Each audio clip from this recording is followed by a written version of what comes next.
And so again, we are here for RPG Afternoons, and this is Elden Ring from Software. So, what did we do Saturday of last week, and what are we going to do today? Excuse me. So, Saturday of last week, we kind of knocked out a lot. We sort of did and we didn't. And I'll get more explanatory with that. So, to celebrate our sub goal, we hit a sub goal, I want to say a while ago, a couple months ago, due in part to everyone, but especially to one of our members named Ratika, who was just feeling very generous one day and gifted out a lot of subs. And so because of that, we hit multiple sub goals in 1 month. And I said if we hit certain sub goals, we'd have 24-hour streams, and so that's what happened last Saturday. We had a 24-hour stream. And yeah, across that 24 hours, we knocked out a lot. We advanced some side quests. We knocked out a lot of bosses. I believe we beat over 20 bosses. We explored new areas in old regions that we had been to. And we had a lot of fun. We also collected a lot of loot along the way. We actually used the guide that I'm using on my phone. It's a website. It's like a checklist website. And we just were hunting unique loot that dropped from specific enemies. We weren't farming anything. We were only going after loot if it was like hidden away in a chest or on a corpse somewhere, or if you could kill a mob and instantly be rewarded with that drop. In other words, it was a guaranteed drop. And yeah, that took us all 24 hours. We knocked out a lot of weapons. We gathered some spell scrolls. We even got some Ashes of War. And it was a pretty good time. And so thank you again for everyone who showed up in any part that day. I do appreciate you again for everything you do, whether it's subbing or following or chatting or even lurking. Thank you, really. So today, we are going to push through with a bit of new content. We are going to return to, and let's start logging in. We are going to return to the snowy north, and we're going to try making some progress there. Now, we're not going to immediately return to the last point we left off at. In other words, we're not going to go to the last site of grace we left off at in the snowy north. We're actually going to start the beginning of the snowy area, which is right after the lift. It's not the Dectus lift, because the Dectus lift takes you to the Altos Plateau. It's the other lift, the one that starts with a G, I think. We're going to start from there and try to slowly explore our way around. And so I can tell you exactly where that's going to be right now.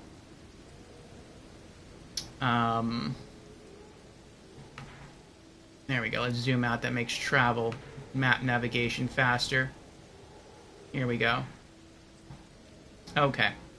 So we're actually going to start right here in the Forbidden Lands. And we're going to go from there. We're going to see what happens. I also have a little rant to go on about my build in Elden Ring.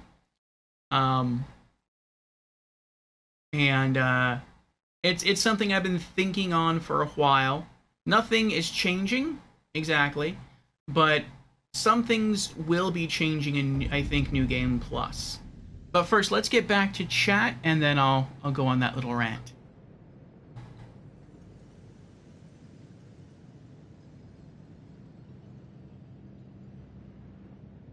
No, Swank, I am not married.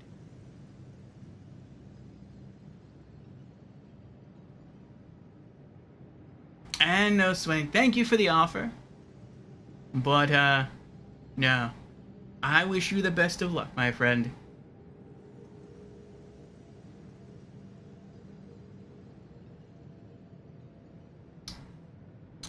How do I remember everything? Well, I also go through and edit these videos in order to transfer them over to the YouTube channel. And so that helps me re-familiarize myself with the content.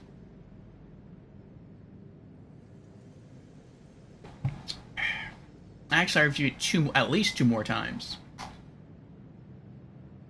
Currently, for the editing process, I watch the video on Twitch, the VOD, and I sort of fast forward about every 5 minutes and let it play for a while. And during the times when I turn off the camera and I might go get another cup of coffee or go use the restroom, what have you, I edit out that time now. So you'll see me like close the camera, and as soon as I close the camera, I reopen the camera on the YouTube video. So it's a very quick transition. That way people on the YouTube watching the YouTube video don't have to wait. I figure it's pointless for them to have to do that.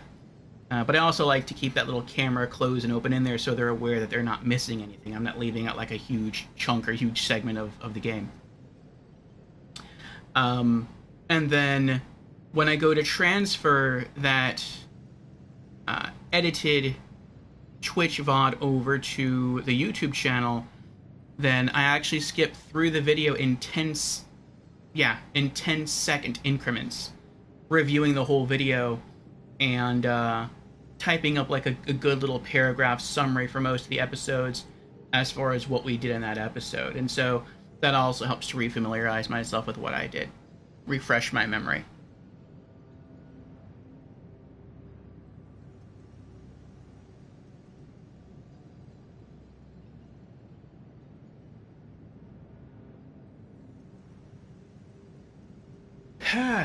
But yes. So now on to the rant. And this is probably not the first time, well, it will be the first time, but it probably won't be the last time that I go on this little rant here. I dropped this into the Souls section of the Discord. And so for you folks who are playing Elden Ring and who know something about the daggers in Elden Ring, this may interest you. My sort of thought process behind the build that we're going for, which is Bandit build, Daggers-Only. We're trying to be as thematic to a Bandit class as possible. Basically, for the rest of this playthrough, we're going to continue to use the Reduvia as our main weapon, and we're going to continue to use the Scorpion's Stinger in our offhand as our backup weapon.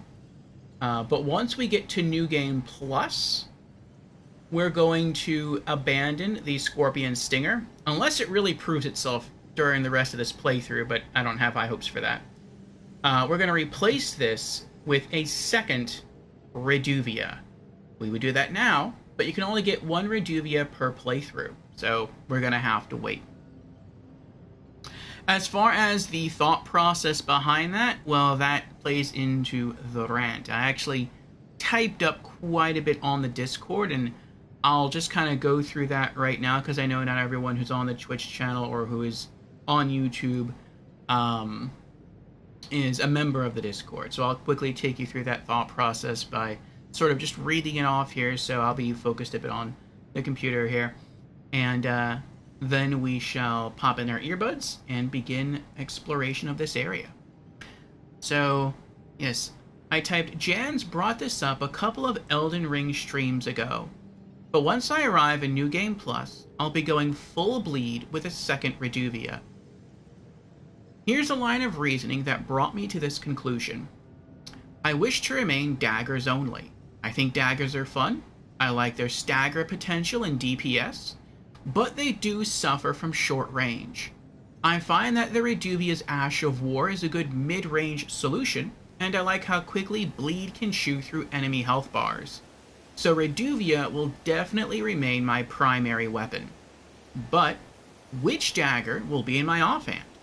Well, 2 good options are my Poison Great Knife and the Scorpion's Stinger. The Poison Great Knife can inflict its poison ailment faster, while on the offhand than the Scorpion's Stinger can inflict its rot ailment. This means that an enemy will be taking additional damage from poison sooner, and will be taking additional damage sooner overall from the effect of the Kindred of Rot's exaltation. Aside from poison, The Poison Great Knife also deals bonus bleed damage, aiding and proccing bleed and activating the Lord of Blood's exaltation sooner for even more damage. However, the rot status ailment from the Scorpion Stinger is more damaging in the short term than the poison of the Poison Great Knife, and would still activate the Kindred of Rot's exaltation eventually. There's also the fact that the Scorpion Stinger deals more raw damage with every swipe than the Poison Great Knife. This makes me wonder which knife is ultimately more damaging. Poison Great Knife, with sooner poison damage, plus sooner bleed proc, plus sooner Kindred of Rot exaltation activation, plus sooner Lord of Blood's exaltation activation, or Scorpion Stinger, with its later rot damage, plus later Kindred of Rot exaltation activation, plus more raw damage.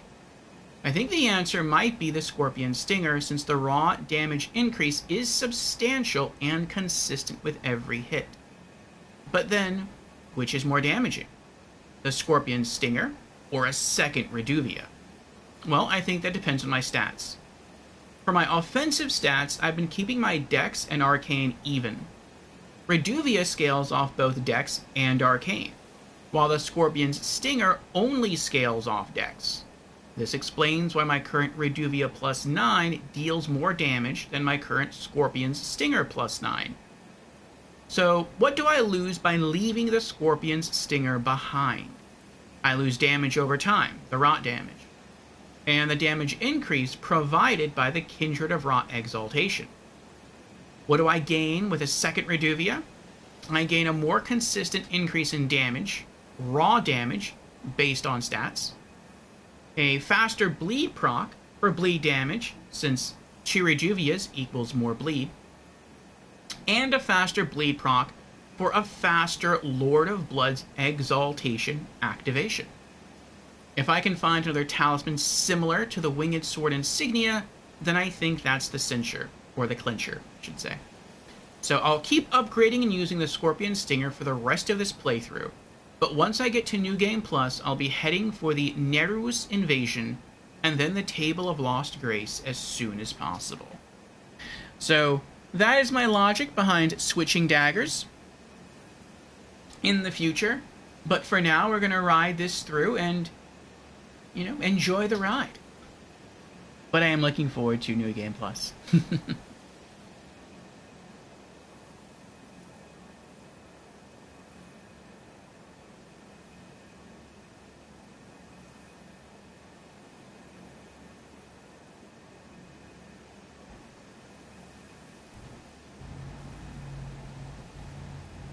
Frostybot really nice with it? It is.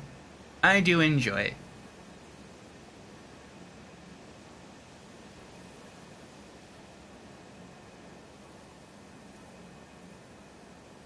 And Gamer Knight is here. Hello and welcome on in, Gamer Knight. How are you doing? And Gamer Knight has subscribed. Thank you for the resubscription, Gamer Knight. I appreciate it. Gamer Knight has just uncovered a legendary item in the realm of Orfeo, becoming a true hero of the stream with their Twitch sub. Just like finding a secret passage in Elden Ring, your support is a hidden gem. Welcome to the adventure, noble knight. Yes, yes indeed. Welcome, and thank you again, Gamer Knight. I do appreciate it, really. And Geist is also here. Hello, Geist. Welcome in. Geist says, how goes it, my friend? It goes well, Geist. It goes well. Gamer Knight says, doing well. You're very welcome. Oh, well, thank you again. Yes, yes. We are just starting, and we are about to get some exploration underway here in Elden Ring. Saturday, we went over a lot of, you could say, new areas in old, what should I say, new ground in old areas. Today, I want to tread more new ground. So we are going to start pushing ahead into the snowy north. There are some other areas we haven't been yet that I just feel are a bit too hard for me. I know we still have to navigate and beat some bosses in the Lake of Rot. I know that there is also the Dynasty Mausoleum entrance, and we still have the gargoyle bosses in this area over here of the, I think it's Nokrin, the Eternal City. Right? Yeah, okay. But yeah, I just don't feel like I'm quite ready for those areas yet. And there's even still some bosses in the Altus Plateau and Lane Dell that still feel a bit too hard, as well as Volcano Manor. So we're going to continue pushing up into the Snowy North. Hopefully by doing that, we'll get a bit stronger, and then we can turn around and come back to some of these other areas with bosses we passed up previously and knock them out. I also altered a bit of something in our build. If you're here for the short rant that I did, I was saying that once we get to New Game Plus, we're going to replace Scorpion Stinger with a second Reduvia. But for now, we're just going to continue to rock the dagger build. The sort of big reason why we're going to replace Reduvia is because I'm sorry, not replace Reduvia. The main reasons I should say, we're going to replace Scorpion Stinger with a second Reduvia is because Reduvia, based on stats, is just more damaging. But also because I rarely proc Rot with the Scorpion Stinger. If FromSoft ever decides to rebalance Scorpion Stinger and they decide to have it scale like Reduvia with Arcane, and the more Arcane you have, the more Rot damage you deal, then yeah, we're keeping it, or we're pulling it back. But as is, it seems like it takes a really long time to apply it. And so it just doesn't feel as worth it to me. But it still hits harder than any other dagger that I have. And so we're just going to keep it. We're going to keep upgrading it. We're going to roll with it. But because Rot triggers so infrequently, I decided to replace the Exaltation of Rot's... What is it called? The Kindred of Rot's Exaltation, which gives us bonus damage when we trigger Rot. I chose to replace that with just the standard Dagger Talisman, which enhances critical hits. I didn't mean to take that off.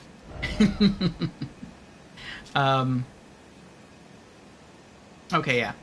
So, we do engage in backstabs from time to time, and so having stronger backstabs is nice. I really want something that deals damage, but on a more consistent basis.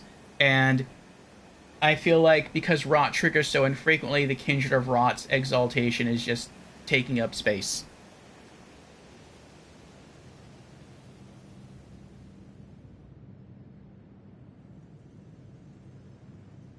Guy says, good, glad to hear. I see you made it to the mountainous area. Yes, Lake of Misery. Guy says, I take it the Scorpion Stinger isn't cutting it? No pun intended. No, you are right, Geist, you are right. Usually the consensus is people often replace it with Reduvia normally anyhow.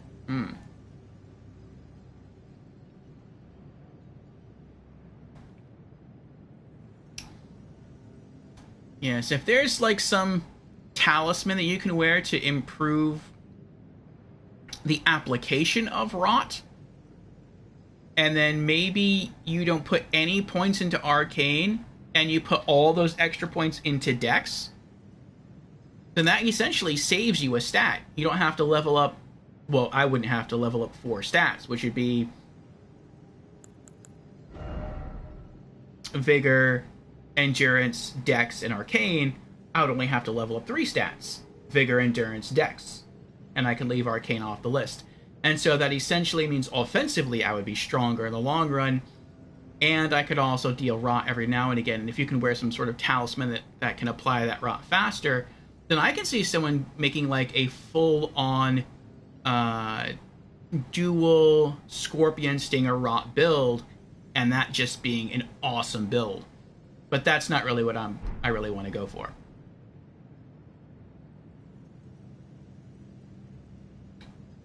The stat spread is less sparse, yeah.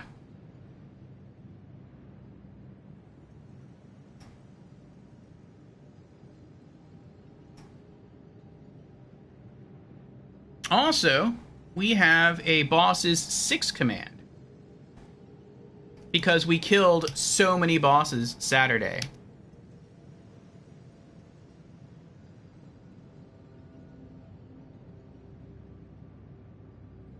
Honestly, the best rot application is Dragon Rot. But yeah, for now, we'll stick with this. And as we're playing through, if it applies rot, that's great. If it doesn't, it's still a highly damaging raw dagger. So we'll roll with it until New Game Plus. We are still going to finish off the main game and all the DLC before going into New Game Plus. But that just gives me more reason to look forward to New Game Plus. Okay. So, let's see where we are going to go. We are now in the Forbidden Lands. Last time we just raced through here as fast as we could to get to the Grand Lift of Rold, and then we made it to the snowy area. But I really want to take my time a bit more with this area and see what we can find. See if there's anything significant that maybe we missed while hurriedly riding through during our first time here.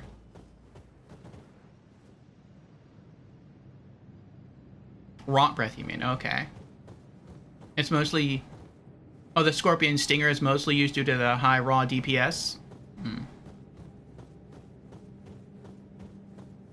Yeah, I can definitely see that. It hits hard. It hits very hard.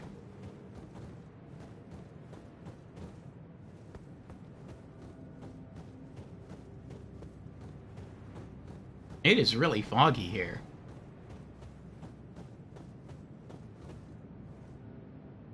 Ah, hello, Tukitsune. Welcome on in. Tukitsune has redeemed. Hello, I'm new to stream. Well, welcome in, Tukitsune, for the very first time. Again. Totally new. Yep, how are you doing? And Tukitsune, despite being new, is also on a 3-stream streak. Well, thank you very much, Tukitsune, for your consistent viewership. And yes, I'm doing well, Tukitsune. I'm doing well. We are just getting underway, and we are about to explore the Forbidden Lands here in Elden Ring.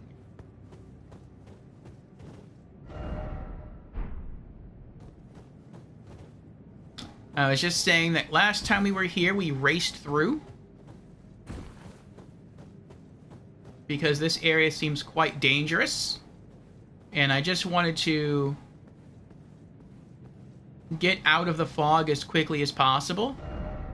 But because of that, we never thoroughly explored the area. And so I want to look around. Maybe there's some cool loot that we missed.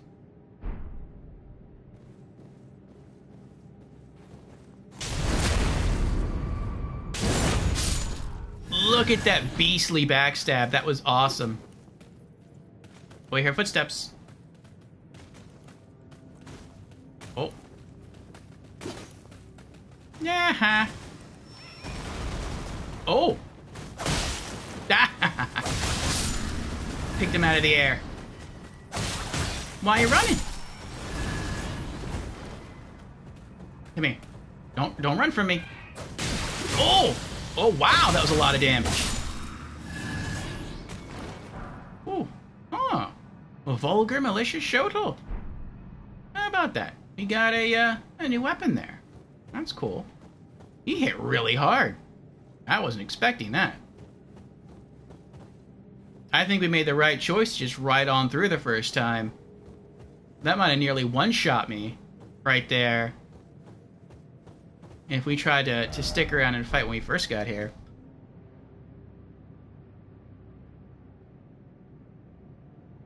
Madness is an interesting damage type to enemies too. And Geist has redeemed Hydrate. Very well, Geist. Cheers, Geist.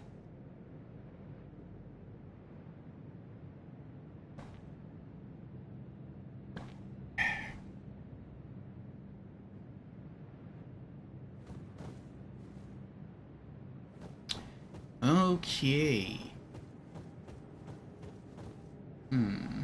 Let's get some health well, no, I'll hold off on healing. Maybe I'll get lucky and I can get some more backstabs in. The Taker's cameo can heal me up. There's an enemy. He's walking. Where am I, by the way?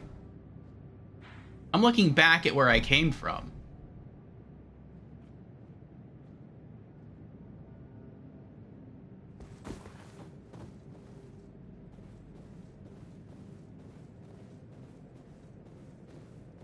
See if we can go for the backs. Oh, there's two of them with their backs towards us.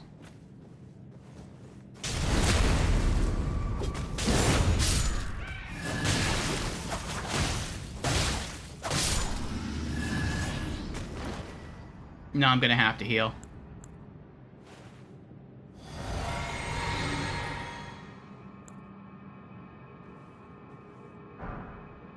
Oh, more kukris. Those are always welcome.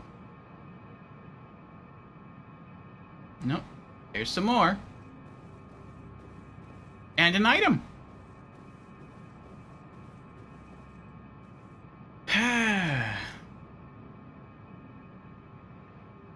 Yeah, enemies in this place are leaps and bounds beyond the previous areas, mobs that I see. Tikatsuda says, and today in Demon Souls, I've killed that giant iron armor boss. Ah, yes.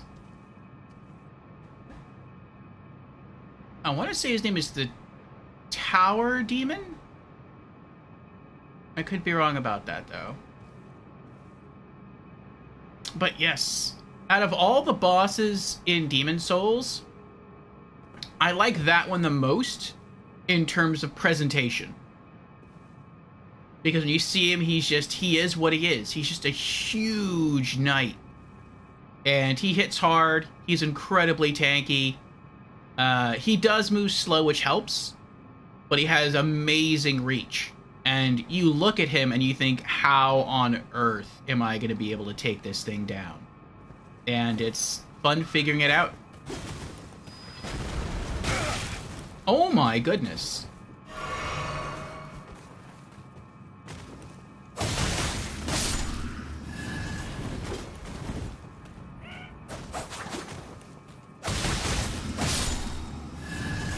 Whew.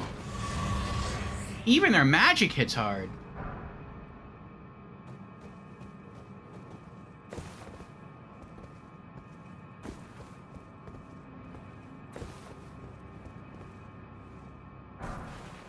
Golden Rune 7.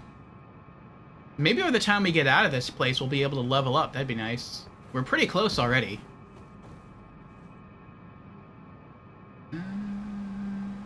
Guy says, also, I finished the DLC of Elden Ring. Quite good, but a warning. A certain boss has another way to end the fight. Tukatsuda says, yes, and the fight is good. Bring him down by hitting the ankles, and when he falls, hit the head. Yeah, it's always fun watching people figure that out. Because there's no way I can take this guy down. And so the only thing that they can hit from their height level is the ankles. And then they see one ankle break away and blue smoke light starts streaming out. And then they usually start attacking the other ankle, not because they choose to, but because the knight just keeps moving around. Oh, look at that. That's a skull. That is freaky. I wonder if you can get inside his mouth.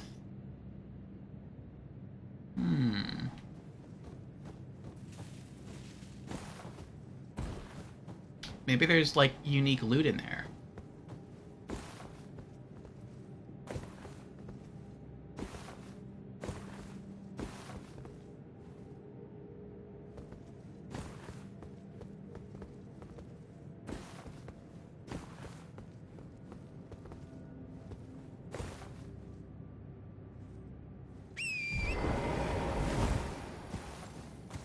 No, I don't see any.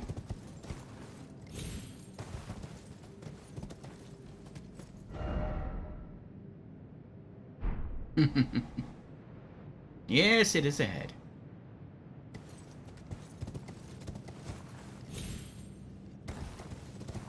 I don't think you can get inside. I don't see anything in there either. Alright. Oh, wait. Oh, we got an item up there, though. Okay. I'll take that.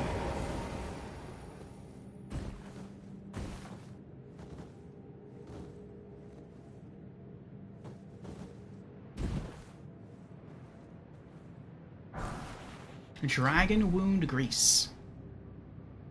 But yes, eventually they deal enough damage to the ankles, and the knight starts to get wobbly, and then he falls over, and then you rush to the head.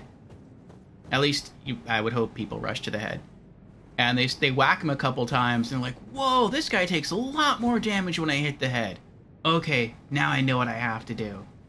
And then they typically have to sort of rinse and repeat that either 1 or 2 more times, and that's it. They beat him. That was close. Oh!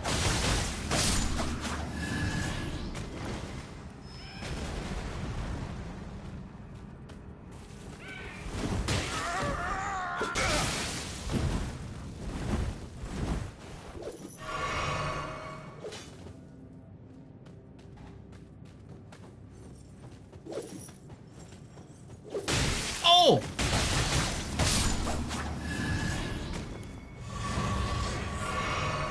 Oh my goodness. So they set up poison traps, and they have unique weapons. Wow, they do so much damage.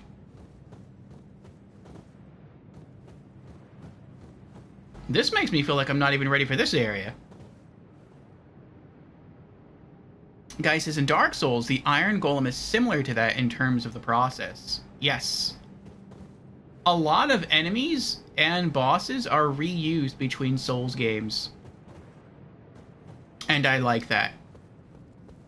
I like sort of the homage going from one game to the next. And there's also a lot of people who never got to play Demon Souls because it is a PlayStation... Well, it used to be a PlayStation 3 exclusive. But now it's also on PlayStation 5 via the remake. Oh, maybe it has to be nighttime and then like a special night spawns.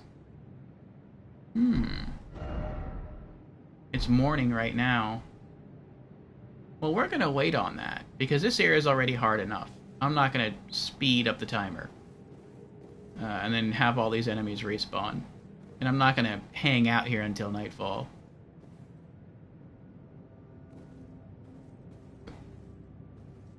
Oh, was I just there? Is that where the skull is? Yeah, that is a skull. Okay. I'm gonna have to keep looking down to make sure I don't run into any traps.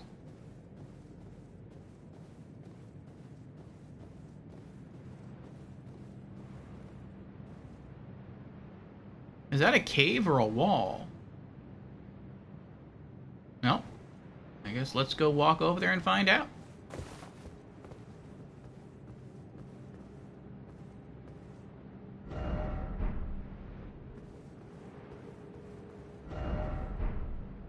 Oh, it's dead. Okay, it's a dead end.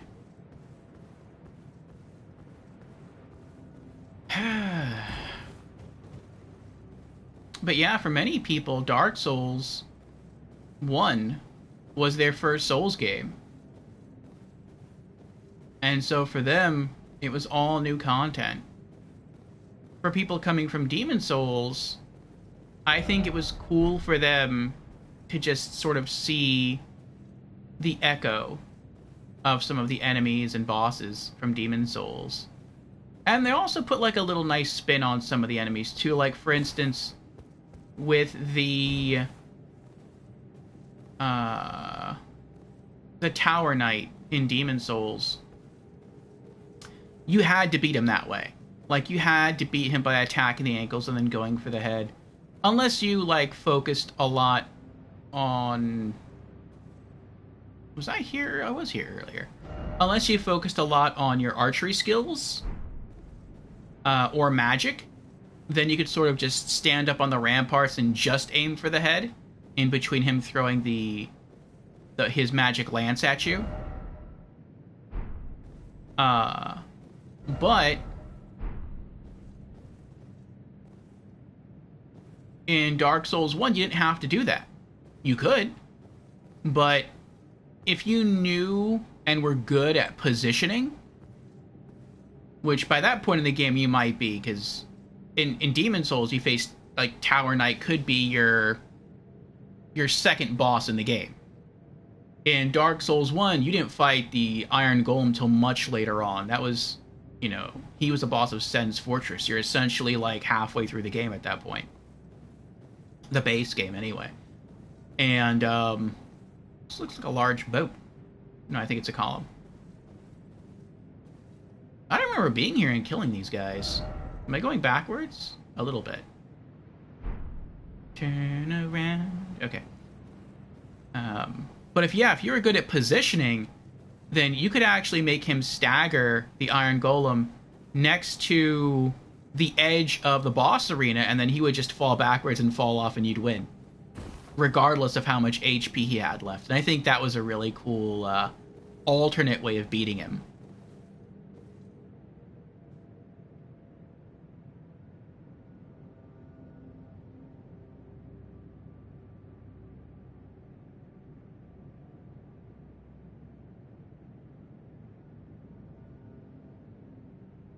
Hey, BXG is returned. Welcome back, BXG, from your vacation. How did it go? Did you have fun? I hope so.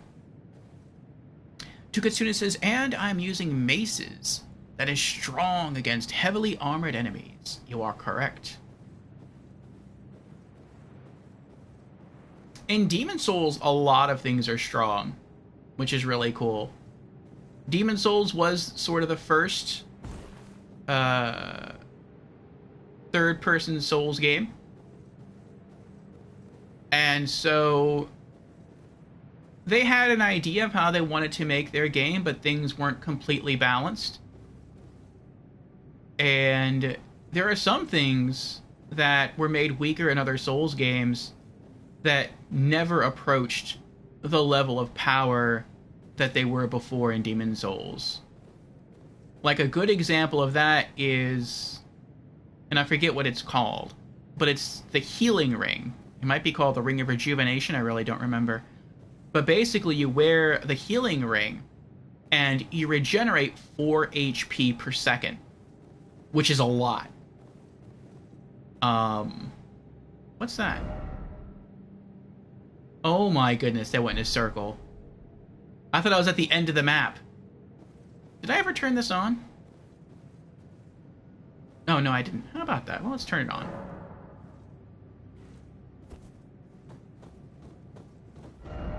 Alright, we're gonna make this easier. There. Go towards that blue line. Now I should get turned around anymore.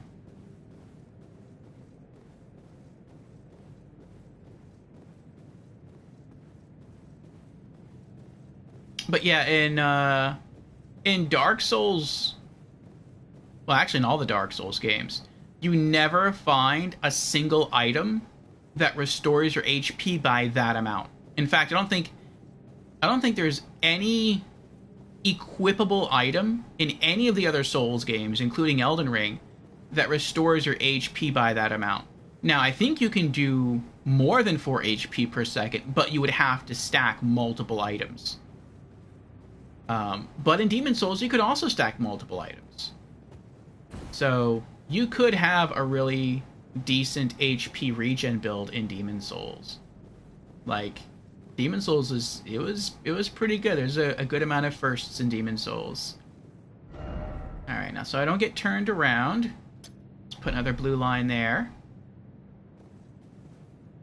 Okay.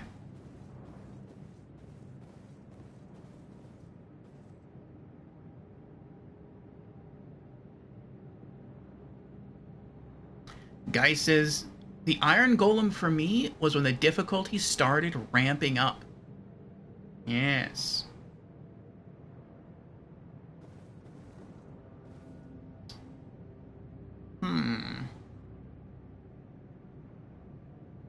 It's hard to say for me. I felt that I don't know if I would say there's any one point the game like started to get hard. I would say for me it was a lot of difficulty increased steps in Dark Souls. Oh, I have to jump. Okay. Oh, that stinks. So I guess people got all the way over here and then they didn't make the jump. And they had to do it again.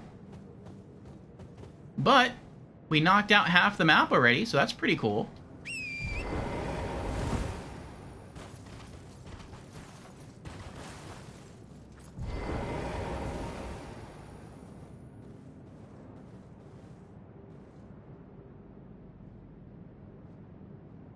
That's a pretty sword.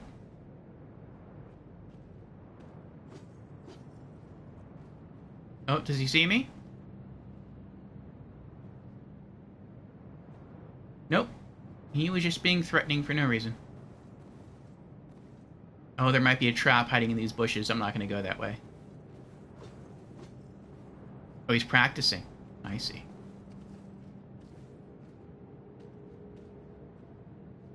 Oh, I think now he sees me.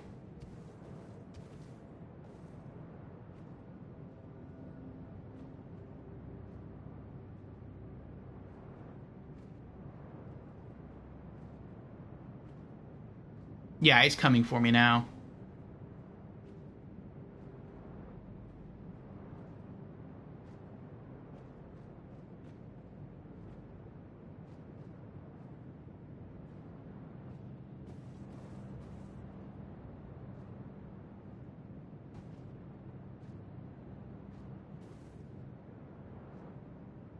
Look how slowly he walks.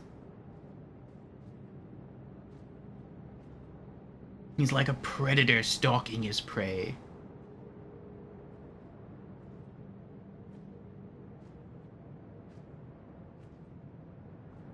If he comes around the right part of the tree, I'm gonna go hide in the bushes, and hopefully he won't see me. And then I'll get the drop on him. If he comes around the left...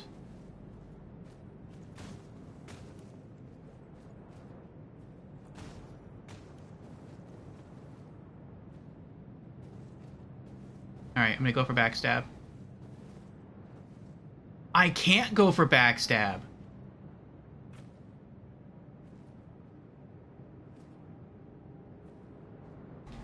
I thought this was connected to that.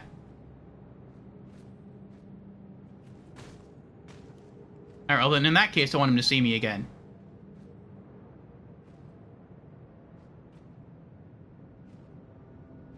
Because if I kill him here, maybe he won't hear that, and then I'll be able to jump across and then backstab him.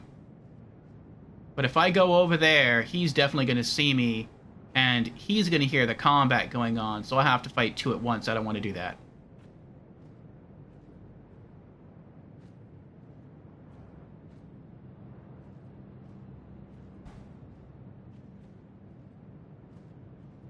Tukitsuna says, and for me, my first Souls game is Dark Souls 2.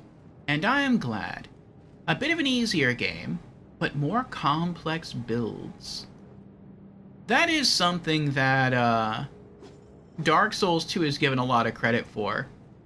Some have said that out of all the Souls games, with maybe the exception being Elden Ring, that Dark Souls 2 has the greatest amount of viable builds.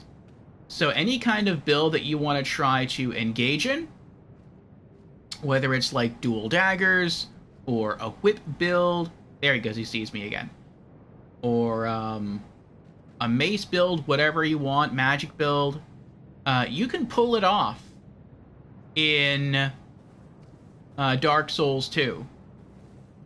In other Souls games, not so much. Or maybe you kind of can pull it off in standard New Game, but not necessarily New Game Plus and beyond. In Dark Souls 2, it feels like every build is, or almost every build is viable. Which is really, really cool. Guy says, I loathe the Duke's archives. Yeah. Duke's Archives is rough. Out of all the areas, the Duke's Archives is probably one of my least favorites. I like the look, I like the design, but it's rough because it's just hard. Like, the enemies are tanky because they're basically Crystallians, and they hit really hard.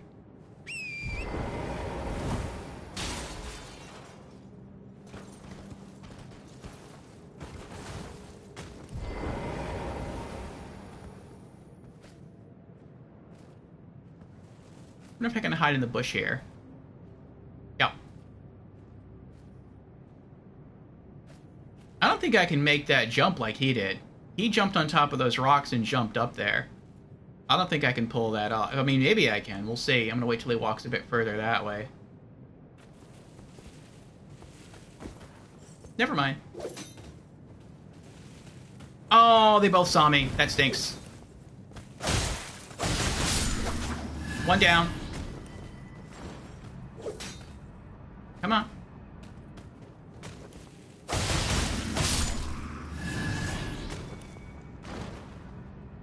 That's sort of the one edge you have in PvE. I don't know if the same holds true for PvP. But when an enemy drops and they land, it's like their knees bend a little bit, then they have to straighten themselves up, and then they can either attack or defend. So if they, as soon as he drops, I can go in for the kill. Oh, uh-oh.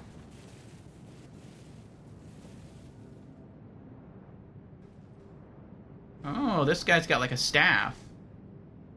Not a staff. Okay. Like a Reaper weapon. I don't know if he can see me or not. I mean, I'm crouching, and I'm literally inside a bush. We'll see what happens.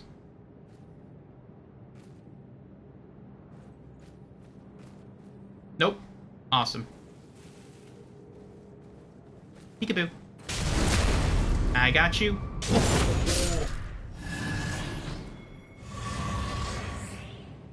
Oh, nice. And I got my flask back. You kind of look like a grizzly bear in that cloak. I guess it does kind of look like that, doesn't it? It's supposed to be, at least I think it's supposed to be, like, black bird feathers, like crow feathers. But yeah, I can see it kind of looks like maybe some matted bear fur. Guy says Dark Souls 3 had a whopping 2 viable builds.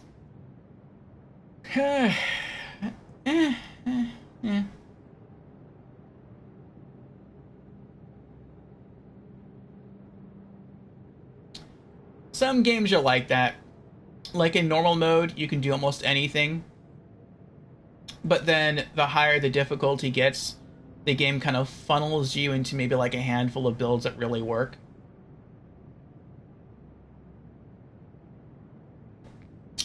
That happened to me in Borderlands 2. Borderlands 2 I started playing as Krieg the Psycho. I always wanted to play just a straight melee character in a Borderlands game, and he seemed like a fun one.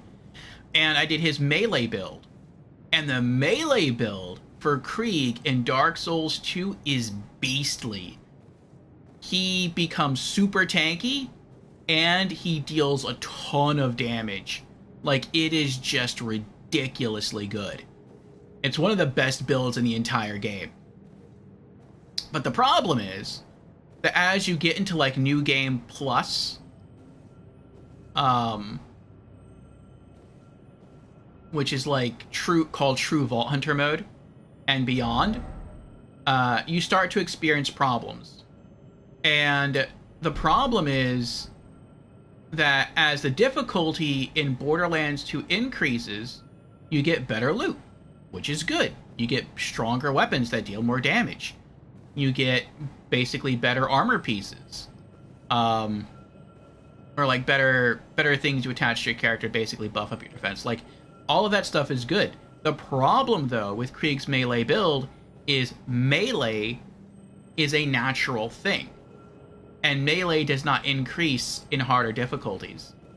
Meaning his melees get extremely strong, but once they hit the height of his melee potential, that potential doesn't uncap and increase in harder difficulties. It stays where it is. And so that means in higher difficulties, it becomes almost impossible to use. And you have to abandon it and go do something else. Play a different character or try to choose a different build. And it's like, I don't want to do that. Like, I feel like... I think that's a beetle I'm hearing. I want to play with the build that I've been playing.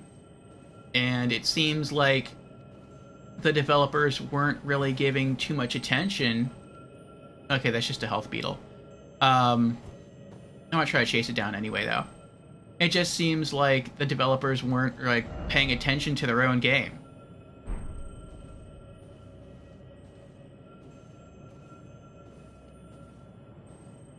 Like, why would you make a really awesome, fun build and then make it completely unplayable in higher difficulties? That's just kind of messed up. Granted, he was a DLC character, so they didn't have enough time to balance him out in terms of, I guess, the increased difficulties.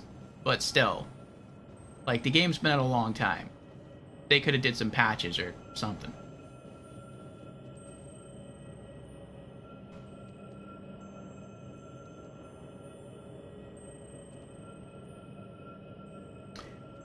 Guy says, you like Sen's Fortress more than the Duke's Archives?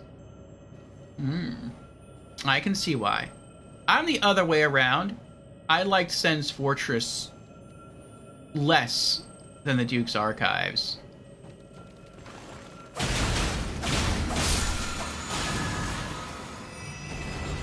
Nope, I was wrong. Well, no, I mean, I was right. That was just health. Sometimes I'm wrong. Sometimes the colors confuse me.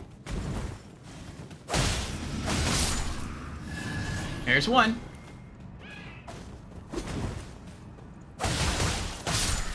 Two.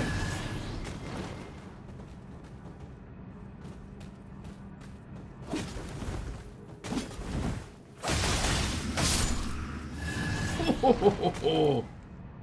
Whew. That was some good dodging right there. But the reason I dislike Sen's Fortress really has more to do with my control setup. So, I would say you can't even notice it right now in Elden Ring. But both controllers I use, both PlayStation 4 controllers, this magma red one, excuse me, and this copper colored one, they both have stick drift. And so when I'm trying to walk in a straight line, like in Elden Ring, it's not as noticeable. Like, it's not, how do I say this? The sensitivity of the sticks feels like it's been tuned down in Elden Ring. So if I try to walk straight, I'm actually walking straight. But in Dark Souls 1, when I try to walk straight, and the red controller is better than the copper controller, but even walking with the red controller in Dark Souls 1, my character, like, do this, like, a little bit, and the copper controller is really bad. The copper controller's, like, almost like that. Like, it's pretty bad.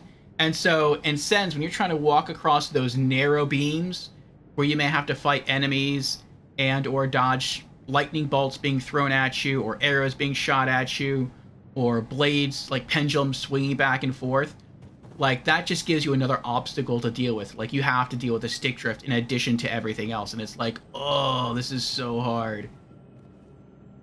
And that also made me dislike the rafters within the rooftops of Anor Londo. I hear another beetle.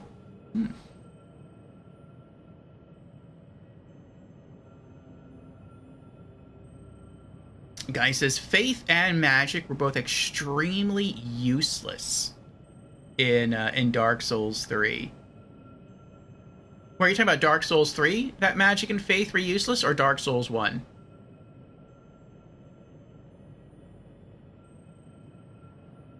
Krieg is OP. Krieg is OP.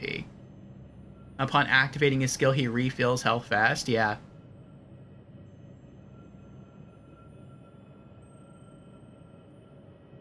Enemies have more resist. Yeah, and harder difficulties of Borderlands 2.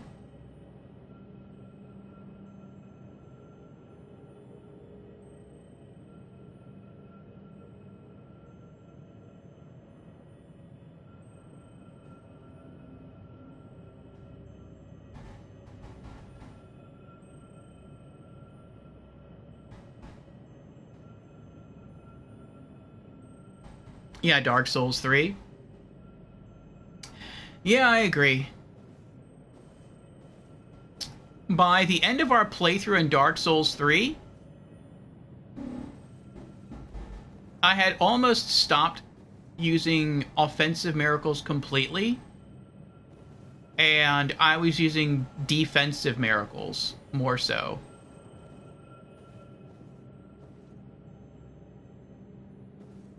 Wait, what's this over here, though? And I have to say, though, there is one miracle, one defensive miracle, that is clutch in Dark Souls 3. And I can't remember what that's called either, but it was my favorite miracle in the game.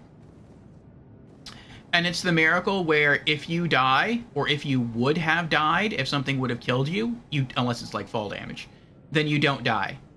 Basically, you get reduced to 1 HP. And, like, that seems so insignificant, because it's like, well, if something's comboing you, and in the combo, you know, the first hit drops you to... The first hit that would have killed you drops you to 1 HP, and then they just follow up with the second attack, you're going to die anyway. But that saved me so many times against boss and non-boss enemies alike.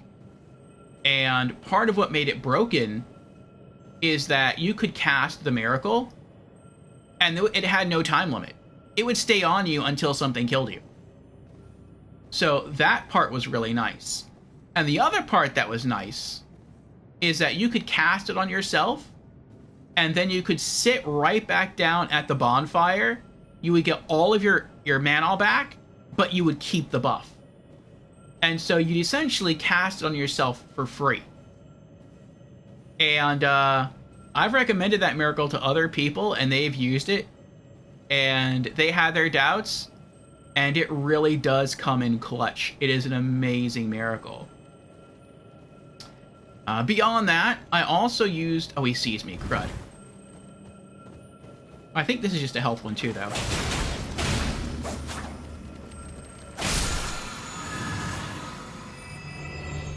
Yeah, it is. Okay.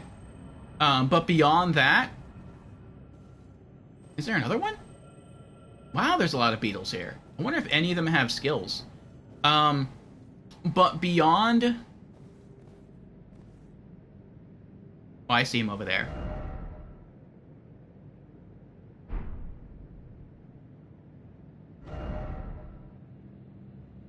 Okay.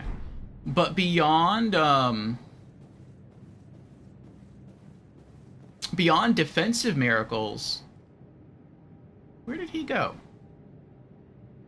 I saw him run that way. Huh.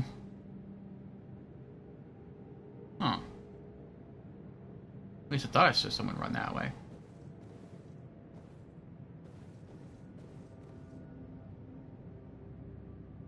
That's weird.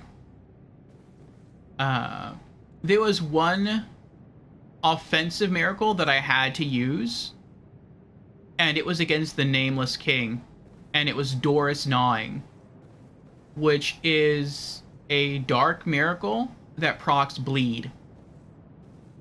And I know some people say you can't bleed the Nameless King. That is incorrect. You can bleed the Nameless King. And that miracle does an excellent job at doing that. And it's also dark, and he's weak to dark. And so I tried fighting him straight up, and I could beat the dragon straight up.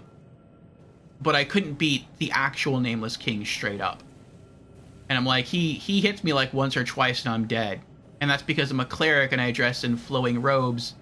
You know, I was role-playing a cleric. I'm not going to wear heavy armor. And so I can't do anything else. And I'm like, you know what? I think I'm fighting him wrong. I can't fight him like I would play a knight. I have to fight him like a cleric. I have to use more defensive and offensive miracles. I have to use that mix. And so I made use of Doris Gnawing and sort of the Nameless King's own hubris, because he just walks at you a lot of the time if you're far away enough. And I just kept, like, casting that miracle over and over again while staying as far away from him as I could, and I destroyed him.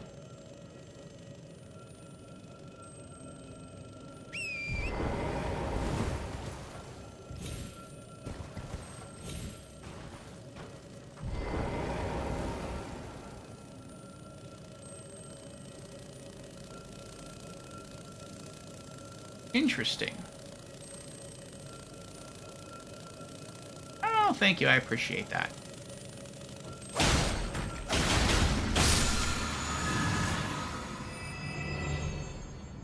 Only magic. Hmm.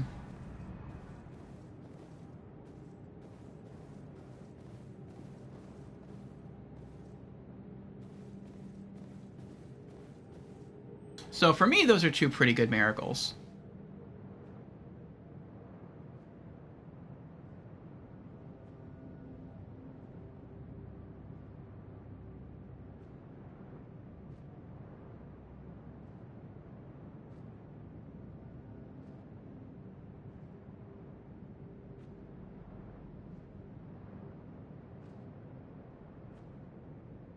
Guy says, if you take a fatal blow, it saves you. I call it the death saving roll. Yes, Geist, yes. And there's also some enemies in the game that have the ability to one-shot you. I know people say that there's no enemies in Dark Souls 3 that can one-shot you. That's false. There's at least one that can one-shot you. I know that for a fact. And that's the Demon Prince. But there are other bosses out there that still can hit you for a ton of damage, but can't necessarily one-shot you. And that miracle can save you. And it's like, as soon as it saves you, put some distance between you and whatever it is that's trying to kill you, heal, and then after you heal, recast that miracle again. And it's like, you have an extra safety net. And, yeah, it really, really comes in handy. I'm waiting for him to... There we go. Okay.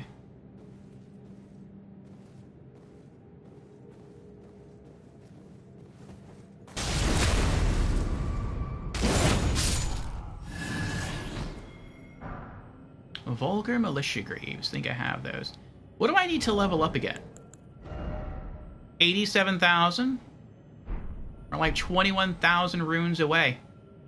That is pretty close.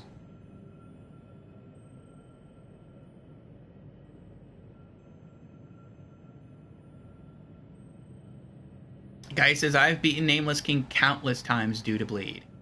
Mm-hmm.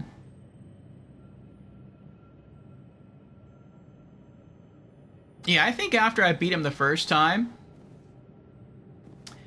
I went and read the boss strat, because I like to do that. Oh, okay. Like back in Dark Souls 1, and usually with other Souls games, I don't do it with Elden Ring because Elden Ring has too many bosses. But with the Dark Souls games, like, I'll beat a boss, and then after I figure out how to beat the boss and I beat him, then I go back to the wiki, and I read, like, what the strat is, and I read what they're weak to, and what they resist, stuff like that. Because I think that information's kind of interesting, and I also utilize that information in New Game Plus. Oh, there's the item. Oh, and this one's in a mouth. That's cool. And the wiki for the Nameless King said that he's immune to bleed. Not that he resists bleed, that he's immune, that he can't be affected at all by bleed. And I'm like, no, that's not true. Even from a lore perspective, that can't be true.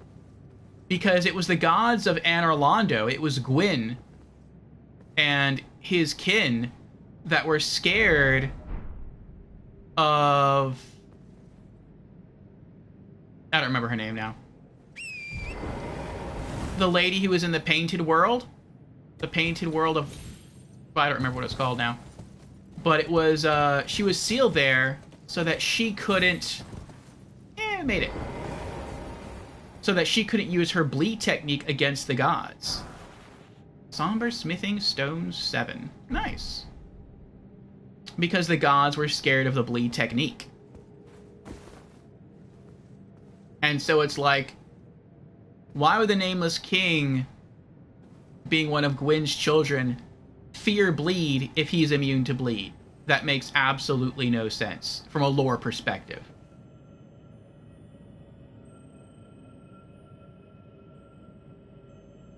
Okay. Looks like we have an ad going. I'm going to take this time to go toss some clothes that I have going from the wash to the dryer. And then I'll be right back and we'll continue exploring the Forbidden Lands. Boom. Okay, we're back. Thank you everyone for your patience. Got myself another cup of coffee.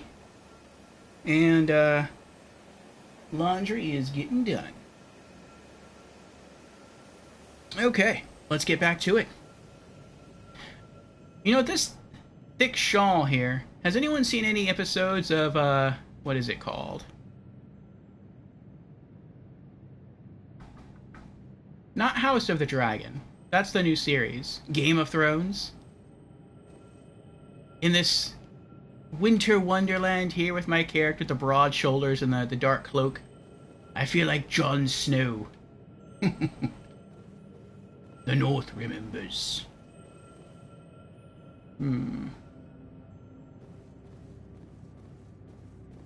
Anything special over here?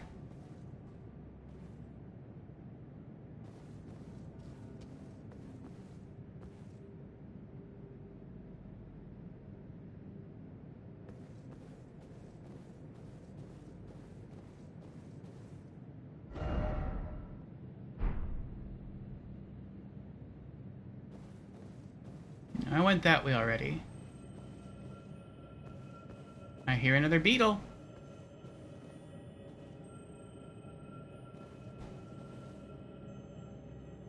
I think one of these beetles is attached to a tree. I remember seeing it before, and then I think I was on my horse at the time, and I just rode past it. And I was like, oh, well.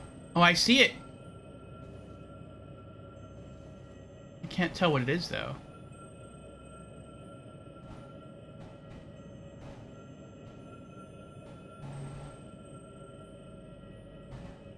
It's rolling around that tree. It could be a magic, or it could be a silver beetle. I can't tell.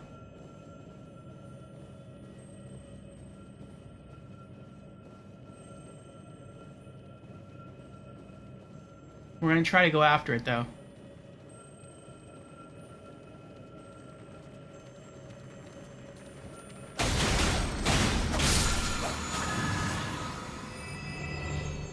Magic. Oh, there's a health beetle. That was one attached to the tree. Now, I know around here somewhere... And in fact, I think we're close. I think it spawns, like, right here. Like, right in this portion here. I think there's a boss.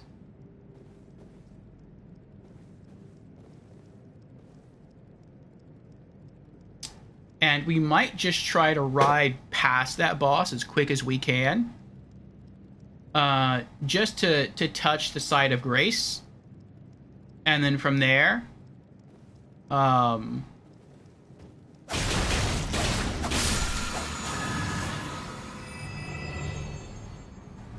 we might try to give the boss a go.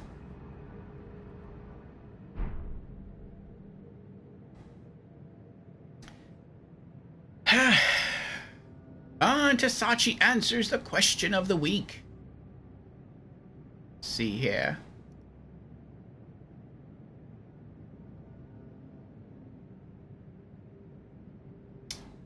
Which is Twitch or YouTube? Tasachi says, I'm a big consumer of both. The question ain't that easy. But to be fair, if it had to be only one left, I'd prefer it to be YouTube. VODs are, as the name implies, on demand, meaning that you can really get anything anytime. With Twitch, you are more dependent on the streamer's availability, and straight up stream VODs aren't as appealing when you can't be in chat, in my opinion.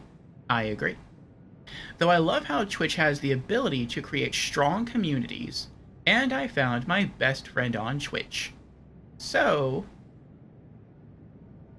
But yeah, YouTube is as well a huge learning platform, which isn't as true for Twitch, also very true. Just like having a shell in another crab's treasure. Hmm.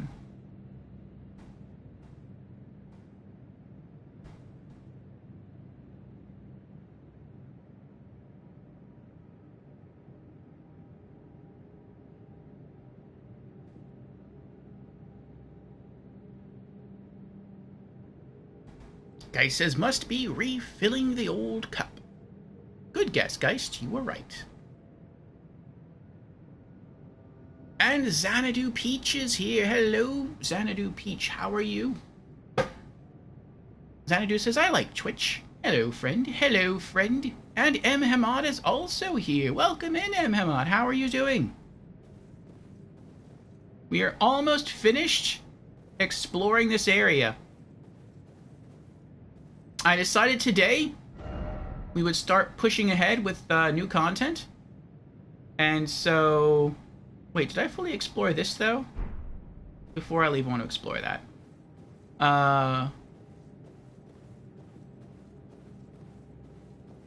And so we've made our way back here to the Forbidden Lands. We've only been here once before.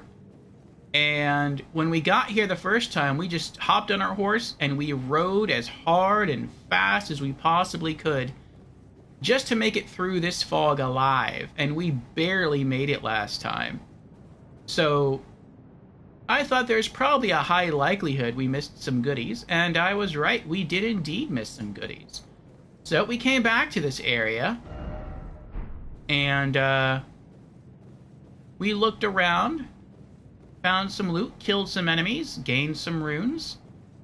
And now we're almost to the end where I know a boss waits for us because he almost killed us the first time we came through here. We're going to touch the site of grace, which is right over here. And then we might spend a little while and try to see if we can kill this boss. I have my doubts, but who knows? Maybe we can do it. I think the last time we tried, we were dealing some good damage. He dealt even greater damage. It was hard to dodge.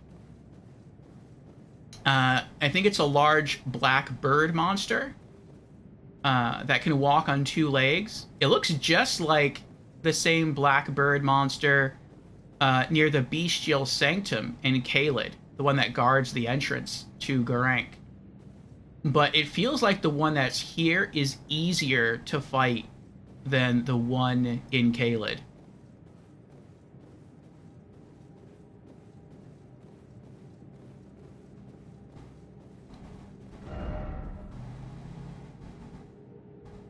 Wait, did I ever get here? I'm not sure I ever reached the line. I'm gonna run back. I got to, like, that big skull thing, and then I turned around and walked away.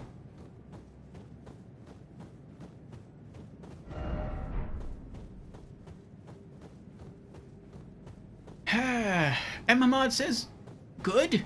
And Xanadu Peach also says, I'm good. I'm glad you're both doing good.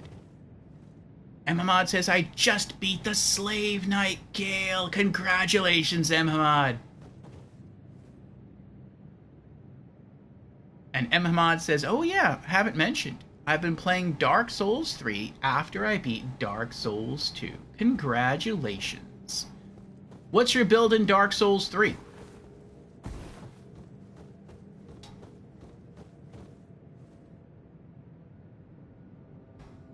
Oh, I put the line through the skull, didn't I? That's what the big circle on the map is.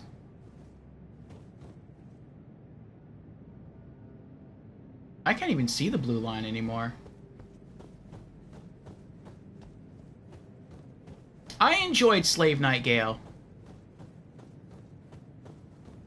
I felt he was a fun fight. Yeah, I don't see the blue line at all. That's weird. Well, I'm pretty sure that's what that is, though.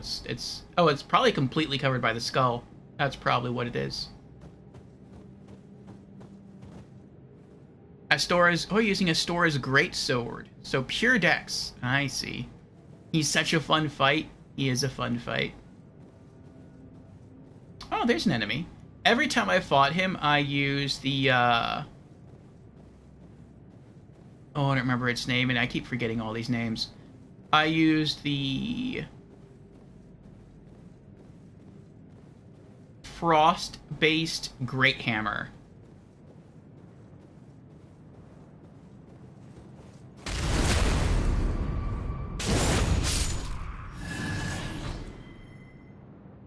And I really enjoyed that fight.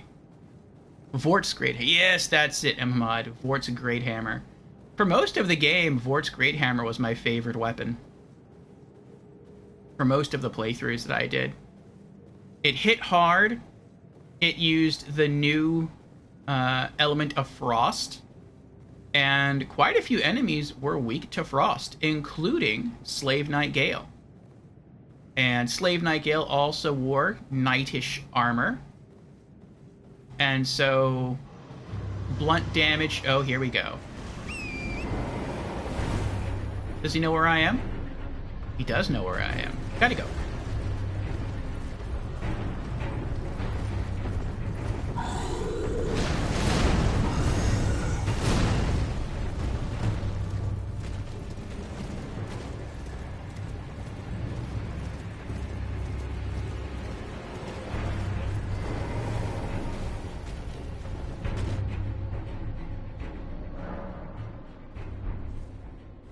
Whew.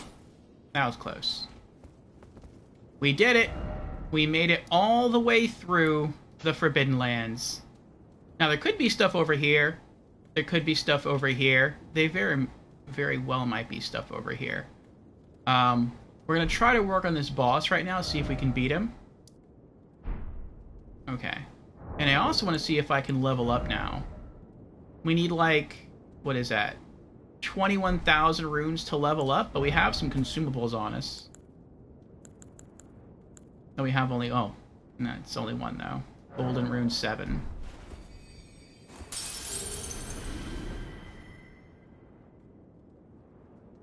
So, that's not going to be all that helpful.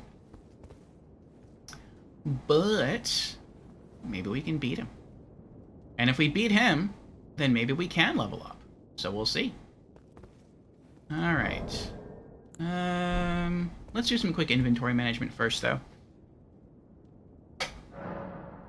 Emamod says, I tried Freed Scythe, but I didn't have fun with them, and they were bad in my opinion. They did minimal damage.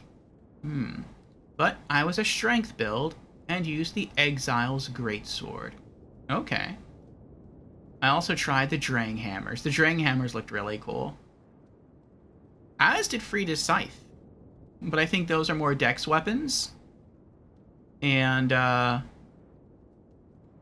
I'm not sure if... Like, I'm not sure how Freda's Scythe is supposed to be used. Maybe it's designed more so to inflict the frost status and be fast, and then when you inflict frost, then the damage of the scythe essentially increases because frost is like a debuff. And so you can just keep applying the debuff over and over again while dealing quick hits. That could be its strat. Alright. And we finally have Kukris again. Put away the Dragon Wound Grease. Anything else? Oh yeah, we have a new weapon, that's right. The Vulgar Militia Shotel. A hooked blade attached to a long handle, wielded by the Vulgar Militia. Its attacks can slip through an enemy's guard. The Vulgar Militia are the undecorated stewards of rancid, scorched battlefields that none dare approach, and forbidden domains better forgotten by the rest of the world. Skill, Spinning Slash. Alright, so it's a halberd.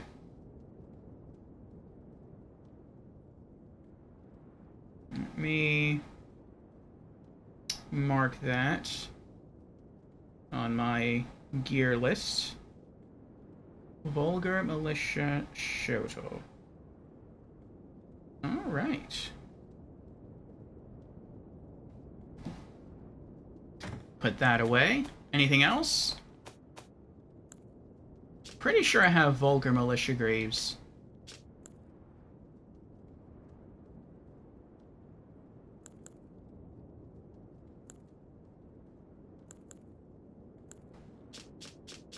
Yep. Okay.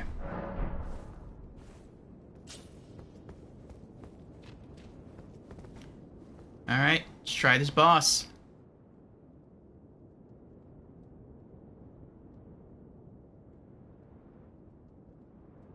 Guy says, a bit off topic, but what is everyone's favorite food? Ooh.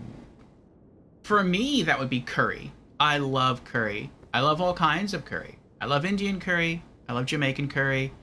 I love Chinese curry, though from what I've tried, Chinese curry can be very, very spicy.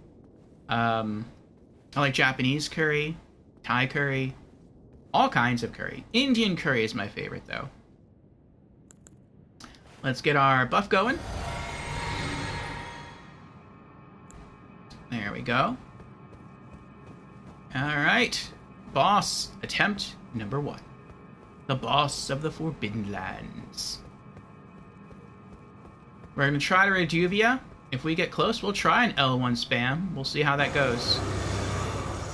The Black Blade Kindred. I don't want to go too far out, because if I die, I want to be able to easily get the runes back.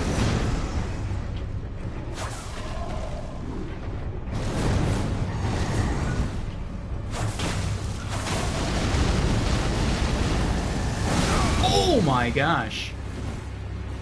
You hit hard.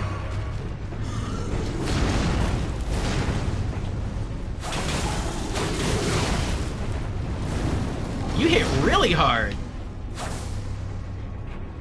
He hits me with one hit or one combo, and that's half my HP.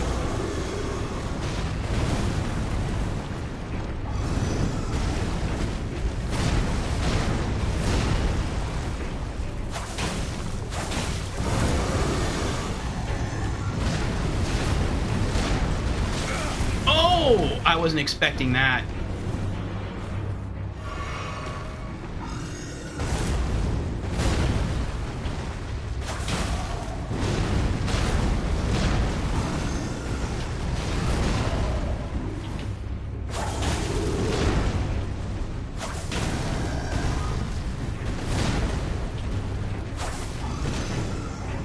Oh, here we go again.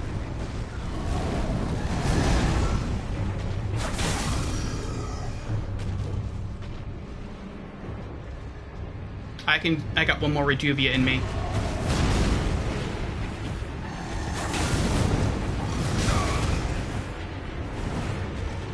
Oh, I healed the wrong time there.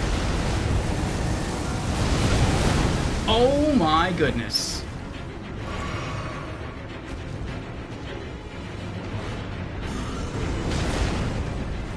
Oh. Considering I healed the wrong time, that wasn't too bad.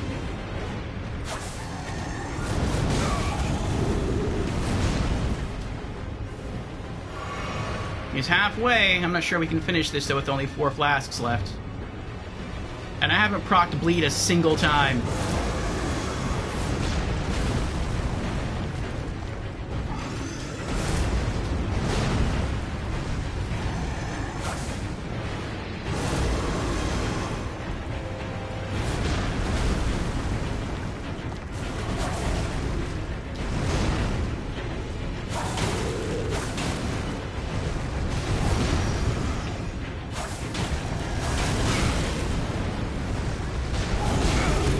Oh boy. I'm dead.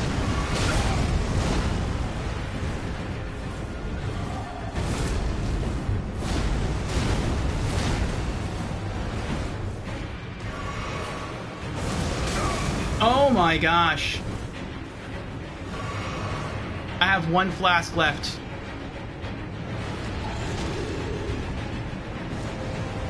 Oh, this is the worst move you can do.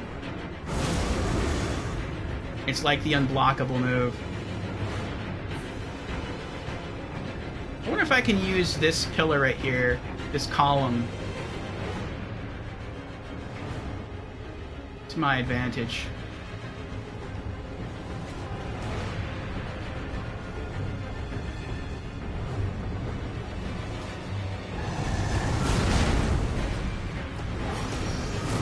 No, I can't.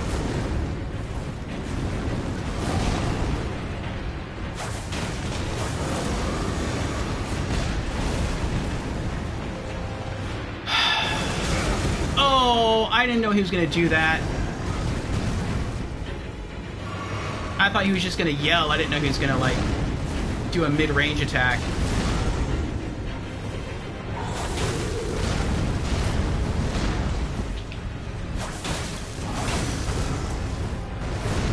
Oh, I can't see. Oh, and I was completely out of stamina.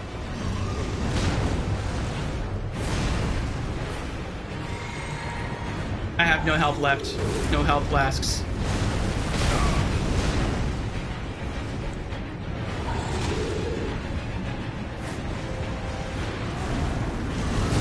Oh.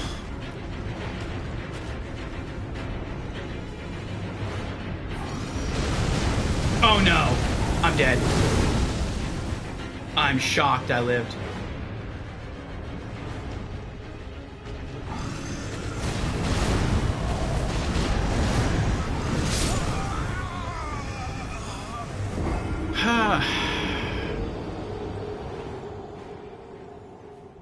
We got close. We got close.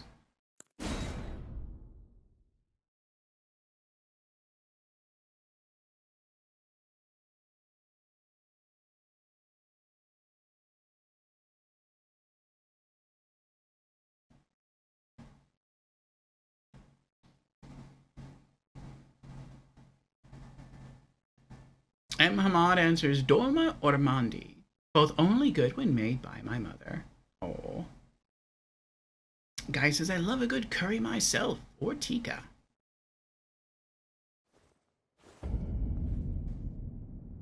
Tokatsuna says, in Demon Souls, I'm dealing 340 damage in a parry critical hit. Nice, Tokatsuna, nice. Panic rolls, yes. Yes, I almost had him. And Jans is here. Welcome in, Jans. How are you doing? Jans asks, does Orfeo know? What? Does Orfeo know that this boss is what? Also, hi, everyone. And Jans has also redeemed, hello, I'm new to stream. Well, welcome in, Jans, for the very first time. Again. How are you? We're gonna try that boss again. We're gonna try a different strat, though. I'm gonna go collect the runes. Let's buff up. And then I think this time we're gonna try and see if we can just get close to him and spam L1 combos.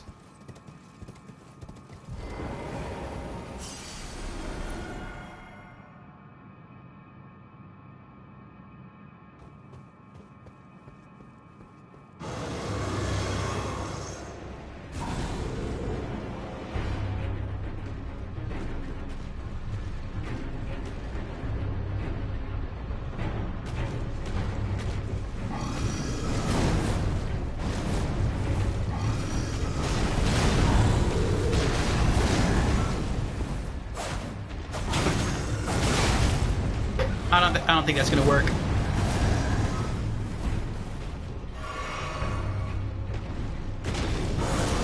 He is incredibly versatile, and he's very good at staying out of my range. And he actually, which is kind of cool, he's able to use a weakness of the power stance daggers.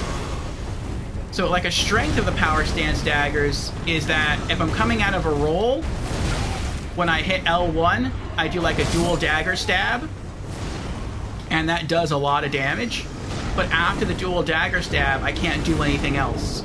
Like, I have to retract my daggers, and then I can attack again.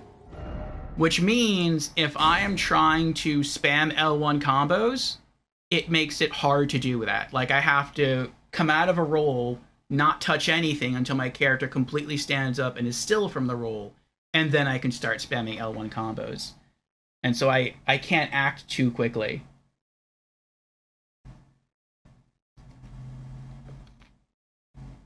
And because he moves around so much, he's not getting... I don't have a chance to lay down the L1 combos before he's already hitting me again. So I have to rely on Reduvia. I have to rely on its Ash of War. Okay, okay.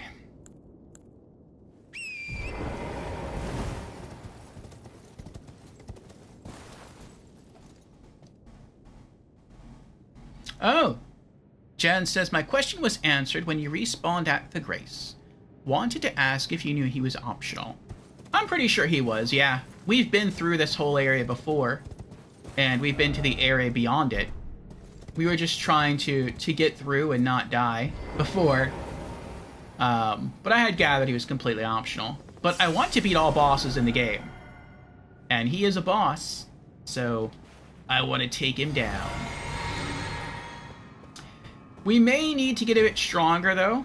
Maybe not too much stronger, but we may need to get a bit stronger, which is kind of irksome. Because we're already so strong. Like, our dagger is already +9. It only has one more level to go. I can't get much stronger than I already am for the rest of the playthrough. And so...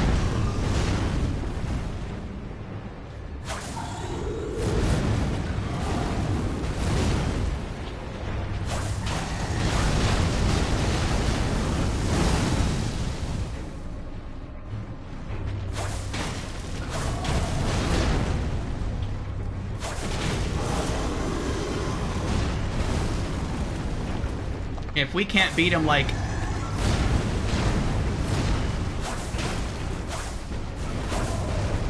Look at that dodging! He's so big, and he so easily, like, dodged through that.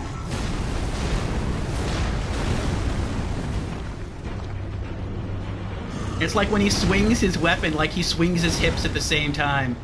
Like he puts his body into the swing of the weapon. And that causes him to also dodge my attack. It's defense and offense at the same time. That's impressive.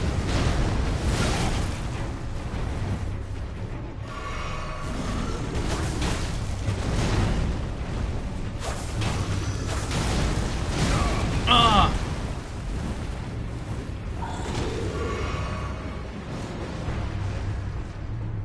That was a fancy little squirrel there.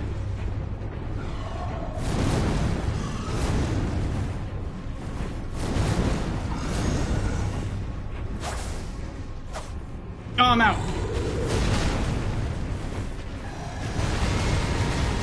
Uh-oh. Oh! Oh my gosh! I'm stuck. Ugh. Run! Run! Oh boy.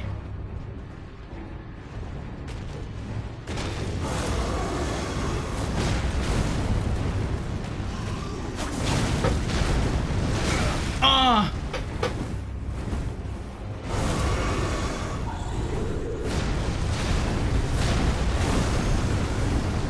Oh my gosh. Wasn't expecting that additional attack.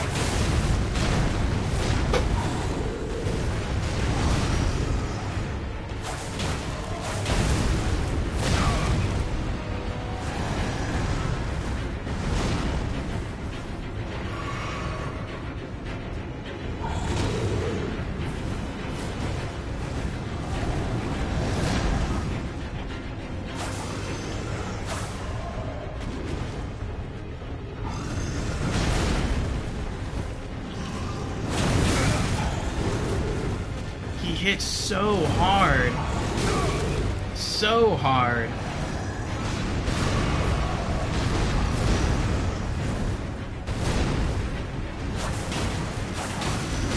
And in comparison, I hit like so weak.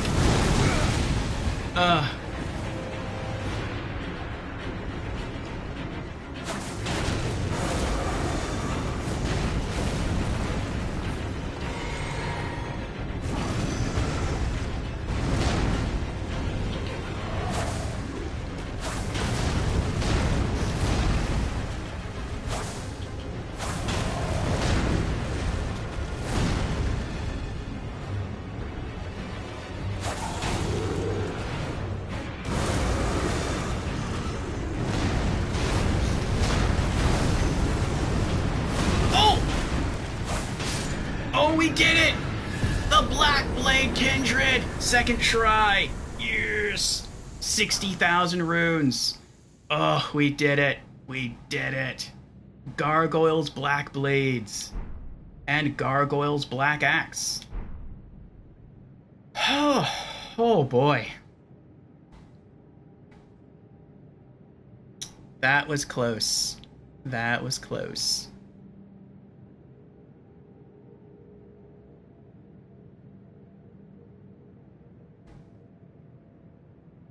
Whew.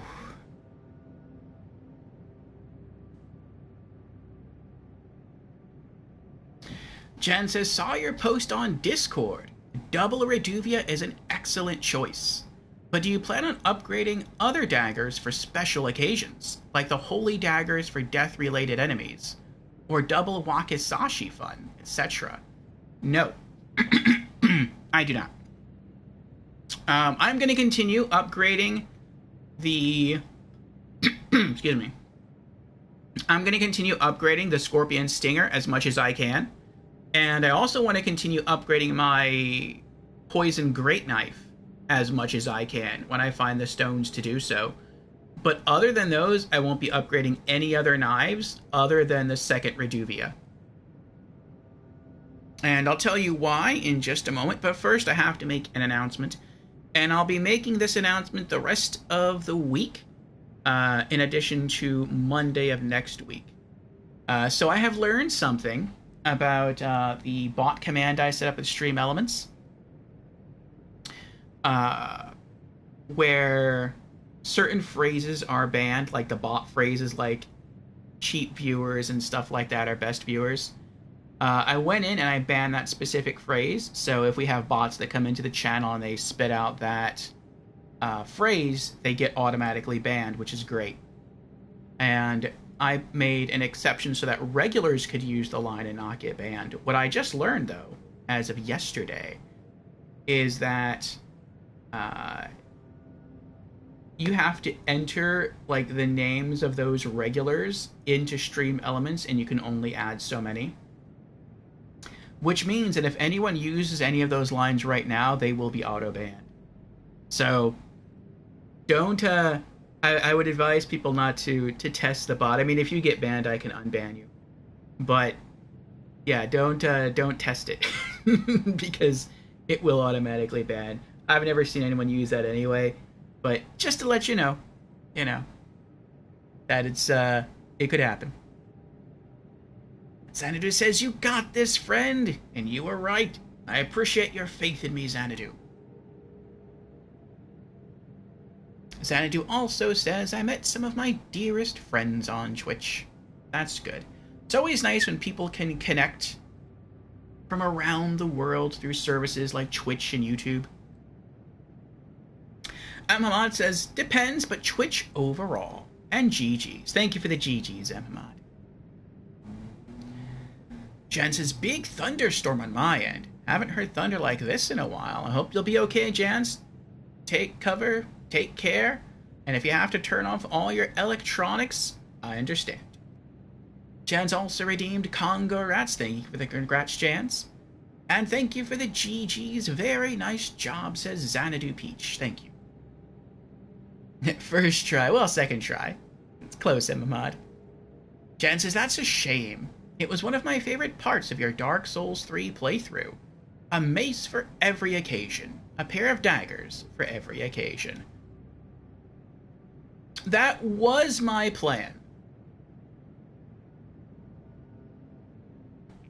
Or at least, it was my plan to have holy daggers to deal with the Tibia Mariners and the skeletons. More so the skeletons and catacombs that would come back to life after you knocked them down.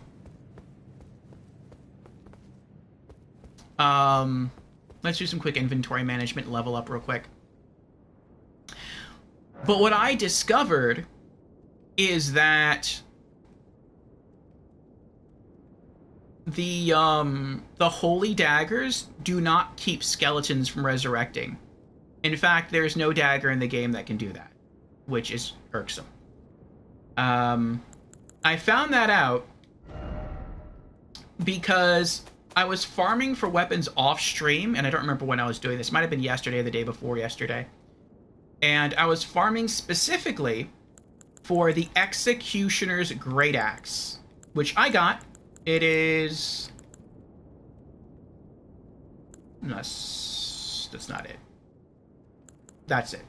The Executioner's Great Axe. And you get this by farming the Skeletal Executioner in Liurnia, and I think you might also go other places as well. And when you fight him, like 2 or 3 other skeletons spring up around him. And so I'm like, you know what? It's kind of irksome that I have to keep killing these skeletons. Even when I knock them down, I still have to shatter their ribcage. So let me just start using my holy daggers early. In fact, I'll even start upgrading them early. And so that's what I did. They were weaker, yes, but I started to use them. So that's why I have my Black Knife at +2, and I have my Blade of Calling at +2. I would have upgraded them further, but I didn't have, at that time, the runes to continue upgrading them. But I brought them with me, and I defeated the skeletons with them, and they didn't stay dead. I still had to attack their rib cages. And I was confused. I know Jans had said something a few streams ago, like maybe it's the Urge Steel daggers you have to use to keep them dead. And I didn't want to continue wasting stones, especially somber smithing stones, because those are harder to get than regular smithing stones in upgrading the holy daggers. And so I hopped on the wiki and I did some research as far as daggers that would keep the skeletons from reviving. And as it turns out, there's only really 3 weapons in the entire game that will keep that from happening. You could argue 6, but it's really 3.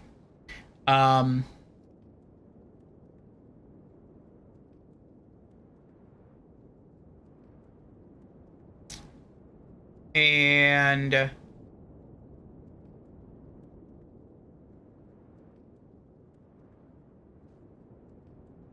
let's see here. Here we go. So yeah, the only 3 weapons in the game that will keep that from happening are all swords. It's the Golden Order Greatsword, the Inseparable Sword, and the Golden Epitaph, which is also a sword. So only those 3 weapons in the game will make it so that skeletons cannot revive. The other sort of 3 weapons are all arrows. The Haligbone Arrow, the Golden Arrow, and the Golden Great Arrow. So only those will keep skeletons from reviving after you knock them down. And I was like, oh, well, if that's the case, then I have no reason to upgrade these knives. Yes, they probably will deal additional damage against the Tibia Mariner, which I would like, but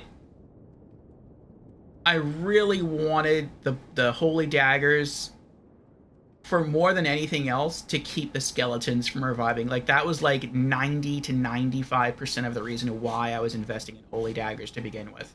And if they're not going to do that, then they're not worthless, but I would just stick with what I have.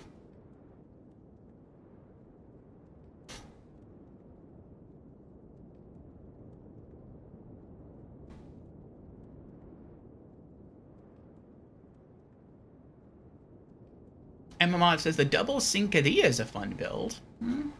It does look like a very hard-hitting dagger.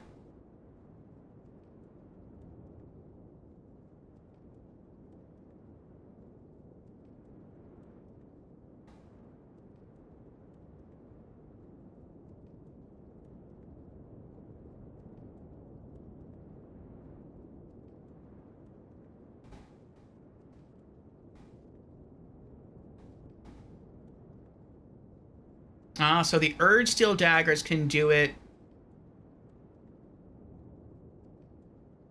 with the Sacred Blade Ash of War. Do I have the Sacred Blade Ash of War? And does any other Ash of War allow for that? Or if I, like, would I need 2... What is it called?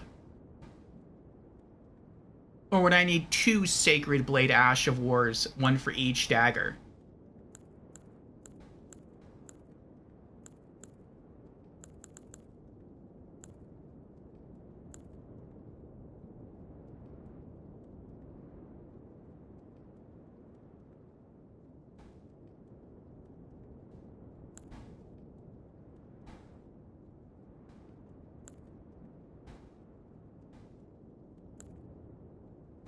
Axes and hammers, pole arms.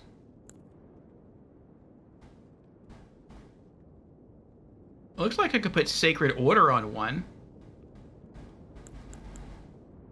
Sacred Blade on one, usable on all melee. Sacred Order, usable on all melee. Golden Slam, usable on all melee. Golden Vow. So I have a few here I could use. Make sure to use the Sacred Infusion. I want to make sure it works, though, before I start upgrading. So here's what we're going to do. Let's pull out Sacred Blade. We're going to run a test real quick. And Sacred Order. And then we're going to go here, and we're going to pull out both Urge Steel Daggers. Wait. Why can't I use them? 14 Faith. Okay, well, that's not too bad. Like, I had planned to invest 20 Faith just to use, or at least 18 Faith, just so I could use the Black Knife. But if I only need to up my Faith to 14, then that's not too bad. I think I have, like, 9 right now. But yeah, let's put away these other 2 weapons. We'll level up. And then we'll go test out the Urge Steel Daggers. We'll see what happens. I'll go try to fight some easy skeletons. Let's see here. We have the Gargoyles' Black Blades. Bronze twin blade, wielded by valiant gargoyles, mended with blackened corpse wax. Deals holy damage. Such is the mark of those who serve Malekith, the Black Blade. Skill, Spinning Slash. Alright, that is a twin blade. Let's add that. Twin blade, Gargoyles' Black Blades. Okay. And then Gargoyles' Black Axe. Bronze great axe wielded by valiant gargoyles, mended with blackened corpse wax. Deals holy damage. Such is the mark of those who serve Malekith, the Black Blade. Skill, Warcry. Okay, and that is a great axe. Okay. And Gargoyle's Black Axe. Alright.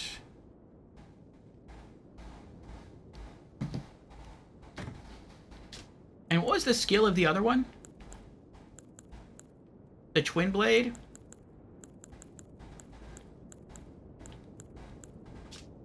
Spinning Slash. Okay. Alright, let's level up. Arcane, +1. Item Discovery, +1. Reduvi's attack goes up by 2. Confirm. Alright, we did it. All of my base stats are now at level 40. And you can see my faith. Oh, I thought my faith was at 9. It's at 8. So I would have to put the next 6 levels into faith to be able to wield the Urge Steel Daggers properly. But, and I'm like halfway to leveling up again, which is pretty nice. But let's go and test this. So let's go to Ash of War. Urge Steel Dagger. We'll put this on 1, and we're going to use the Sacred Affinity. And then the other. Sacred Order. Sacred Affinity.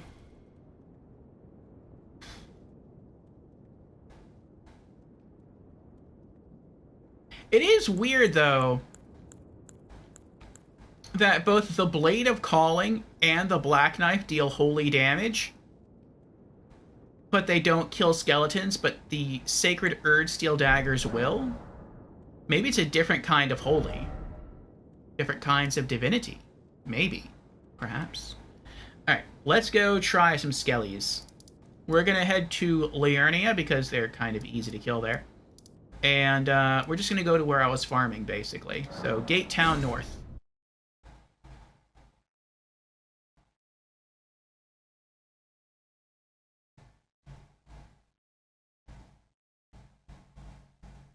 Jan says, I wish the Demon Souls crystal lizards weren't missable. Yes, that is irksome. Though every time you kill a boss, they will respawn.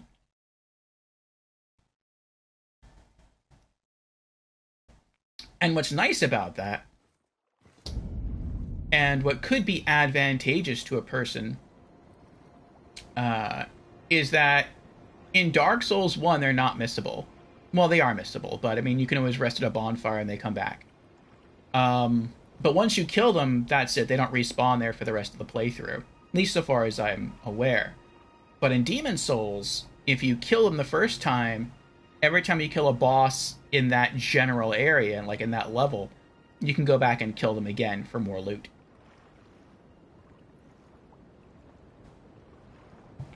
So that's kind of nice. And Fusion's here. Welcome in, Fusion. How are you doing today? Fusion says hello, and has also redeemed hello. I'm new to stream. Well, welcome in, Fusion, for the very first time. Again, how are you doing? And Fusion has also redeemed hydrate. Very well. Cheers, Fusion.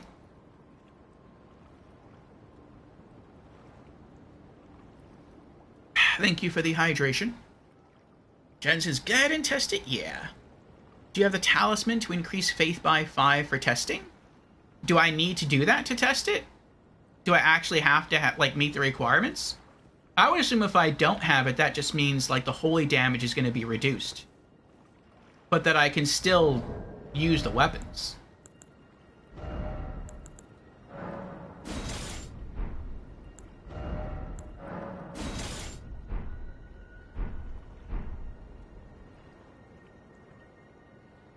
Okay. Well, just see another ads processing. While that happens, I'm going to quickly use the bathroom, and then I'll come back and we'll try these daggers. We're back. Thank you for your patience. Jen says, I wonder if it will let you use the Ash of War without the Faith. I would think not. But are you saying I have to use the Ash of War in order to coat my blades in Divine Element? And then I can kill the skeletons and they'll stay dead? Just having this Sacred Affinity on the daggers isn't enough from the Ash of War?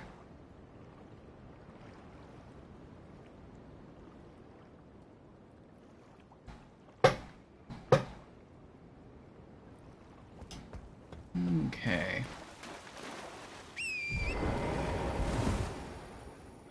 Didn't notice you put Sacred. Go ahead and try. Alright. First Skelly should be at that tree right there.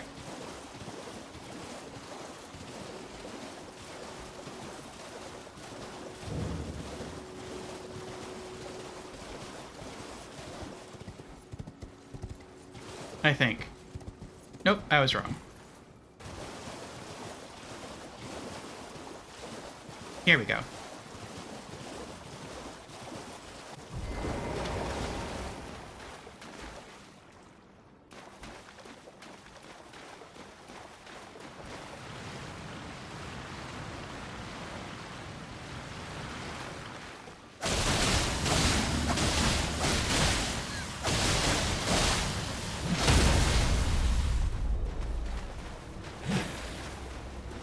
Oh no.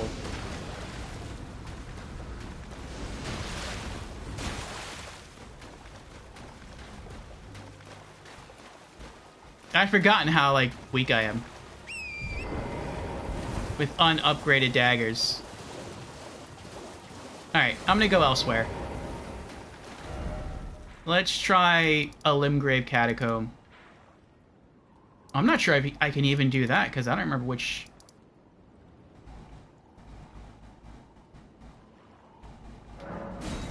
I don't remember which Limgrave Catacombs have skellies.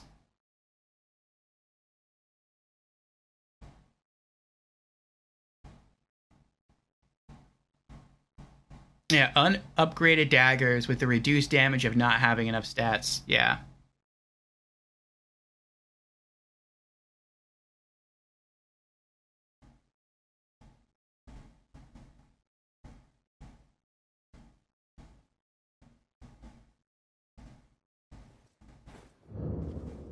I know there's got to be at least one catacomb on Limgrave that has skellies.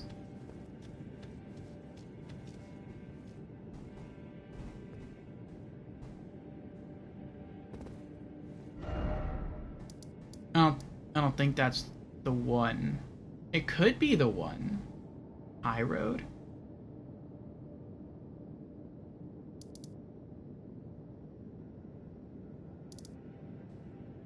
I know Stormfoot has imps.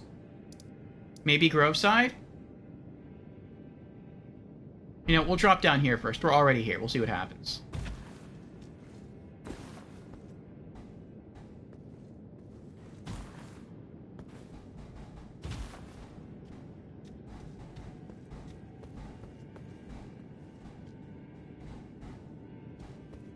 No, this has the wolves and other animals. Okay.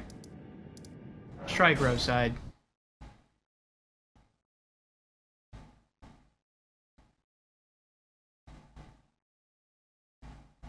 Catacombs on Grace, left of your current Grace. Okay.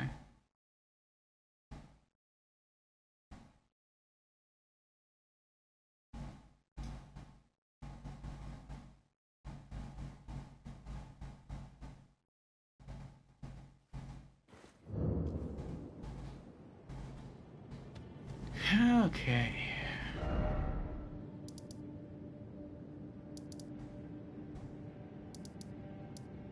Oh, Death Touched. That makes sense.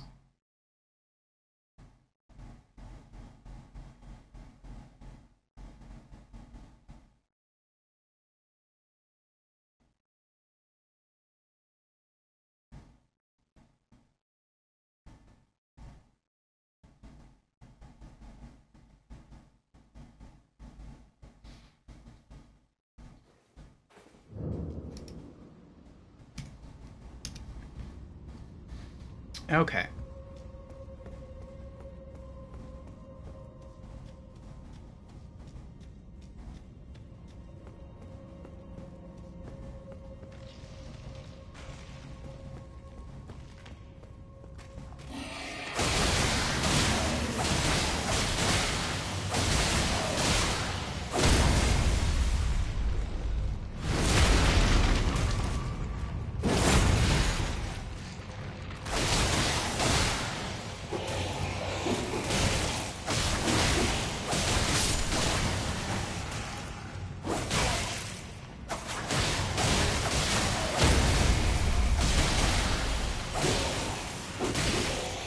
Nope, doesn't work.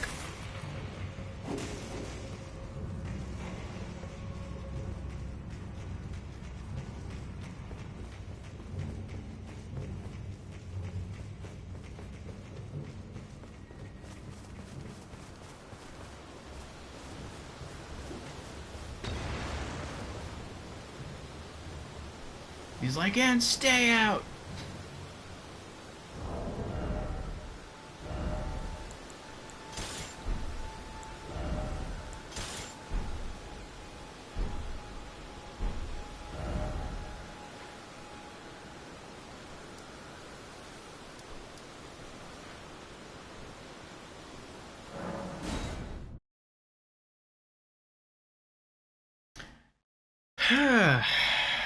Maybe it would work if I either had the faith stat or if I use the Ash of War first in order to coat my blades with like extra holy element. But I don't think I'm gonna go that route.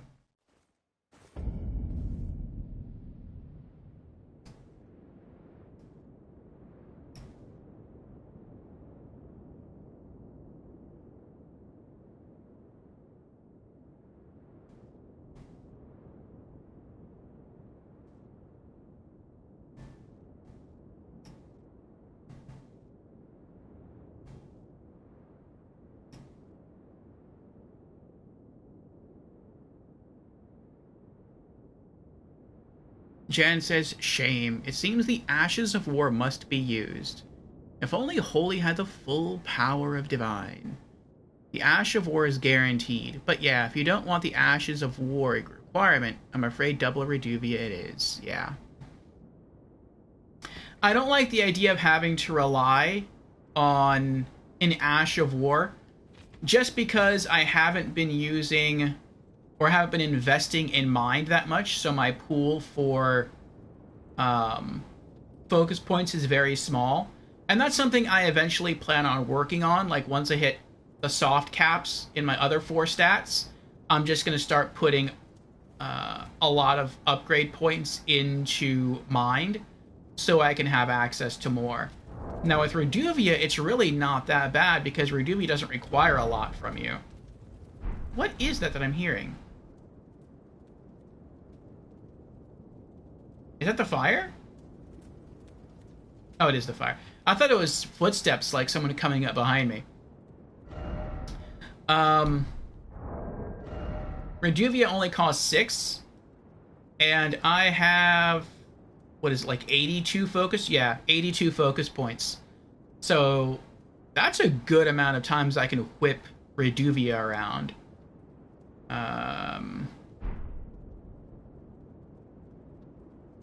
How much was it for the other things?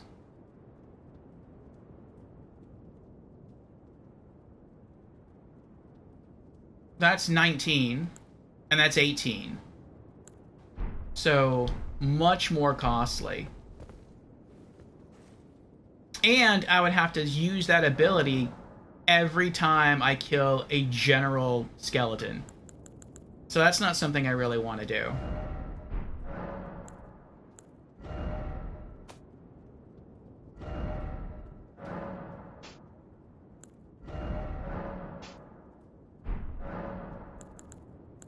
Also, when I was looking for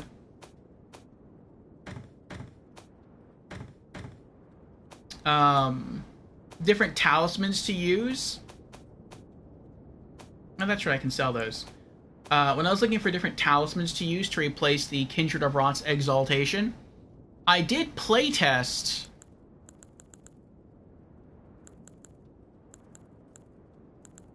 the Ancestral Spirit's Horn.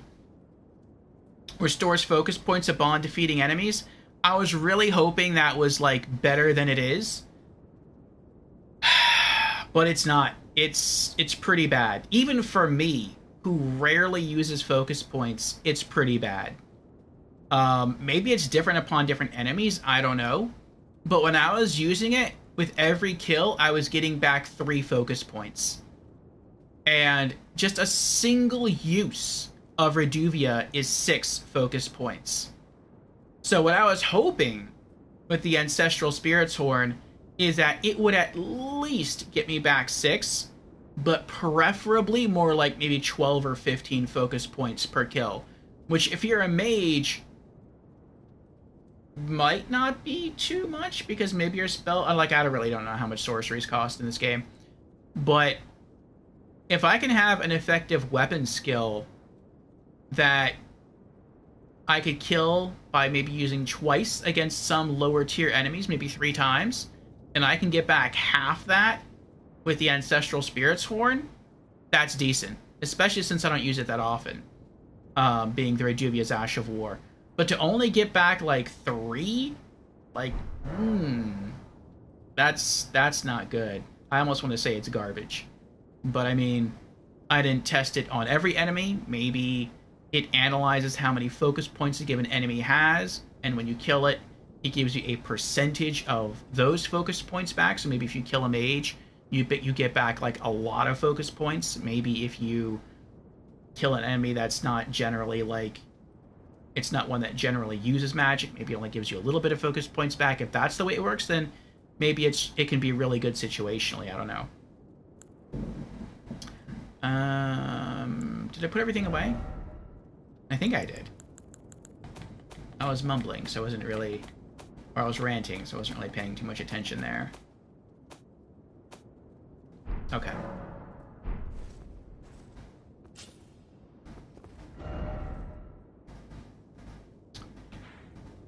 Alrighty.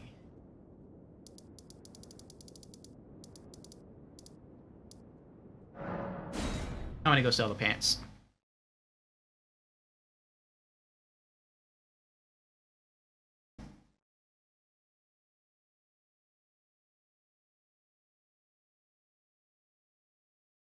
Jen says, yeah, for more Reduvia skills, yes.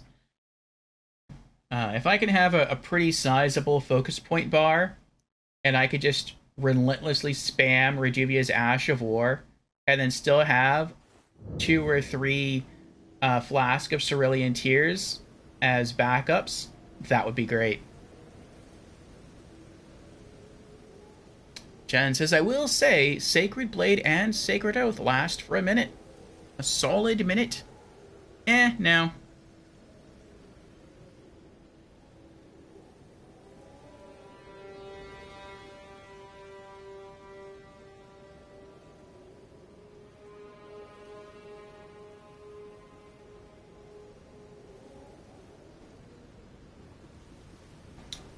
Mochavendier is here. Welcome in, Mochavendier. How are you doing today? Mochavendier says Golden Vow is 1.5 minutes. Buffs attack and defense.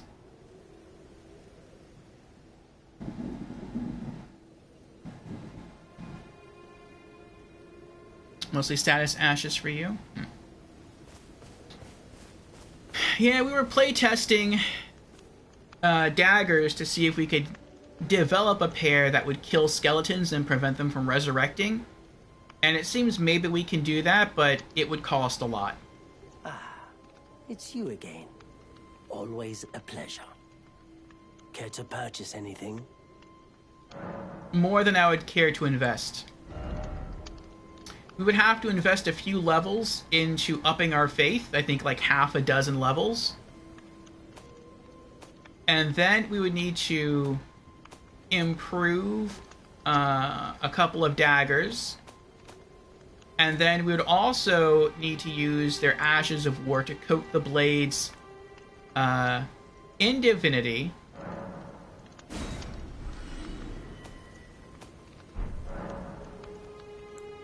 Goodbye for now. And while they're coated with the extra Divinity from the Ash of War, then we could kill skeletons, but of course you would need focus points to use to act. What is he doing? You would need focus points in order to activate those Ashes of War. And yeah, that's like way too much stuff for me to kill skellies. I'd rather just stick with Reduvia's.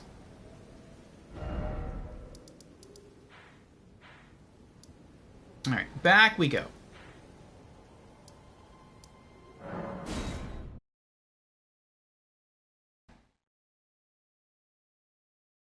They die easily anyways.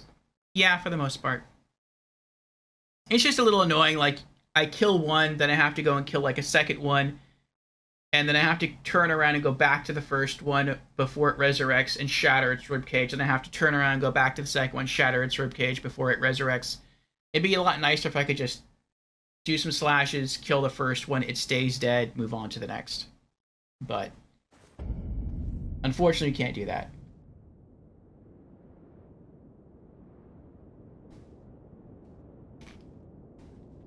I wish you could, but this is not Dark Souls 1. Oh, I also wanted to come back out here. I wanted to see if there was anything over there.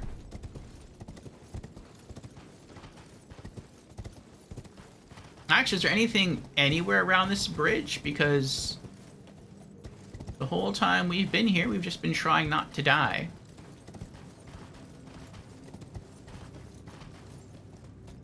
Yeah, it's annoying. Yeah.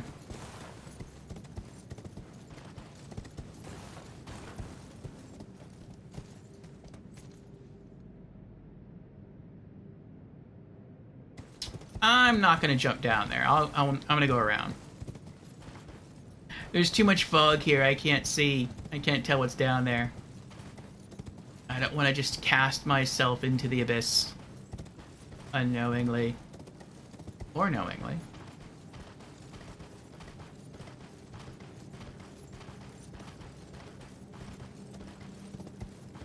Oh, there's an item.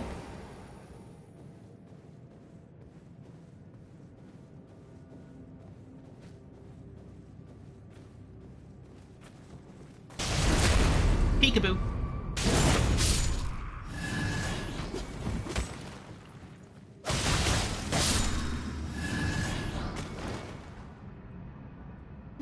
more kukris.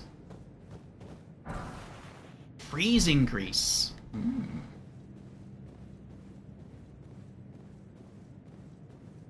Oh, maybe that's why it's so foggy here. Maybe it's like generally warm in Lanedale, and of course it's going to be generally cold in like the snowy north area, and this is like the area in between. So maybe like, I don't know. It snows, but I guess maybe it heats up from time to time, and there's a lot of like water vapor in the air, and that's what causes the fog. Am I going the right way? I'm not going the right way. I want to go like more that way.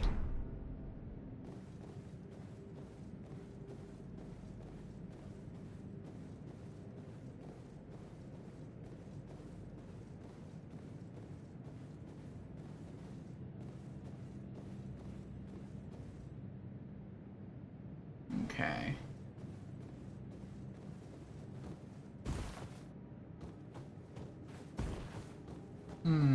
I don't see anything else. Ah, General Organa's here. Welcome in, General Organa. How are you doing?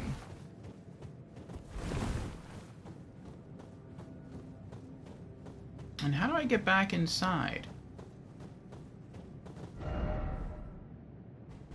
Go that way. Okay.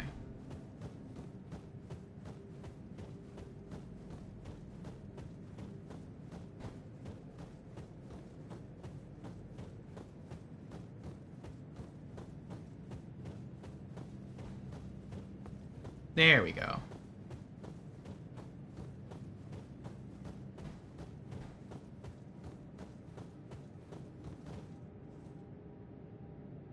Oh, ow.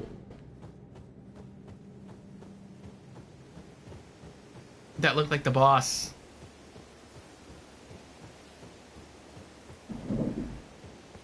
Oh, I hear thunder.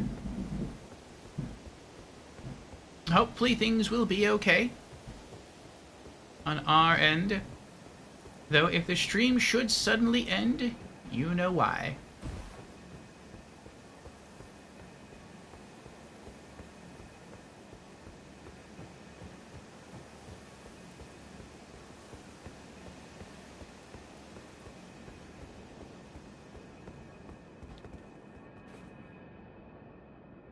Organa has redeemed Hydrate. Cheers, Organa.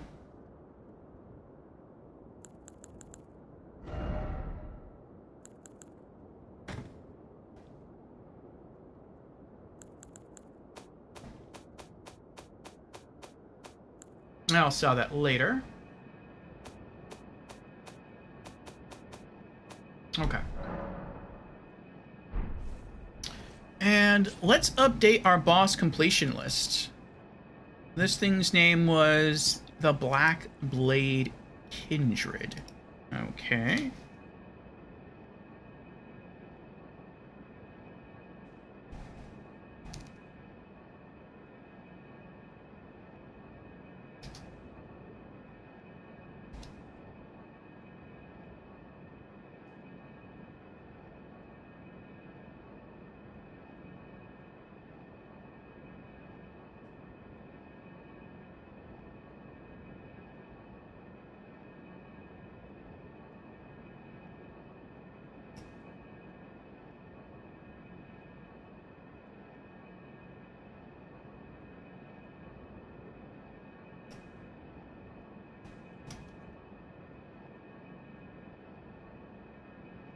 There we go.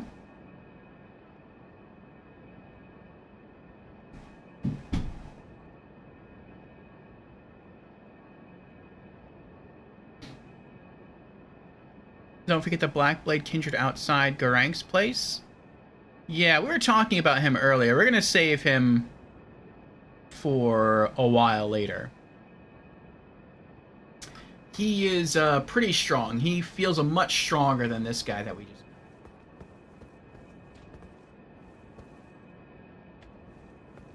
Okay, let's continue. You, please, I can read them. Your fingers Please, your fingers. Turn back. Ahead lies the land of the giant's flame. And the way forth is forbidden. Hear me. The burning of the Earth Tree is the first cardinal sin. Doing so will unbind destined death and slay the world itself. Who would dare put you up to such a task? Most certainly not the fingers.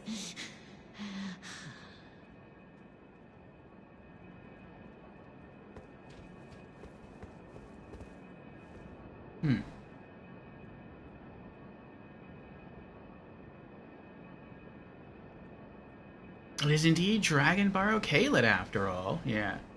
Tough enemy. Hey, Layla, how are you doing? Welcome in.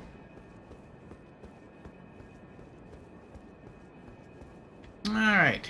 For theatrics, we'll take the lift back up. A grand lift of road. Before I go up, though, is there... I don't think there's any items around here.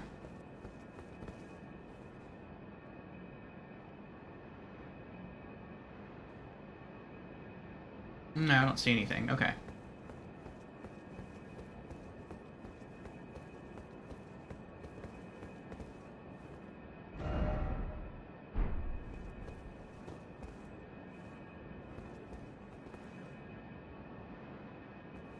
Up indeed. Up we go. Hoist medallion.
Okay.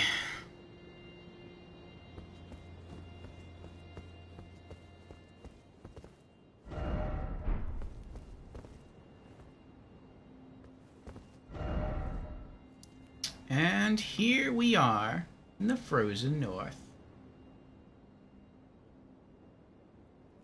Praise the elevator, says Jans. Yes. Alright. We've been to the Zamor ruins. We explored this area. I did go down into the basement and collect something. I think it was a Frost sorcery scroll. May have been in Frost incantation. It's a Frost something. Frost spell scroll. What is this? Giant's Mountaintop Catacombs. We could try there. And I also haven't figured out how to get up here. But let's just... I didn't mean to do that. Let's just start wandering forwards. And see where the road takes us. I will probably maybe skip around a little bit. Like, I'm probably not going to trot across that thin bridge again. The thin land bridge.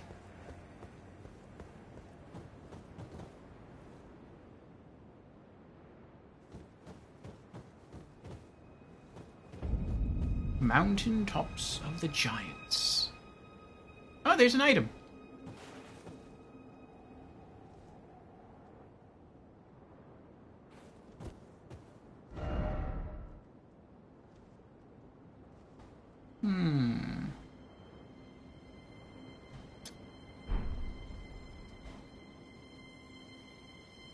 That's close enough.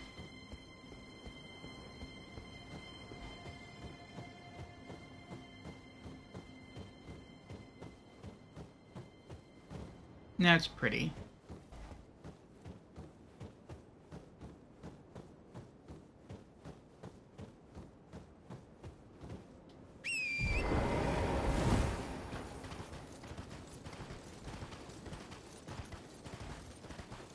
Now, Shabriri isn't here because we killed him.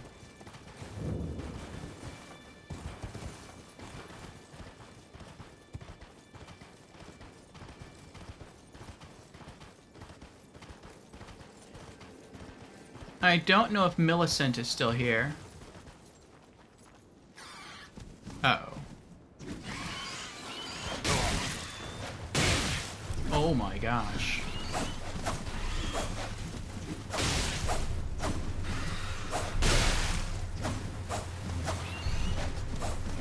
This is why I did not feel ready for this area. These mobs destroy me. Look at that. We just got here. First enemy in the area destroys me.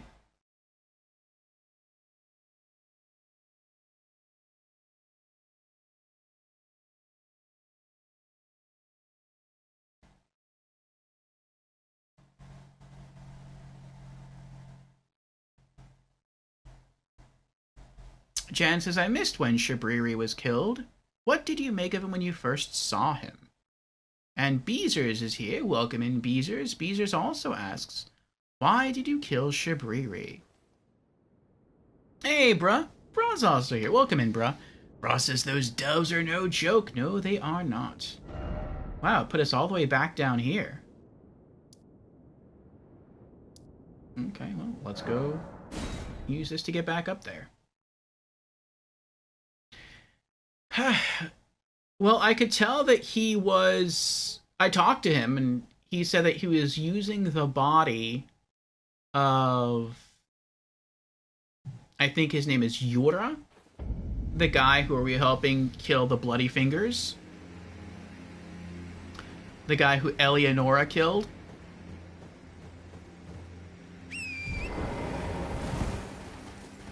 Are my runes up? I think my runes are up there. And he was saying that we could go to the Three Fingers and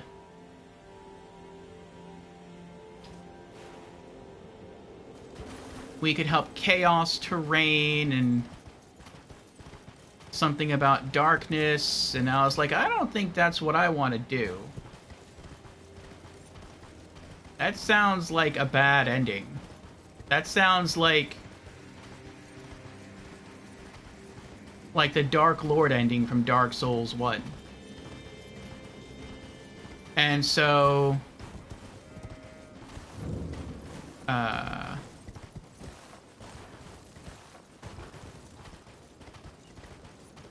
looked at his quest line on Saturday because we collected all the weapons.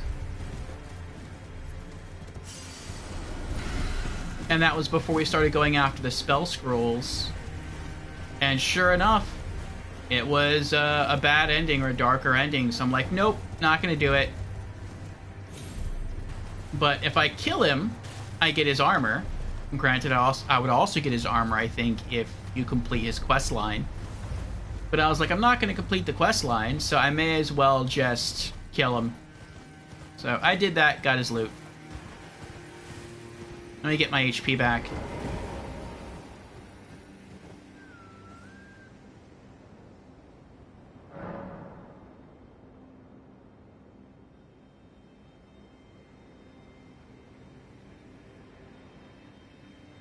Beezer says, in that logic, why not just kill Hyena? Because Hyena's not mean. She's not crazy. She just eats eyeballs. There's nothing wrong with that. They're juicy, plump little morsels.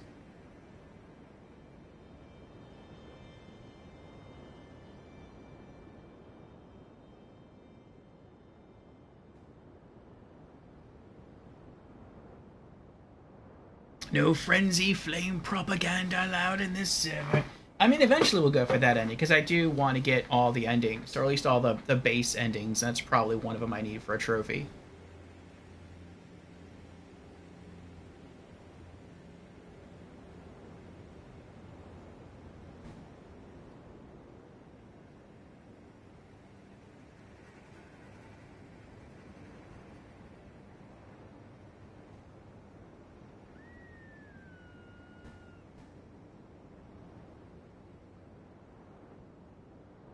Okay. Let's keep going.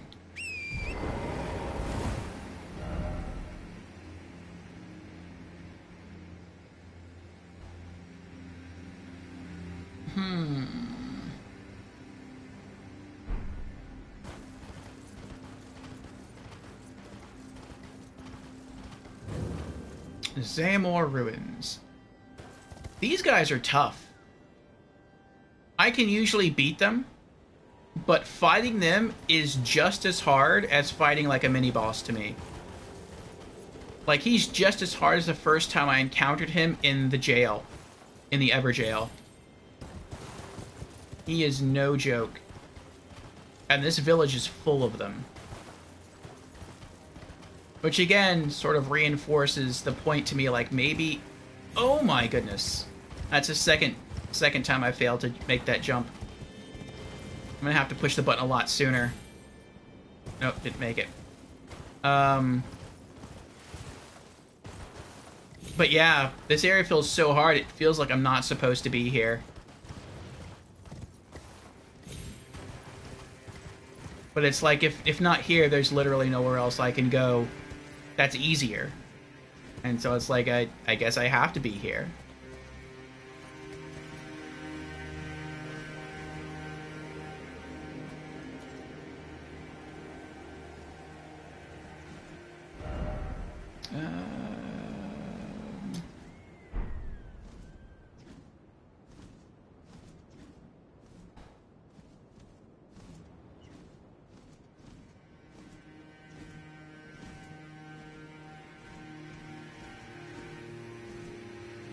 No, I didn't know that about Hyetta.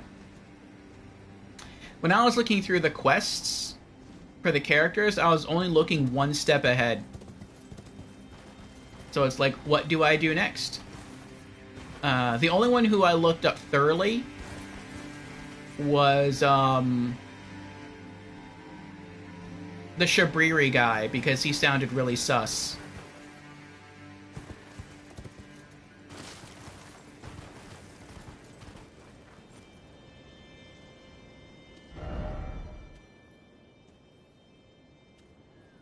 Alright, I think we'll hold off on that. Let's just try...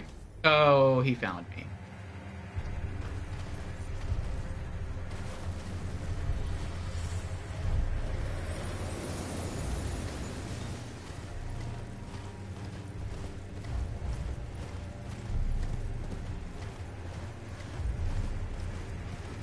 Oh no, a bird.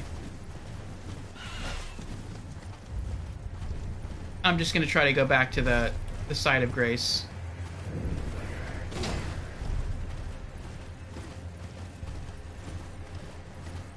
We'll try and see how successful we are in going into the catacombs. I'm just gonna fast travel there.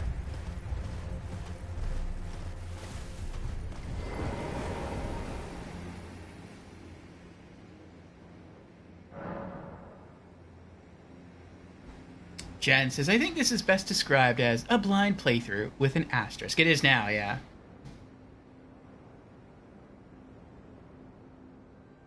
Bra asks, have you finished the Blood Palace area yet? We haven't even started that. We ran through it and we lit up one of the sites of grace and then we left. We also visited a merchant there.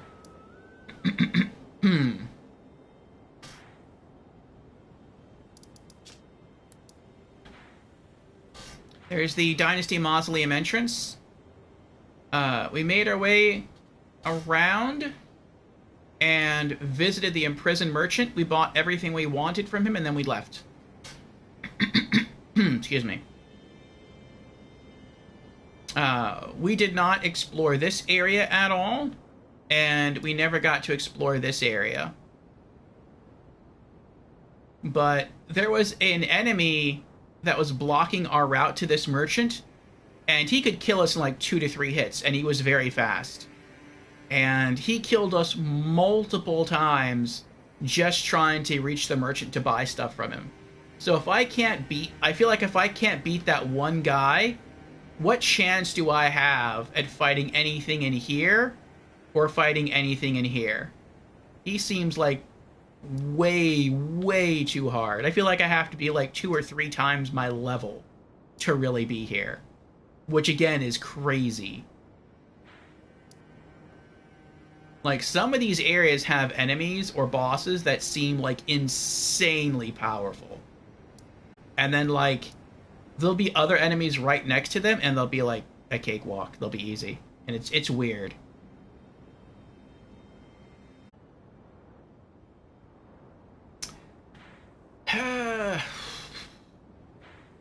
But yeah, we'll try the catacombs, we'll see what happens.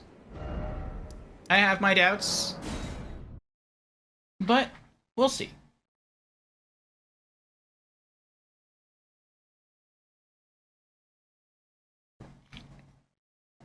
We did beat at least a boss so far. The boss of the Forbidden Lands. So that's one area done. If we can't push too far ahead in this, maybe we'll just go back and do some more bosses or try some more bosses again in Altus Plateau, maybe Lanedale. I don't think we have any bosses left in Liurnia. We have some left in Caelid, but I think those might be too hard for us as well.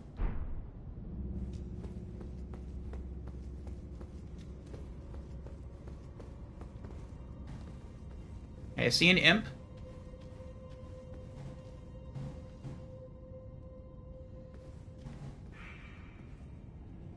Here we go. I don't want to get too close to him. I see an imp behind him.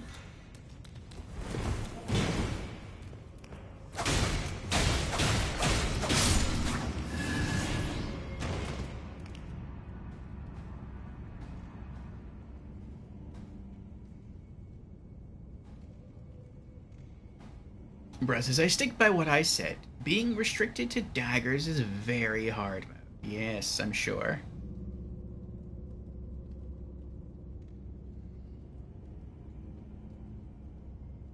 Seems like FromSoft has always favored the Unga Bunga builds.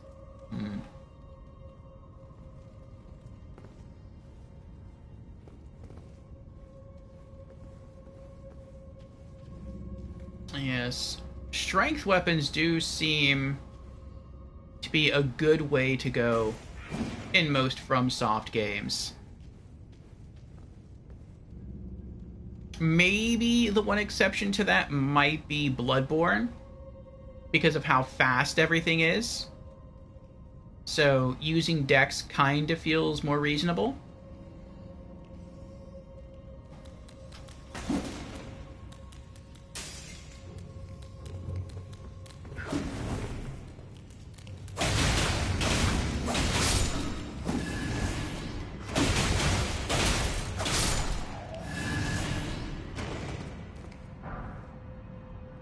Smithing Stone 6.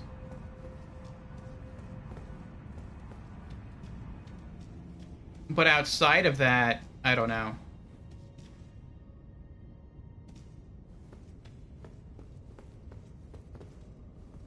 Alright, so nothing in here.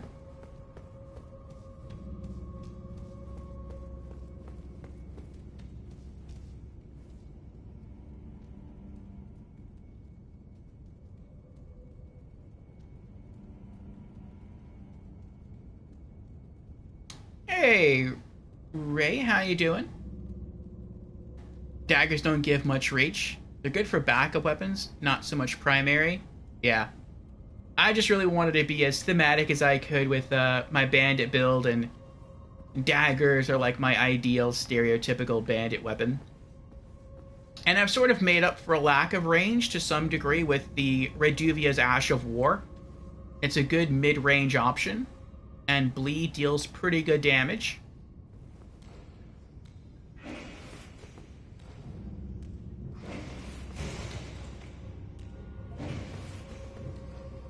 Alright, this seems like all he's gonna do forever, so I'll just make progress going up here. That's mean. Half my HP's already gone. And I'm dead.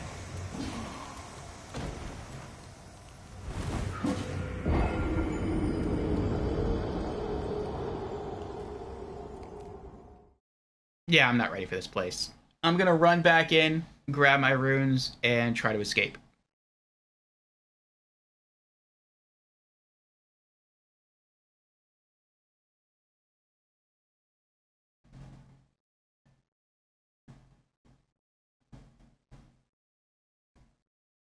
Jan says, I believe in you, Orfeo.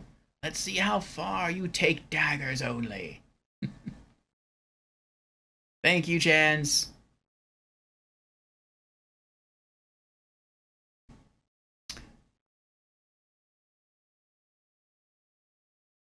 Looks like the Raptor's cape. Tasachi asks, what's your cape? It looks great. It might be. Let's see. Yep, Raptor's black feathers. I like it because, one, it's draped over the standard Bandit torso armor. That jacket right there, that's what the Bandit has to wear normally. So it's definitely thematic for the Bandit. And two, the black feathers of the cape remind me of Eileen from Bloodborne, who also used dual daggers. And she's perhaps one of the coolest characters in Bloodborne. If not the coolest.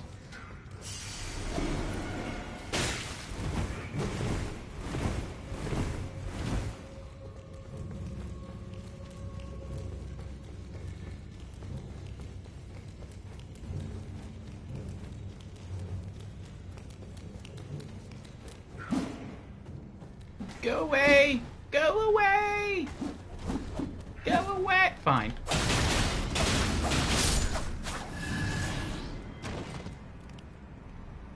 Should have went away. Okay. I haven't figured out how to get up here yet.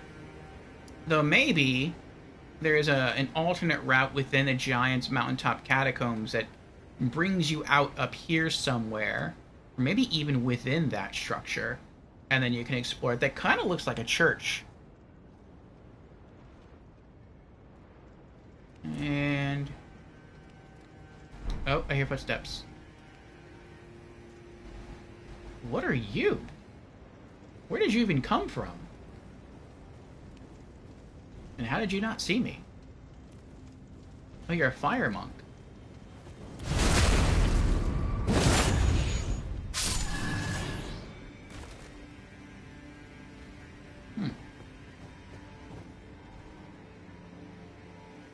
That was weird.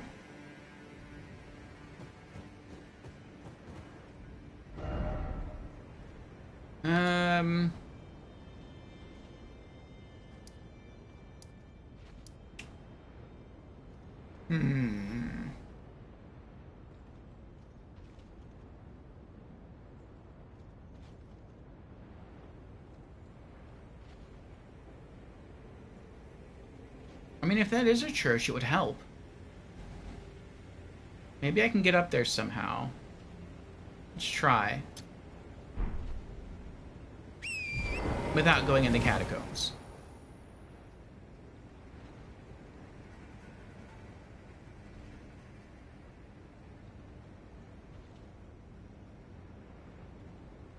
Jan says, and the cape makes you look very stealthy.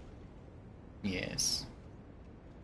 Blade of Mercy, was it? Very good in PvP for you.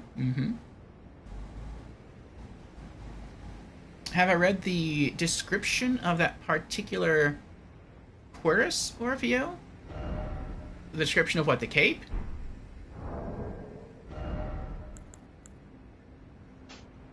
Oops. I keep doing that. When you go into inventory, or even when you're here, like, you press square to, like, view additional information. When you're just on the equip screen, square is just remove.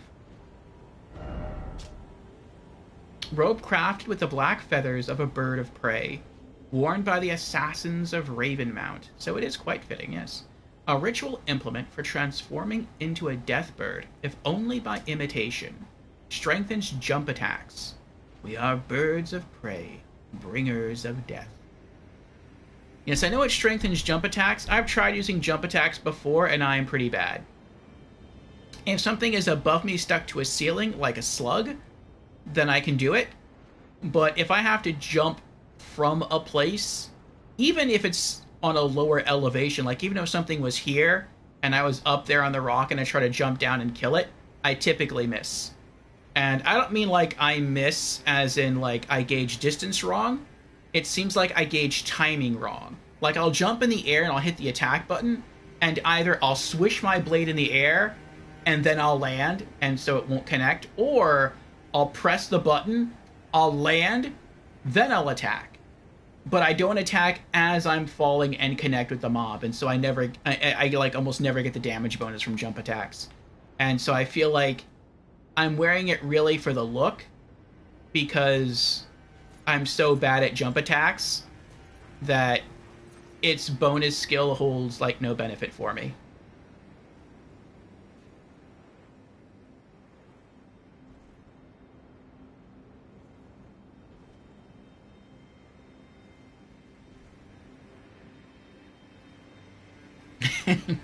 Tasachi says, I generally answer that question by jumping on the back of my horse and exploiting bad collision in vertical parts to climb it. That's what I'm going to try, Tasachi.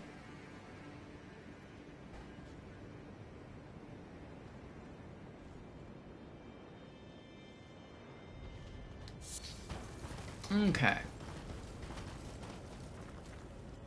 Okay, so we got more fire amongst there. I think it's... Where's the blue? It's over there. So I guess it's way up there. Alright. See how high we can get.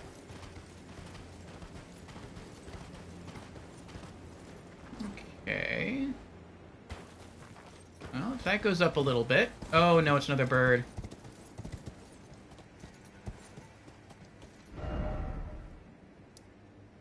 Okay.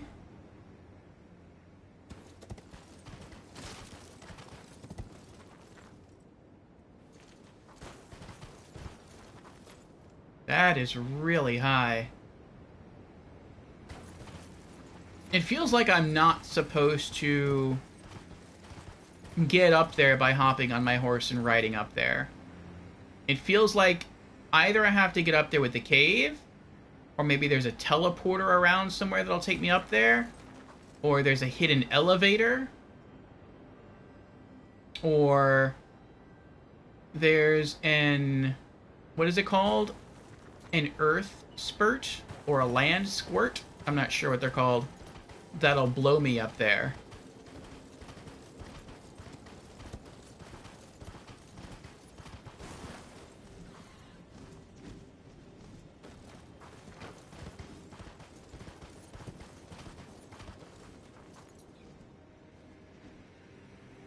Oh, funny, Rayar. Very funny. Where I made a punny joke at the crime scene. The Vulture police said, "Nothing to see here. Carry on. Carry on."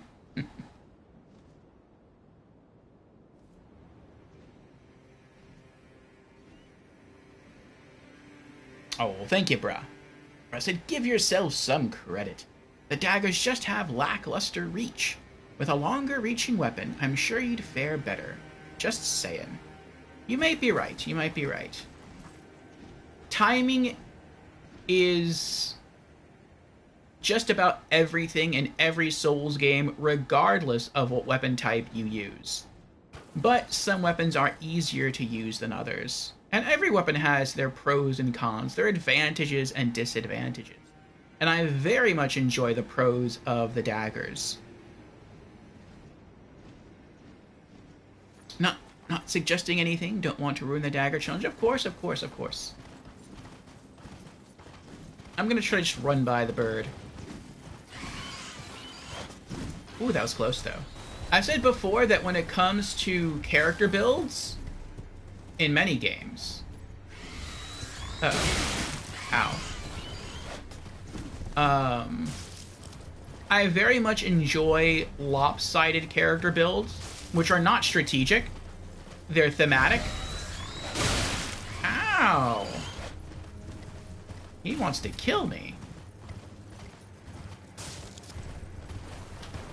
Oh. I thought that was just nothing but air there.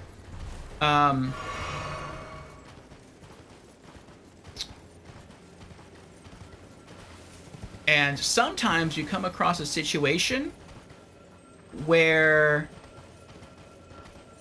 the build that you're running is strong against a particular enemy or group of enemies or area.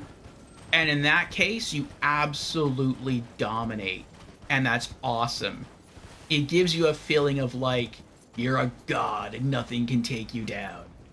And then in other situations, you come across, you feel incredibly weak.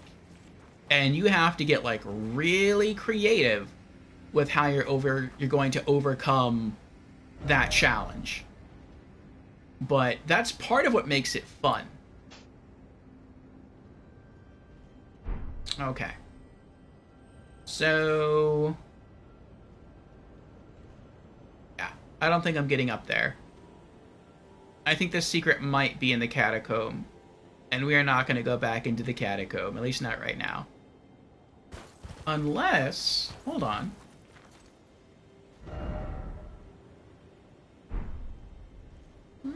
There's a land bridge connecting that chunk of land to that chunk of land. And...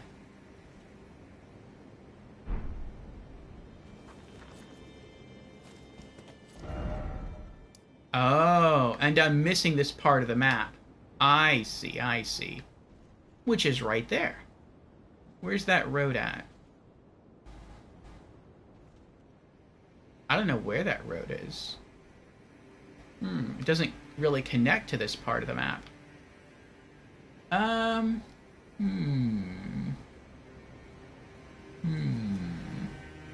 We might just do what we did before in other new areas, which is just run through as quickly as possible and hope to find some good loot that'll make us stronger, and then revisit older areas and beat those bosses.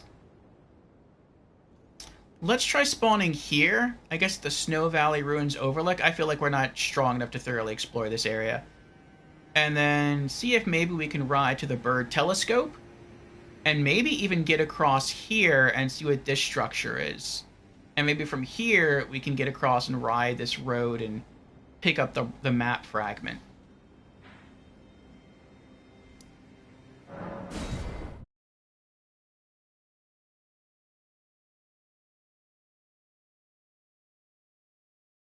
And Jan's redeemed hydrate again. Very well, Jans. Cheers.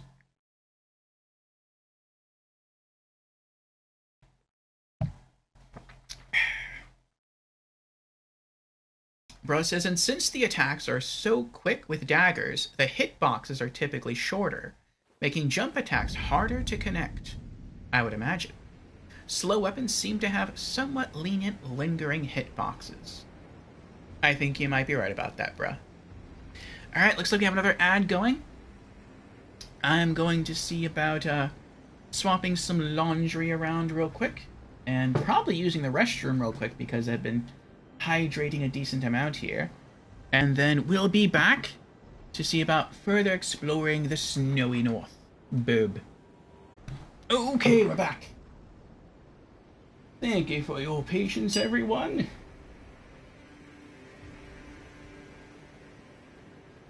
What a pleasant air to remedy hot days like these, says bruh. Nice background music, too.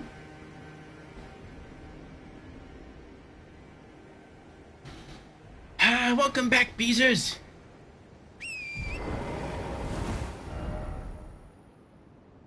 Okay.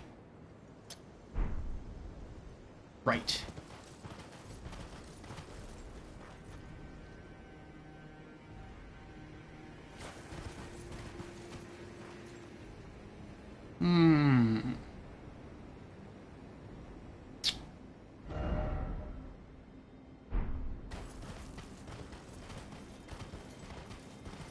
Is this where the Tibia Mariner is?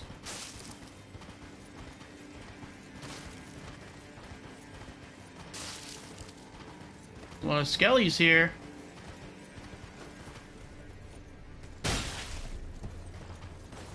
What was that?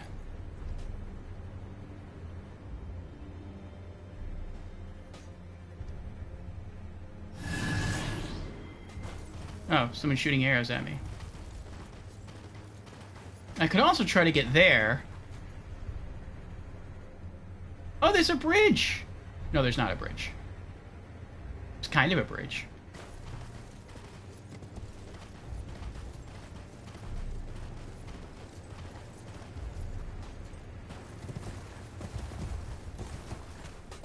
Hello. Oh. Ooh.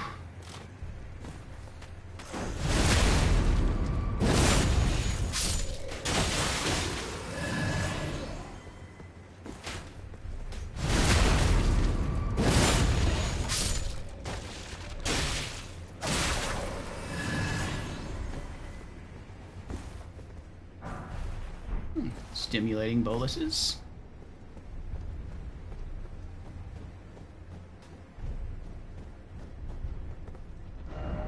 Secret passage ahead, behold bridge. Hidden path ahead, but be wary of rushing in.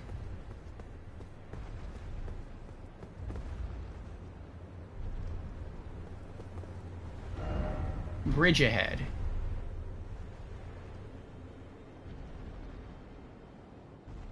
It doesn't look like there's a bridge ahead.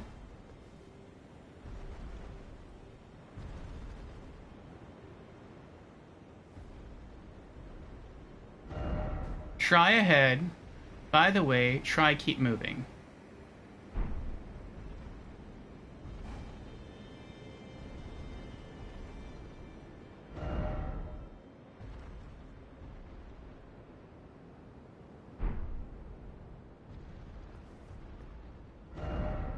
Keep moving ahead.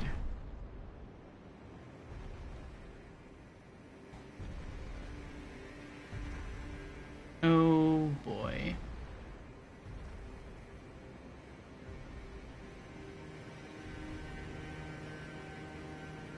I do not like this.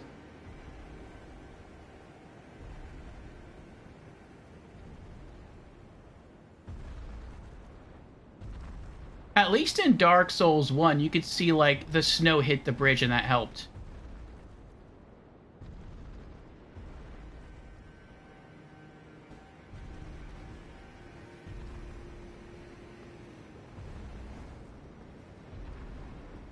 Or the crystal flutter, I guess. Praise the ahead. Is that an archer over there?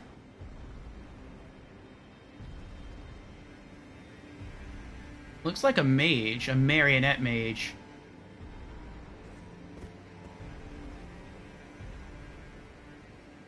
I thought the path was going to go up there. Now I'm not sure. It might go over there.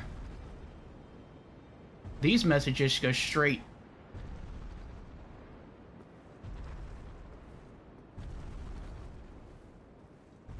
Crouch. Item ahead.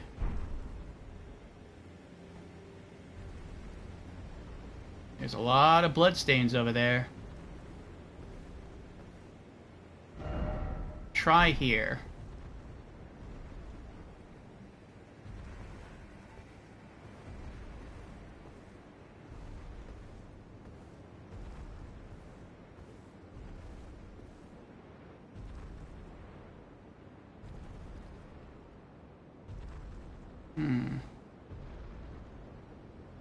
Oh, I didn't mean to do that again. Behold bridge.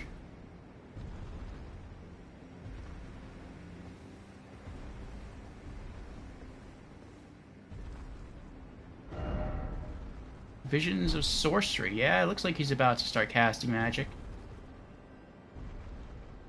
Looks like this is where the trail ends.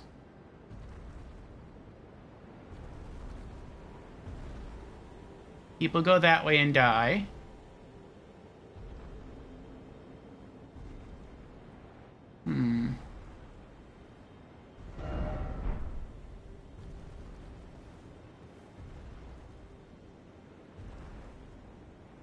What did you try? Oh, so... okay. Be wary of liar, therefore try right. So I'm guessing the path goes that way, then.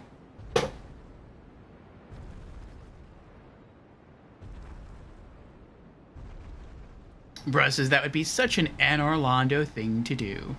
Sniping with arrows whilst you traverse a precariously narrow pathway. Agreed. Jan says golem and snipe. Yeah, thankfully the golems that are here are using halberds and not bow and arrows.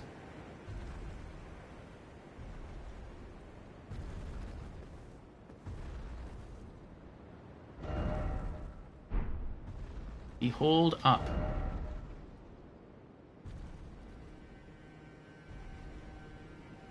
Oh, there's other messages up there.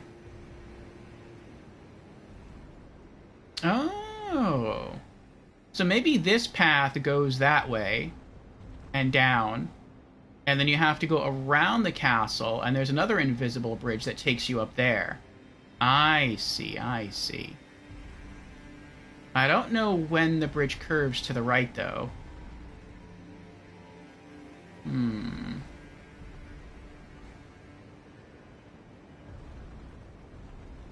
Well, the bloodstains are all here, so I'm guessing as long as I follow the bloodstains, I'll hit a floor. Or I'll be at a floor. Let's see. Yeah. Okay, so I can go straight. What about this one?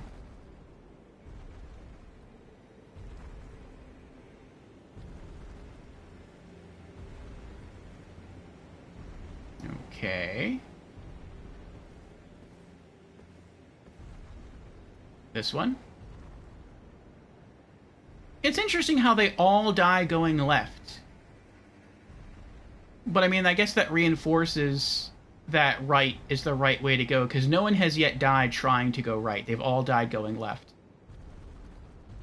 I just don't know where the right is. I hope the path is big, like it's wide. Alright. I'm gonna try going this way now. See what happens.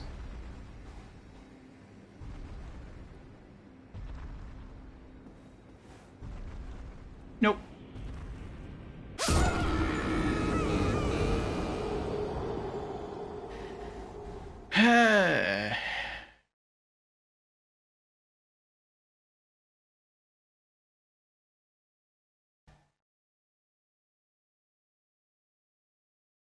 It'd be nice if there was, like, a site of grace, or at least a statue of Marika, like, right by the invisible bridge.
I mean, it looks like the bloodstains stay on the invisible platform. Oh, I wanted the butterflies. Oh, okay, that's kind of hard to collect.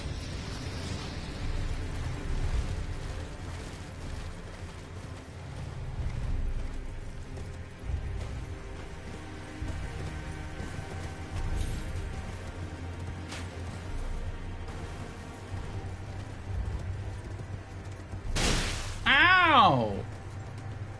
Oh, they're gonna keep shooting at me. That stinks. Okay.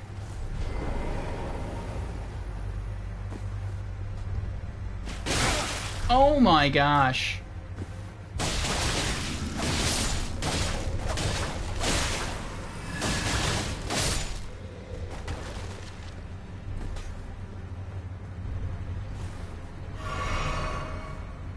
I almost lost my 40,000 runes there due to arrows.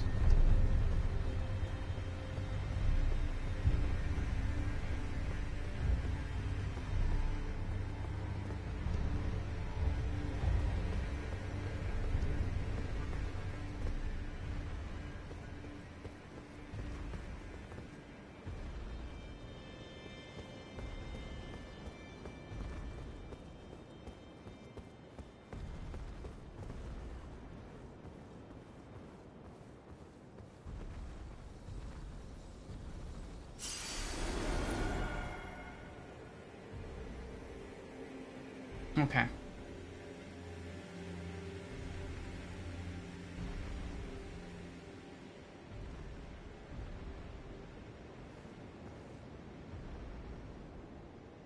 How'd you die?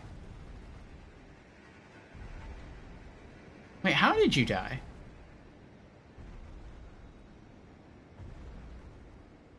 Oh, I guess that was just a lot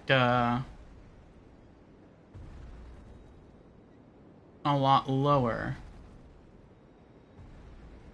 He jumped? Double jumped. Oh, he missed the cliff. I see, I see. Let me see exactly where you were.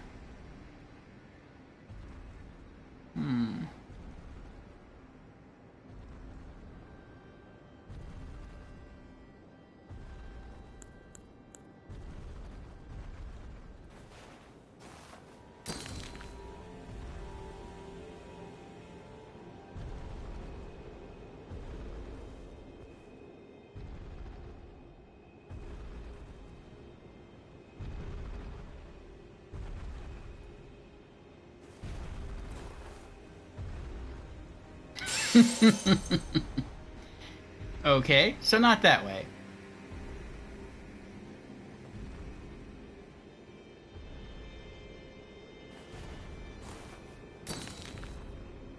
Okay.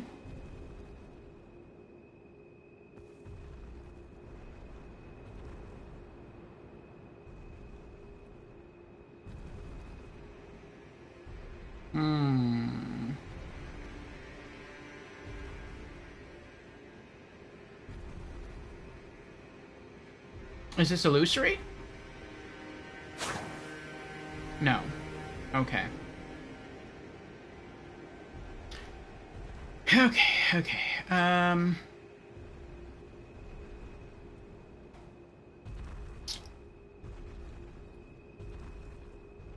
Maybe I have to backtrack and turn left a little bit. That could be it.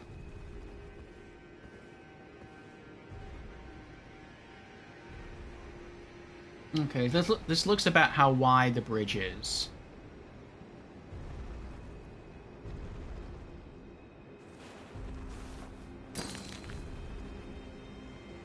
Okay.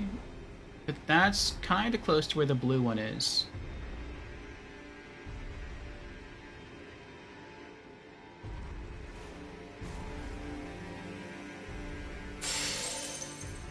No.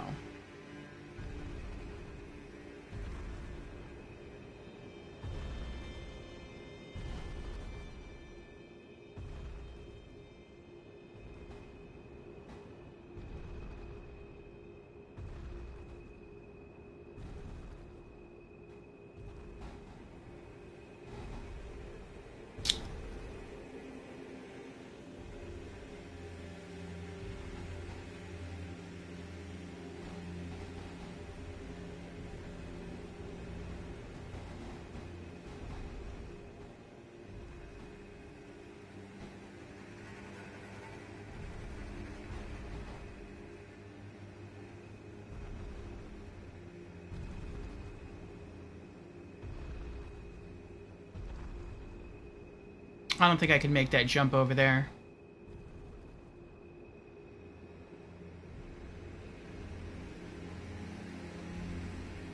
Hmm.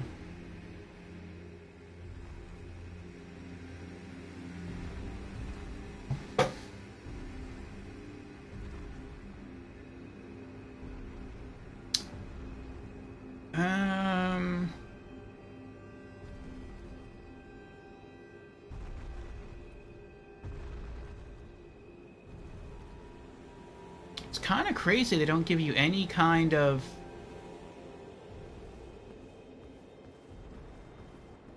clue as to where the bridge might be.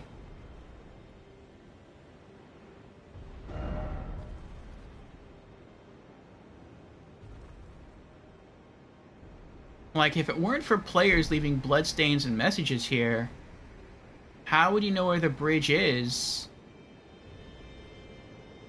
if you were playing offline?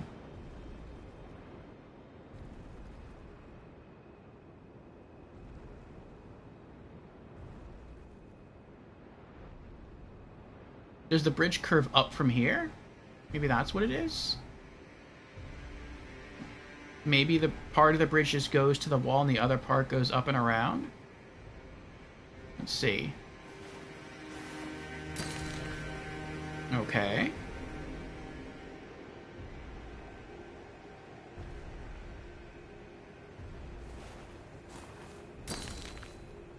Okay.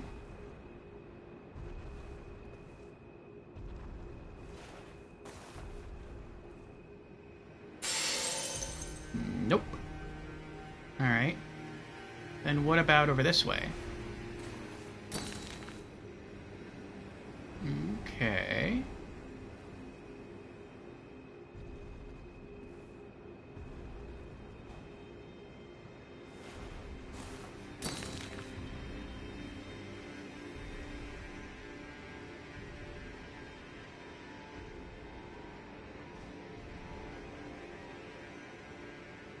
It looks like you can very lightly see blue spots in the sky.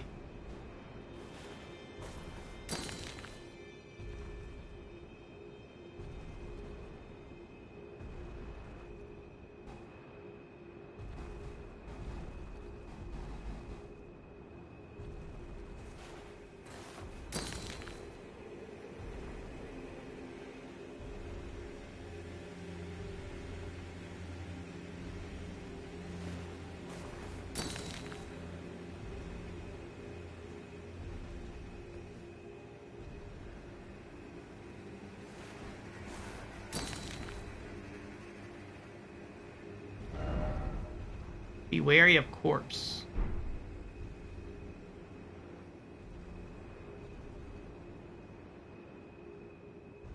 I'm not sure what... Oh, maybe it means him. Alright. Looks like I just go up and that way and I'm okay. I don't want to press my luck, though. I'll walk up to the message and drop another one.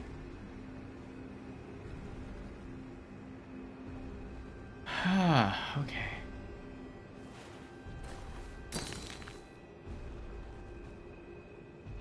This is what I had to do in Dark Souls 1 with the Crystal Cavern. Well, the Crystal Cavern was a bit easier than this, I think. Oh, the message is... Oh, okay, there's still a message there.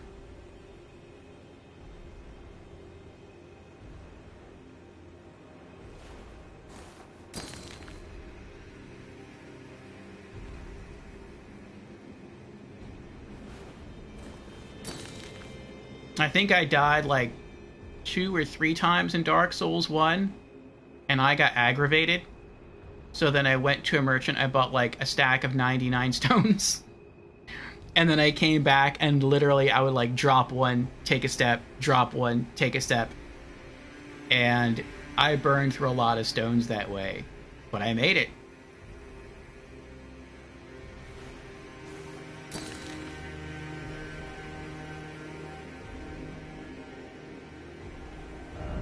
Try here.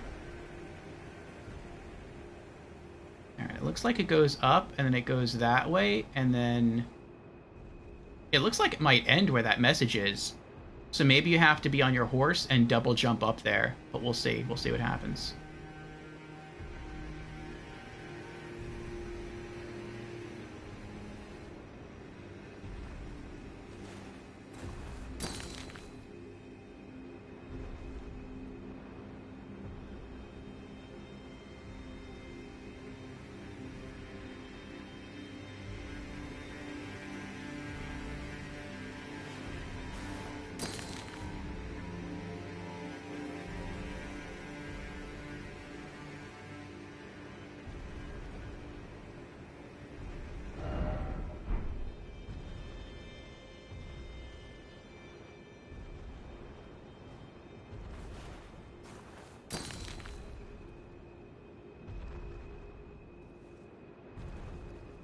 I hope there's a side of grace in there. That'd be horrible if I got all the way in there. And then, like, as soon as I get in there, there's, like, an enemy and it kills me, and then I have to do this all over again.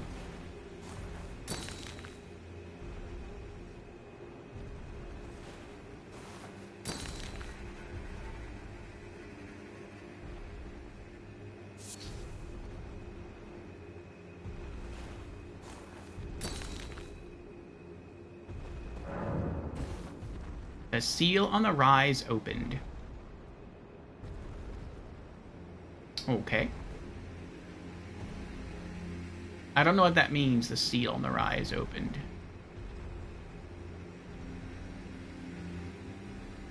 Oh, there is an enemy. Alright, hold on a second.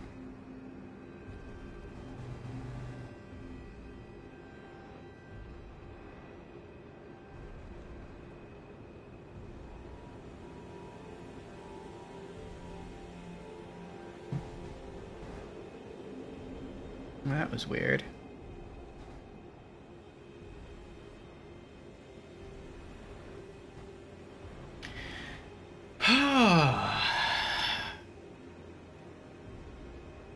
Jen says, I'm just so happy to finally see you using prism stones. Yes, well, thank you. It would have been nice, like, when I finally reached this, if the bridge appeared. Because I see an enemy in there. An avionet soldier.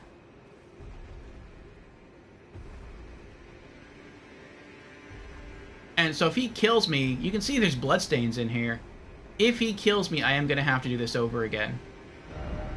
Beware of group? So he's not alone. Oh boy. I could try just... Oh, I see him now. There's another one right there.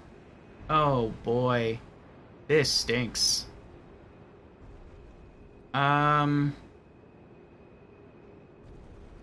let's try and take him out one at a time.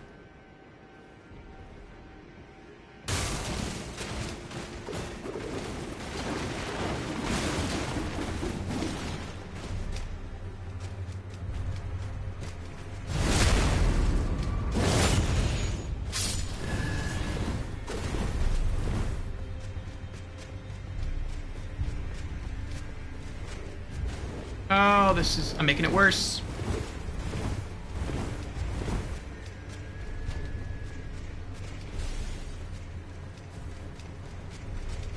Can I have a side of grace?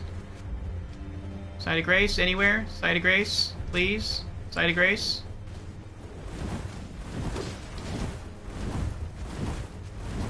There might be one in the tower.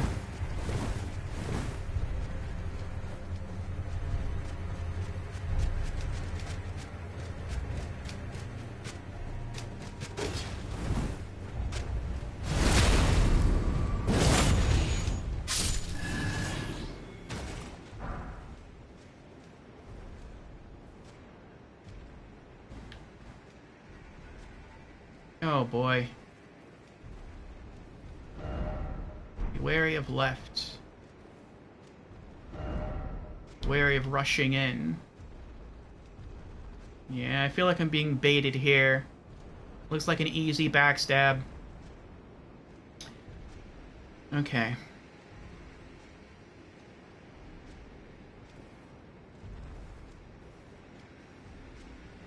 How did you die? You went in.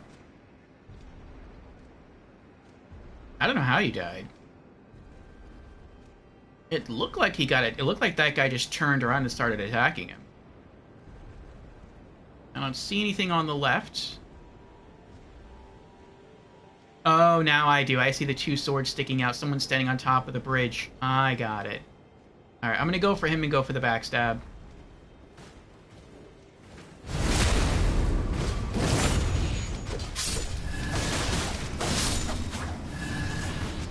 Whew. Gotta love those iframes. Marionette Soldier Bird Helm. Oh, that's new. Old Fangs.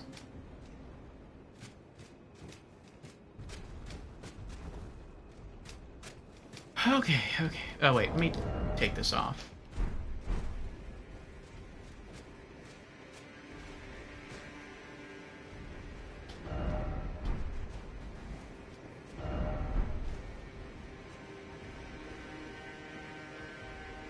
Alright, so maybe there is a side of grace here somewhere. And I just don't see it yet. What do you say? Falling snow marks something unseen. I guess that means the bridge?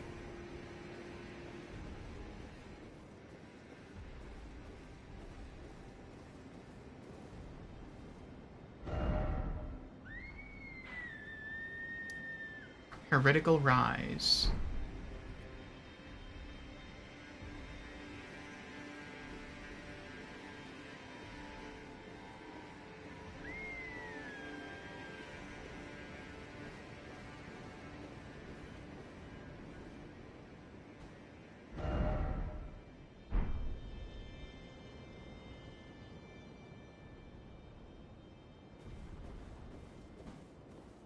I'm thinking, should I just try to like hop on my horse and ride that way? Because it looks like there's a road here. Though there's no road here. And that's weird to me. Maybe there's different elevations here. Or maybe there is a side of grace somewhere within the tower.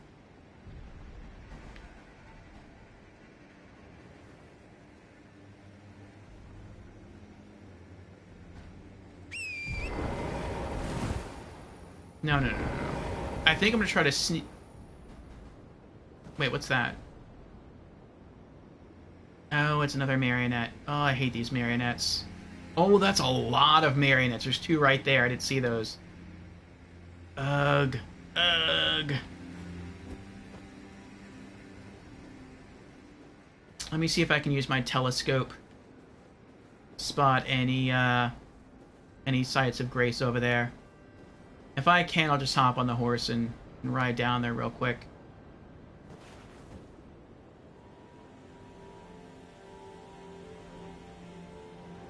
Not that I see. Alright.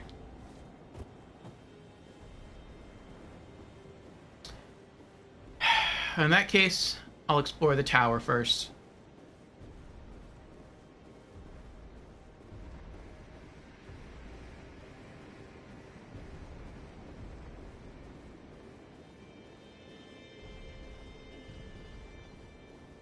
I feel like after crossing that invisible bridge, that there should be a side of grace within sight. And since I can't see it while being outside, then I feel it has to be inside.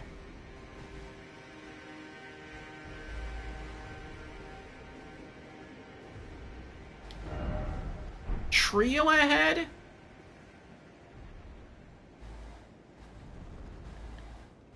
Oh boy.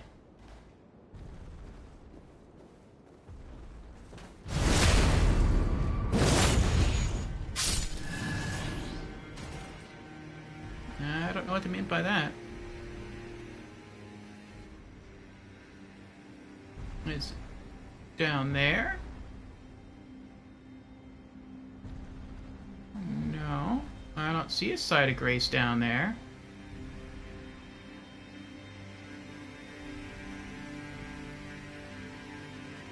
Alright, get back to the tower.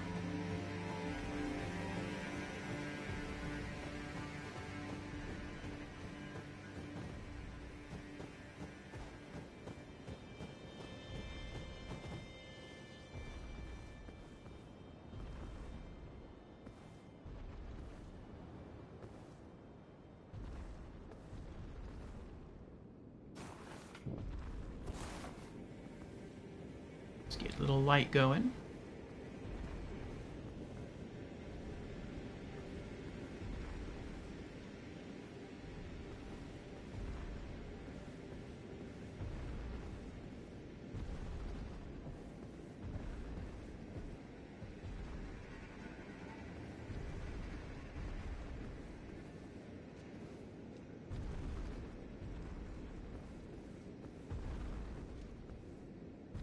Be nice if I found something like, what was it called in Dark Souls 2?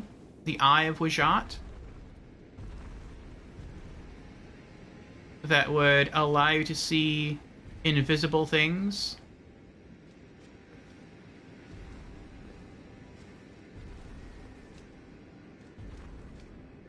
I could use that here. Or maybe I couldn't use it here. Maybe the only invisible thing around was just the bridge. Oh, that stinks.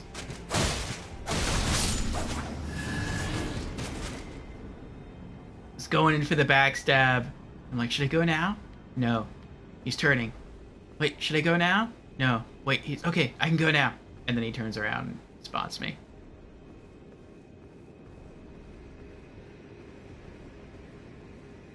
Okay. Seem to be alright.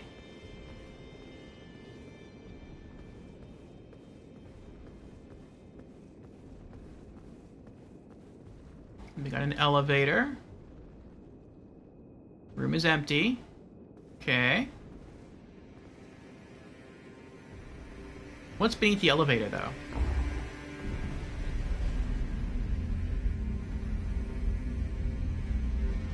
Just the first floor. Nothing special. Okay.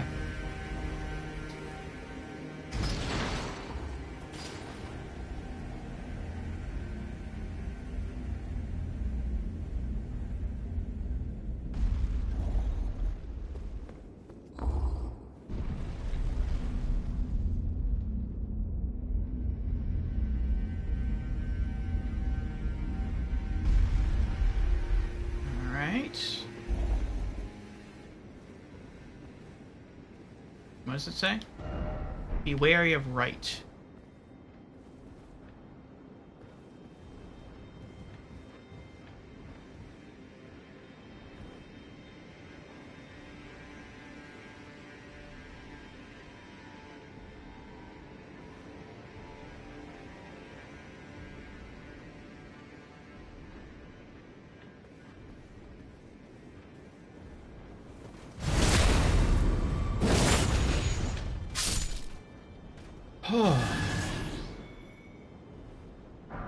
Thank you. No, the Dagger's Talisman is helping me. The Dagger Talisman is helping me. I feel like without that, I'd probably need to backstab an enemy and then finish it off as it stands up. That's been happening a lot.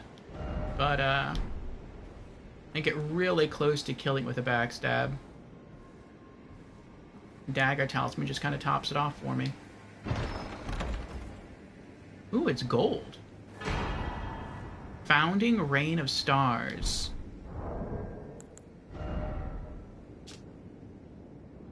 The eldest primeval sorcery, said to have been discovered by an ancient astrologer, a sorcery of legendary status, summons a dark cloud of stars overhead.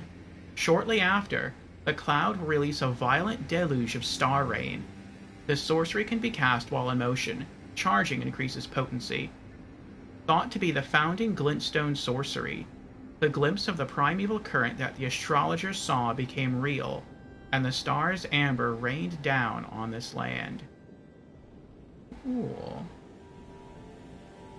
And we also have Marionette Soldier Bird Helm. Metal helm formed in the likeness of the face of a bird, worn by Avionette soldiers, crafted to serve the sorcerers. The construction of this helm is remarkably crude. For a doll, the only thing that matters is that it does not break.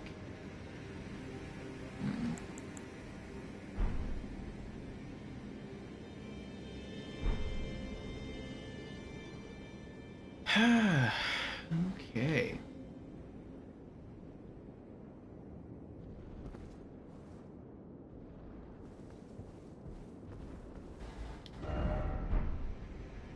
Well, that's cool. We didn't get any sort of,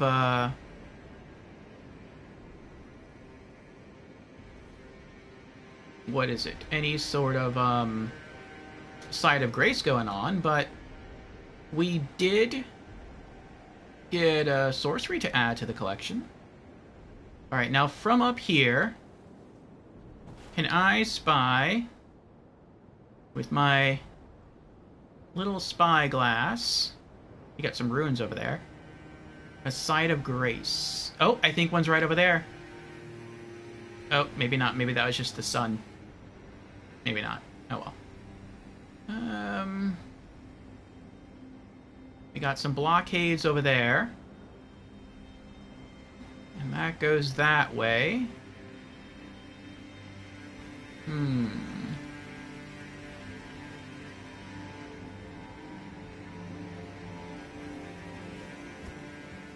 Alright. I guess what I'm going to do is hop on my horse and just ride around down there and hope to get lucky.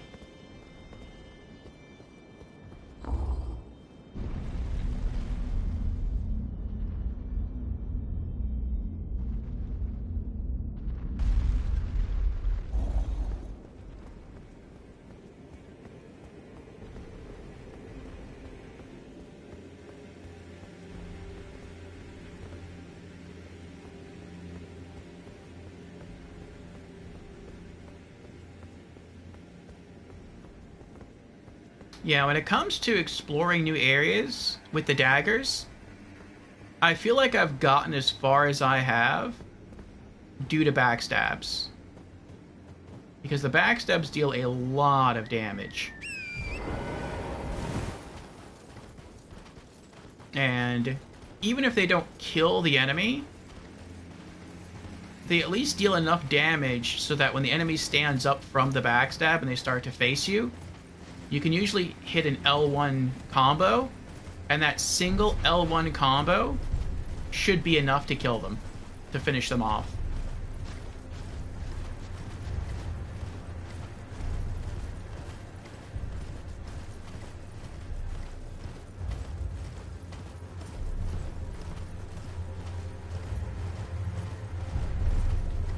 I hear their footsteps behind me.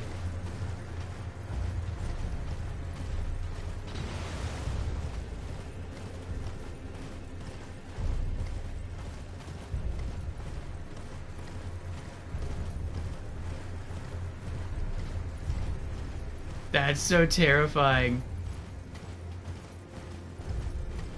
It's like if you mess up, you have to do the invisible bridge thing all over again. Oh, we got an Everjail near here? Maybe. Looks that way. Yes, we do. Lord Contender's Everjail.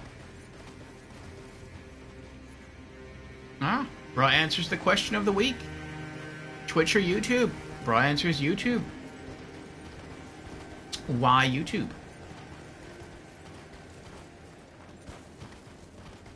I like both. I would say, for me, Twitch. But I could easily see YouTube. And I would say Twitch because I stream on Twitch. and I spend a lot of time watching streams on Twitch. But you can also watch streams on YouTube, and there's archival stuff on YouTube. There is also archival stuff on Twitch, but it doesn't last as long. YouTube archival stuff lasts forever, at least so far as I know. Sign of Grace! Whereas on Twitch, I think it only lasts for between 2 to 4 weeks. Yay! What is that? Uh-oh. Nope.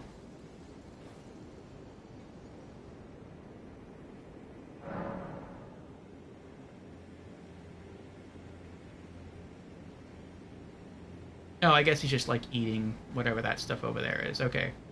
That makes me feel better. I thought he saw me, he was coming over here to kill me. Oh, boy.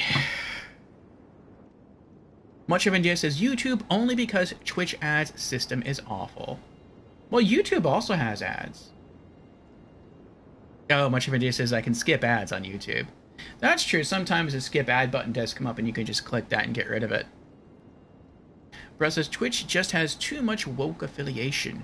That and I just don't watch live streams nearly as much as I used to. Or view is my sole reason for visiting Twitch anymore. Aw.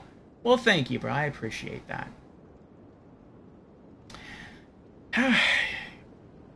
Yeah, for me, I would again say Twitch. Twitch is just where I go to watch video game live streams, and I really like the idea of being able to reach out and communicate with the people that I watch, even if I don't do it, even if I just lurk the entire time. I like the idea of being able to do that, of having that option. And again, you do have that option on YouTube if someone is streaming on YouTube. But it's just not where I go for game streams. I just go to YouTube for archival content. And the way I typically use Twitch and YouTube is I'll go to Twitch and I'll look for live streams. And if I don't see any live streams, then maybe I'll try to watch someone's VOD if I know I missed one of their streams and I kind of want to catch up. If that's not the case, then I'll go to YouTube. And I'll look up, like, general vids or gaming vids or stuff like that. But Twitch is always my first route.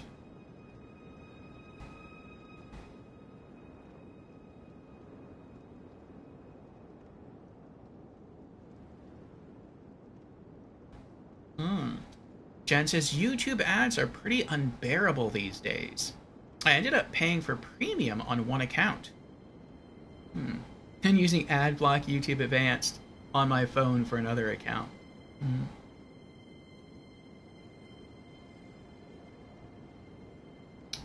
How much is YouTube Premium? Also, we have an ad starting in about 5 minutes, but I'm just going to run the ad now. I'm going to go get my final cup of coffee, and I'm going to use the bathroom real quick, and then we come back. We'll see where this road continues to lead us, hopefully to greater power. Boob.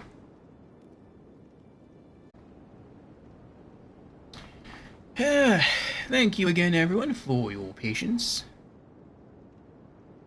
Raj just been using the YouTube ad blocker system. I see. Wow. Jan says YouTube Premium is $14 a month. That is expensive.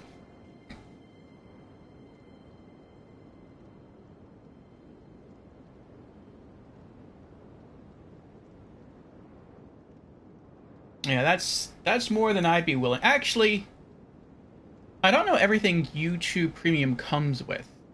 If it comes with more than ad-free viewing, if, like, you can watch, like, YouTube Premium movies for free as well,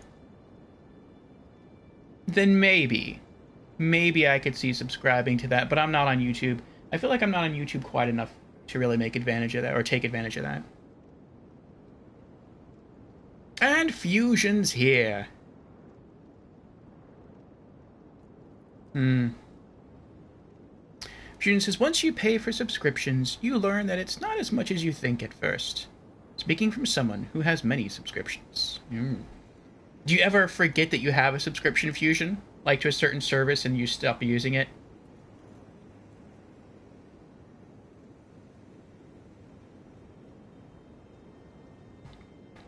No? Good on you. Or keeping track of your finances, your subscriptions.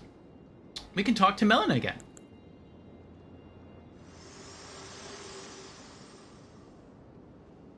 We're almost there. The flame of ruin lies just ahead. I'm glad it was you I traveled with. I must tender my thanks to Torrent, too. Thank you, Torrent. Please continue to lend your aid. Till the end.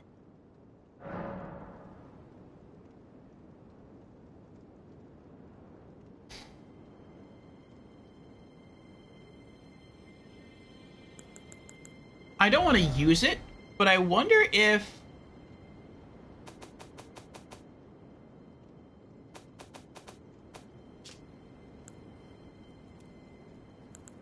I should pull out Latenna. Like, I wonder if you have to have her in your inventory when you reach wherever it is you're supposed to be going.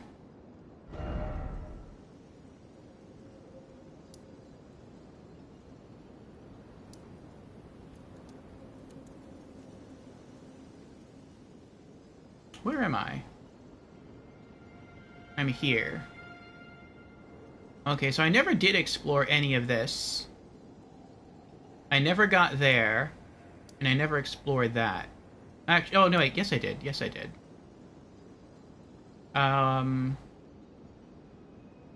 Let's continue to ride down the road and get the map. I don't know where the road is. There. Okay.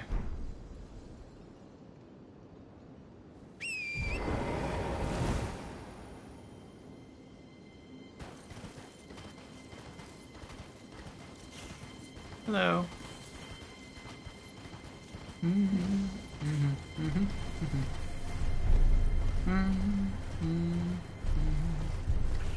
Excuse me.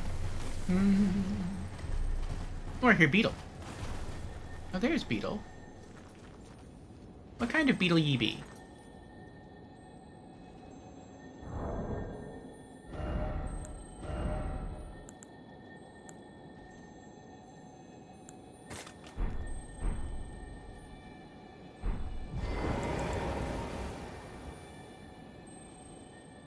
I like how everyone just kind of like stopped following me.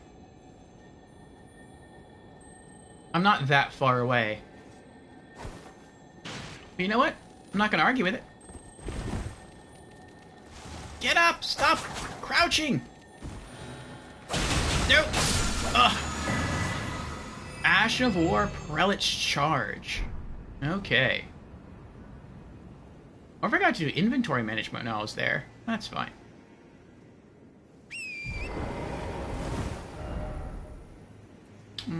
Okay. Let's get back to the road.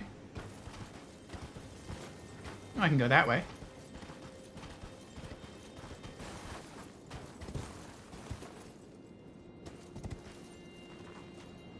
Oh, is that the map? Wonder if that's... It looks like the map.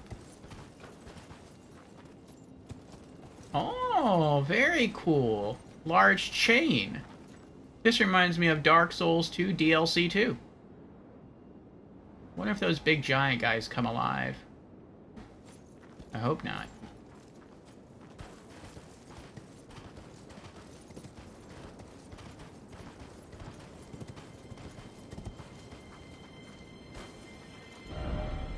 First off, up. In short, likely skeleton. Oh, you're right. That is a really big skeleton there. Oh, another Site of Grace, too. Very nice. Behold battle.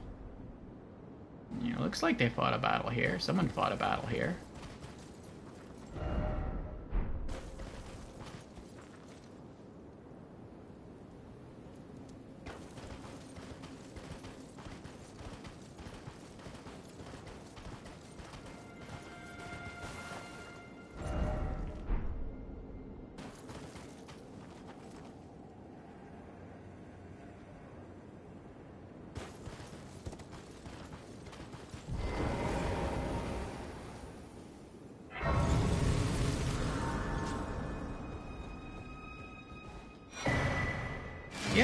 Map found! Mountain tops of the Giants East.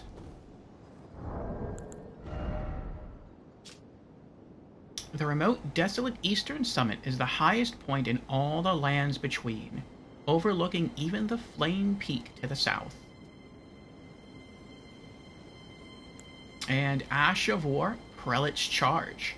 This Ash of War grants an armament the Flame Art affinity and the following skill. Prelate's Charge. Slam armament into the ground to create a surge of flames. Then charge in.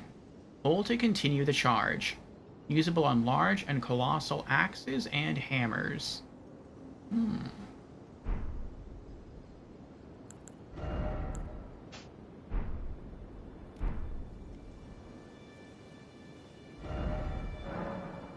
A new map has been found! Okay. Let's see here. What do we got? Alright, so I'm guessing that's the fire area. It looks like this is where we have to go to push out the main story. We have an Everjail. We have a... looks like ruins over there, maybe. I don't know what all this is. Maybe frozen water? Which, if it is, that makes me think there's a boss battle over here. The bird's eye view telescope. We have this whole castle structure over here. This looks all completely optional, which makes me want to go there.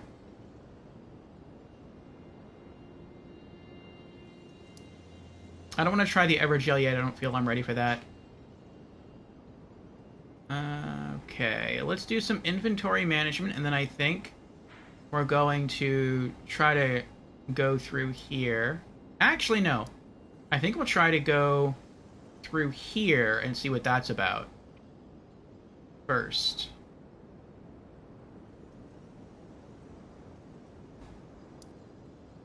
Oh, there's also a structure right here. Oh, there's a castle right there. Ooh. Well, now I kind of want to see everything. Alright. I guess we'll go explore this first. And then we come back here, we'll explore that, then that, and then we'll continue making our way through. You know, this area is smaller than I thought it would be. That's interesting. Oh, there's still more this way, though. But I thought you'd be able to explore, like, all of this, and it doesn't look that way. It's just that part right there. Which I'm not criticizing it. It's just... I thought it would be a huge open area like Limgrave or the Altus Plateau. But it looks to be a bit smaller. Quite a bit smaller. Yeah, let's go back here. Snow Valley Ruins Overlook. I guess we can ride over here and use the telescope. Alright.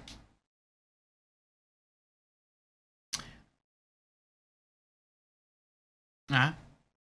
Okay. June says, but also my finances aren't the same as others, so that plays a part. I see, I see. And hello, Lorelei. Welcome in. How are you doing?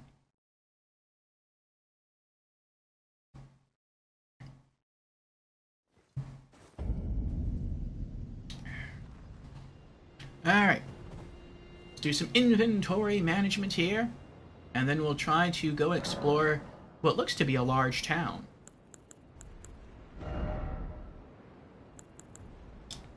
And what do we got here? Stimulating boluses, put those away. And cuckoo glintstones. Rainbow stones.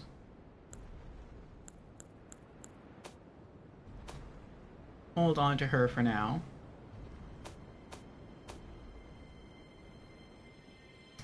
Founding Rain of Stars. Sorcery Scroll. Let's see here. Add these things now to my completion checklist here. Founding Rain of Stars. There it is. Okay. And then Ash of War, Prelate's Charge.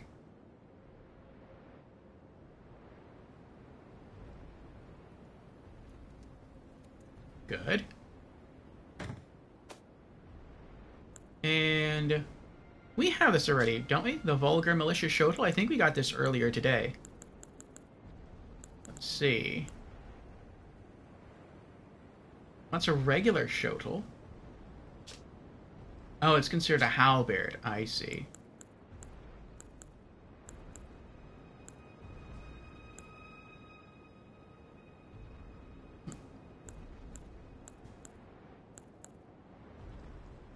Where are my halberds?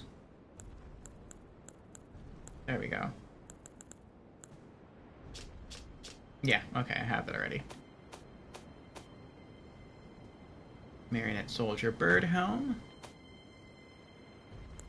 Marionette Soldier Armor. I know I have that. Okay. And what does this give? 5,000? How close am I to leveling up?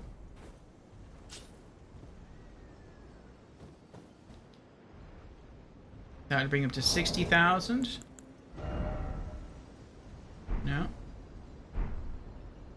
Still be like 22,000 away. Okay. Lorelei says, I'm doing good. And you? That's good, Lorelei. I'm glad you're doing well. I'm doing good as well. We are making more progress in Elden Ring. We are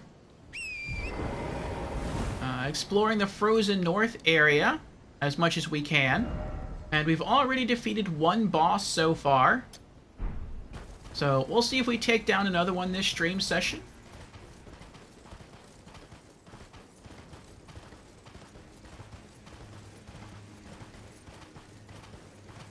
We've also gained a level, so that's nice.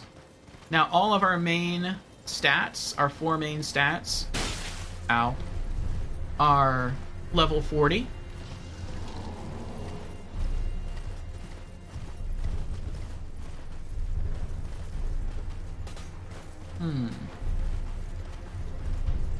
Now how do I...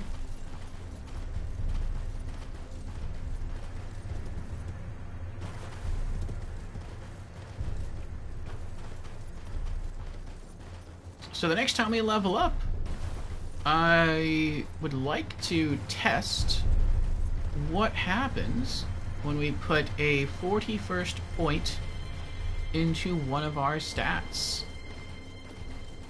If we're going to hit a soft cap anywhere.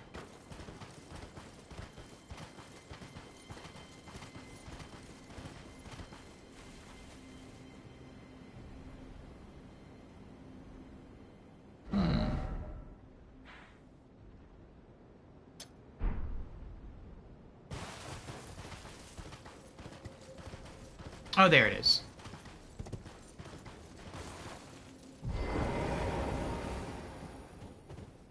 And Lorelei also answers the question of the week. Twitch or YouTube? Lorelei answers both.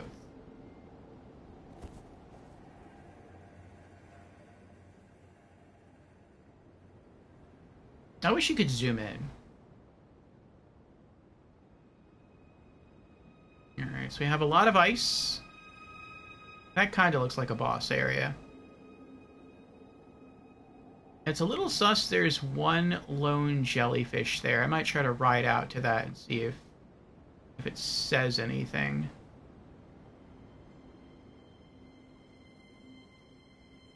There's the tower we were in earlier. Oh, there's the fire thing.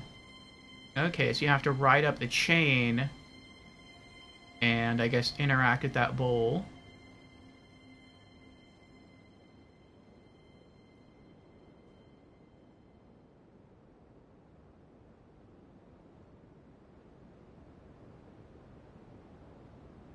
I don't see anything else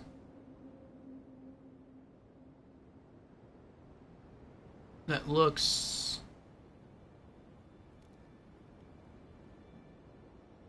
Oh, wait a second.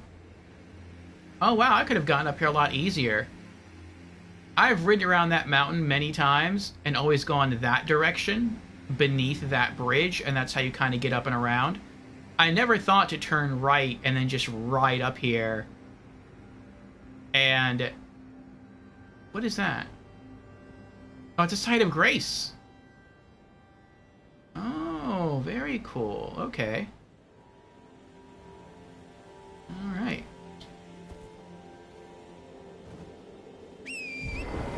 It's like right behind me.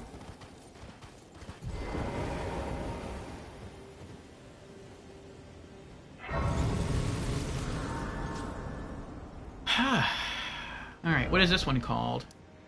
Freezing Lake. It's a good name for it. Get back my HP.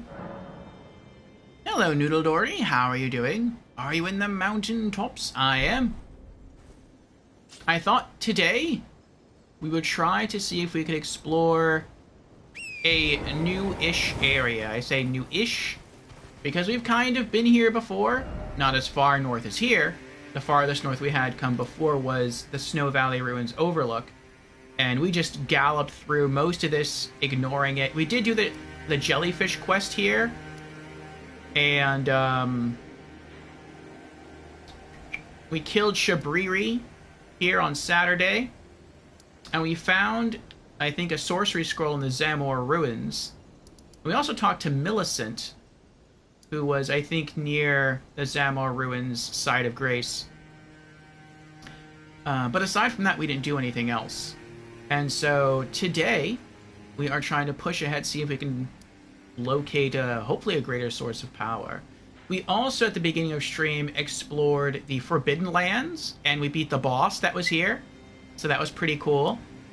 We haven't discovered yet how to get up here. That might have something to do, I'm guessing, with the Giant's Mountaintop Catacombs. Maybe it lets you out up here somewhere onto this plateau and you can explore that. We haven't yet tried the Lord Contender's Everjail. I don't feel I'm ready for that. In fact, most of the enemies here feel too hard for me. If I can get the backstab going on them, then I can take them. But if I can't get the jump with the backstab, they feel a little too hard. So I'm just sort of riding through on Torrent, hoping to find greater sources of power and get stronger, and then maybe go back to older areas and fight some of the bosses that we sort of postponed or put off, and then come back here maybe a bit later. But right now, we are headed to what looks to be a town, and we're going to try to investigate that. Then we might also investigate a little bit of the Frozen Lake. I feel like this is a boss encounter, though. It's just way too big and open. I do want to talk to the jellyfish up here. Then we'll probably go to the town. Then after that, we'll probably try to hit these ruins over here. Then maybe this castle structure here. And then there's always some... There's a few things here that stick out. Especially this little ruin over here. That could be a church. That might be another golden seed. And then we can see the fire pit here. So, yeah. Oh, I should mark that probably. No, it's kind of like right there. It's kind of in front of us.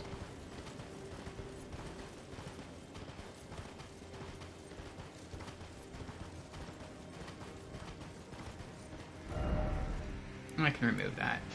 Okay. That's floating up really high.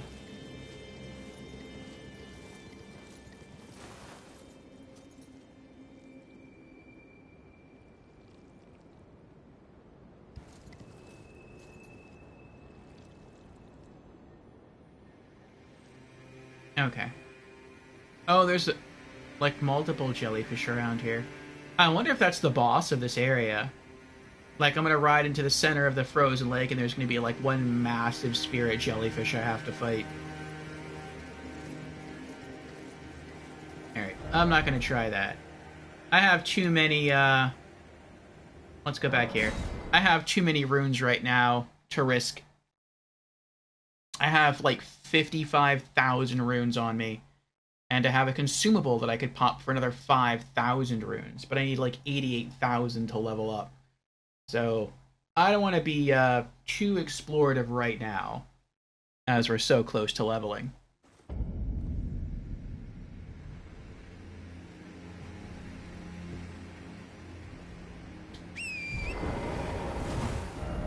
Okay. Looks like we can maybe get down there by going this way, and then the ground slopes down here, then maybe we can hop off. So, let's try that.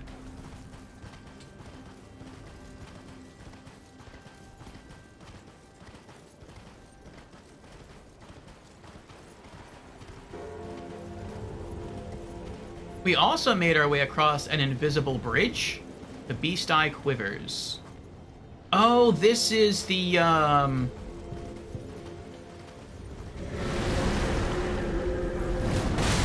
oh, wow.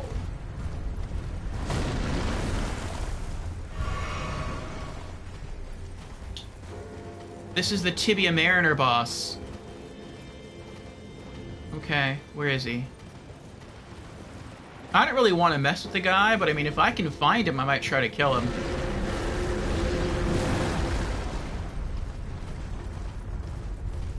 It's just a big area.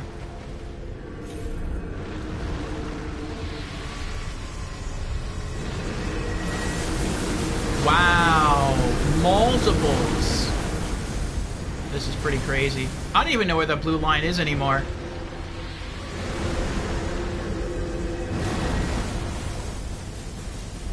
I got distracted with trying to survive. A deathrite bird? I thought these things only came out at night. Oh, jeez. I went from one boss encounter to another boss encounter. I don't want to... Stop it! I don't want to fight.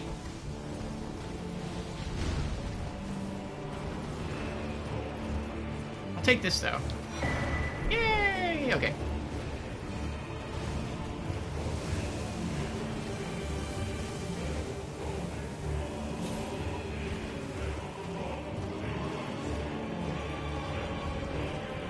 Oh, hey, it's a turtle tower. I didn't know I came down that far.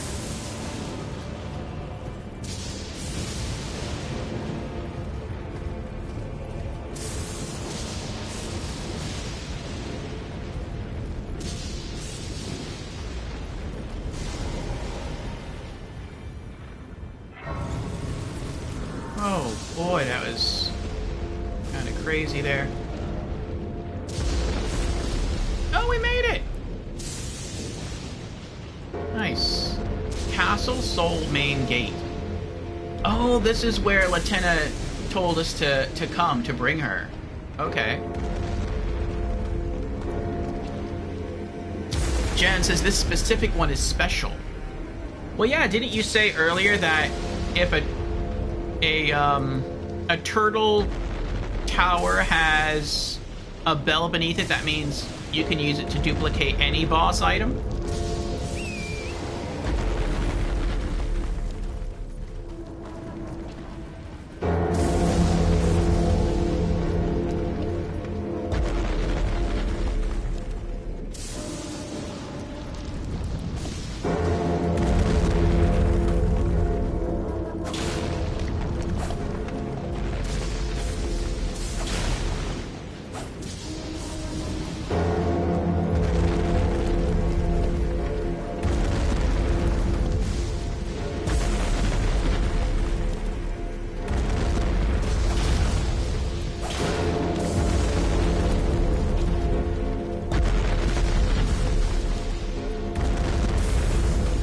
Worry not, turtle friend. I shall give thee a pedicure.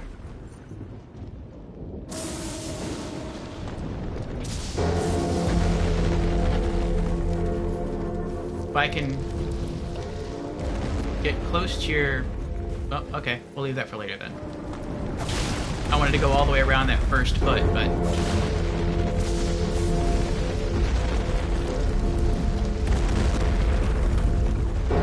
Oh!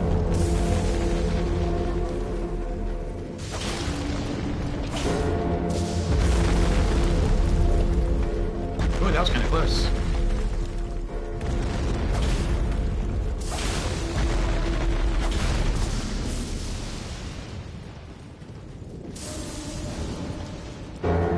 Oh, did I do it? Nope, not yet. Okay.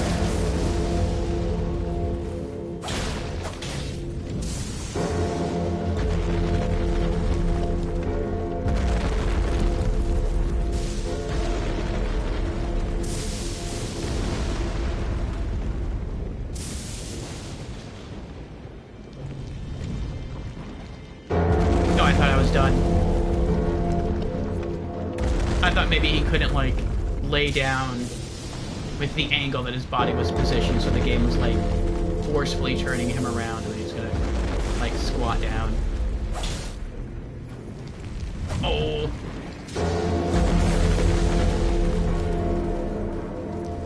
Oh.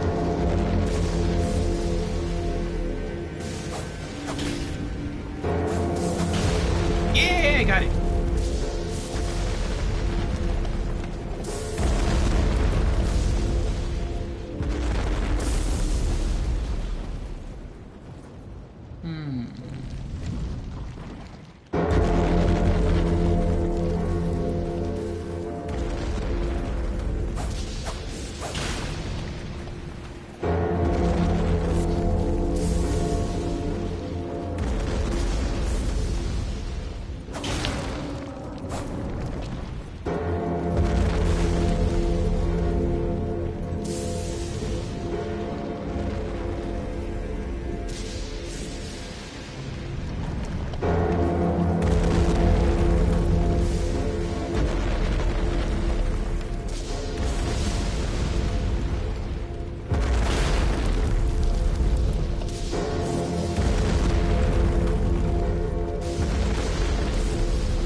I got something there.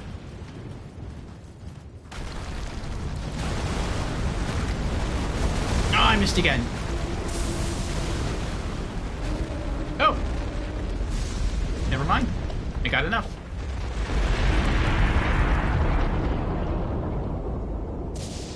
Yay!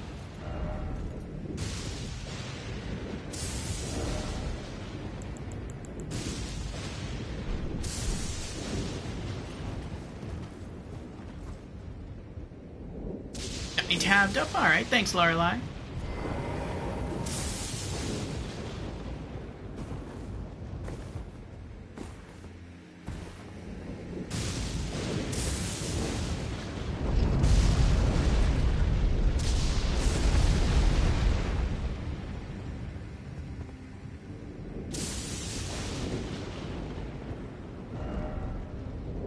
Yay! All right, let's see here.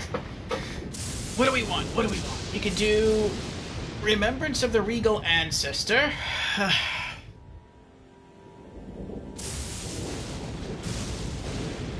We already got both Remembrance of the Grafted items.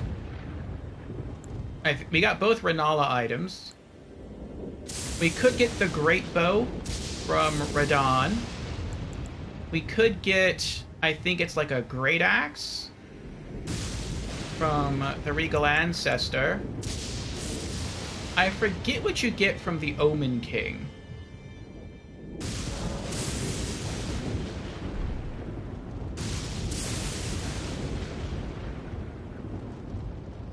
I wish it would tell you, though.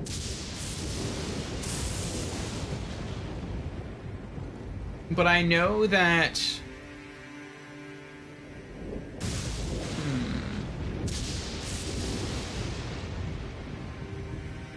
I know that we only got one item. Let's go for Omen King.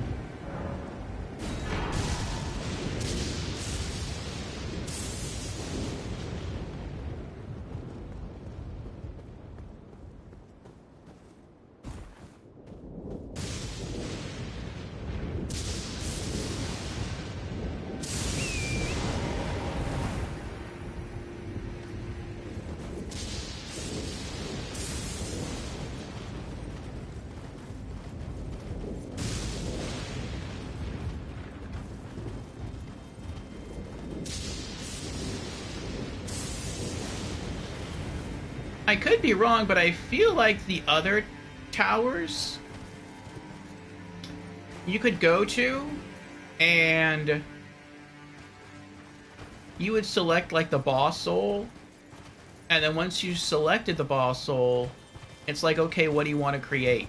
Like, you didn't have to return to the finger reader in the round table hold. You just selected the item directly from the turtle tower. But I could be misremembering.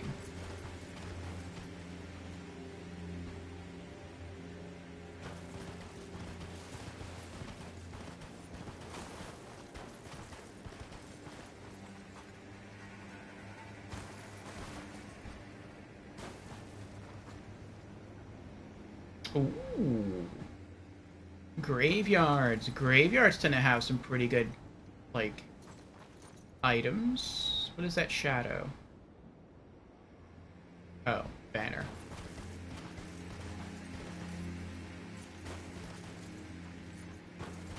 Anything over here? But graveyards typically have some runes. Runes are good. If I get enough runes, maybe I can level up again.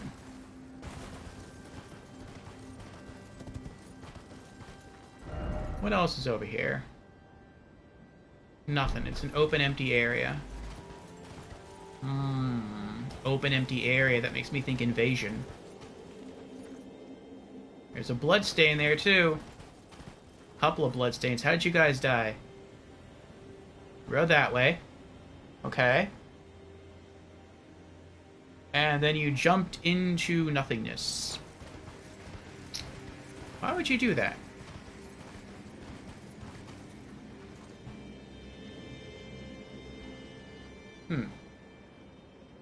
Maybe there's a message saying invisible bridge. Could be. And they fell for it.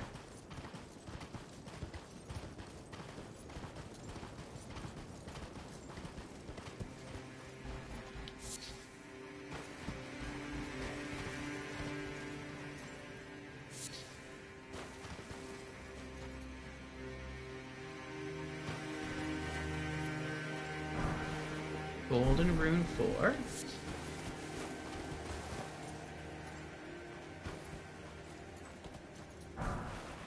Five.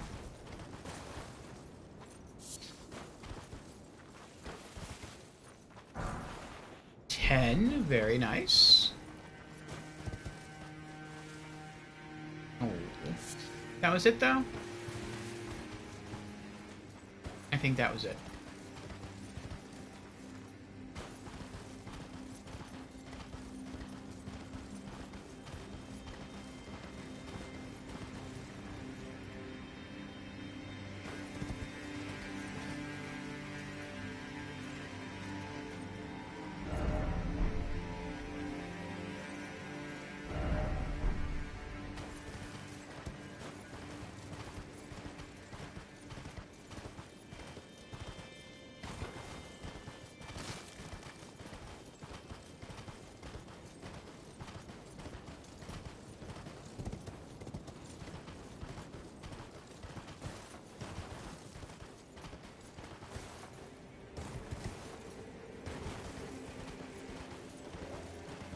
Oh, birds.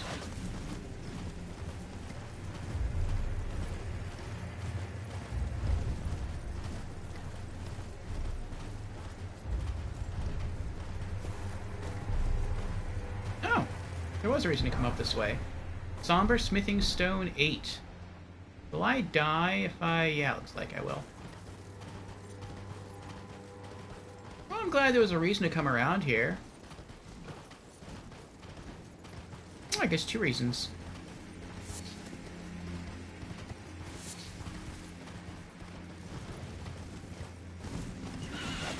Ooh, that was close. No. I'm not sure I had another 8 for New Game Plus Reduvia, but now I do. Now I just need... I think another Somber Smithing Stone 9. And then I need, like... 3, Ancient Dragon Smithing Stones.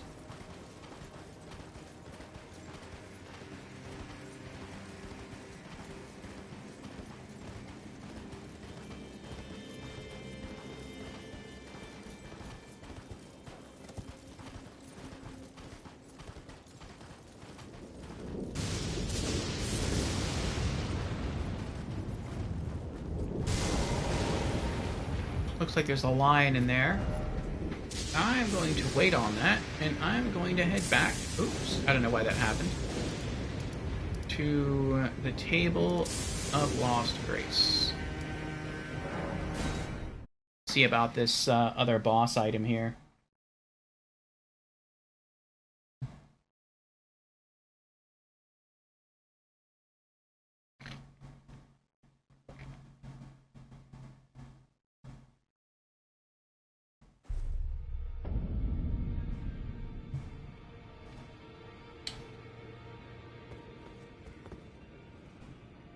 Okay. Oh, how many runes can I collect now? Golden rune 10.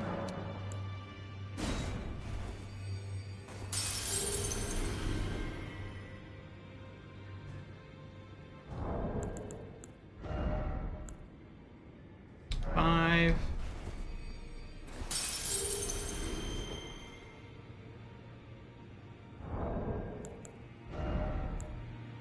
Four.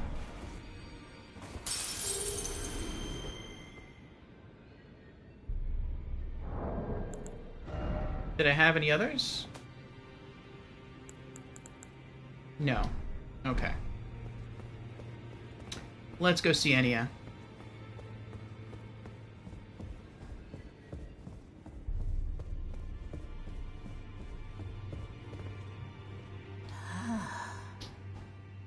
You have returned. What is it? Receive power from remembrance.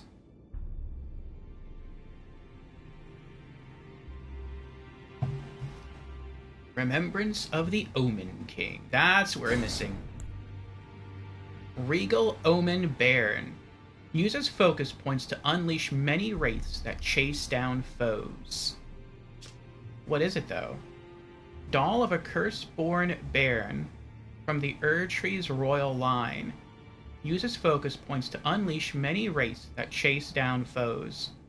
Omen babies born of royalty do not have their horns excised, but instead are kept underground, unbeknownst to anyone, imprisoned for eternity. These memorial fetishes are fashioned in secret. Plus 5,000 rune cost. Any other equipment to buy? No, except for Radon Spears, which I'm not going to buy.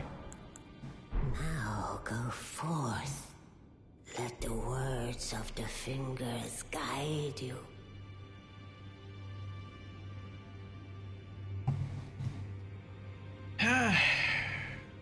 Russ, as I forget, were you eventually going to play Armored Core 6? FromSoft's latest base game release? No, bro, I had no intentions of doing that. I tried Armored Core, I think it was Armored Core 1, a long time ago on Sony's original PlayStation. And it looked kind of okay, but it just wasn't for me. And I know that the first game is probably a lot different from the sixth game. The graphics are definitely better. But I'm just not really that interested in sci-fi stuff. Every once in a while I'll like dabble in it, but I'm just... Yeah, it might have like the FromSoft Souls DNA, but if you put that in the form of like mechs, it just doesn't hold any... Like, it loses almost all interest for me.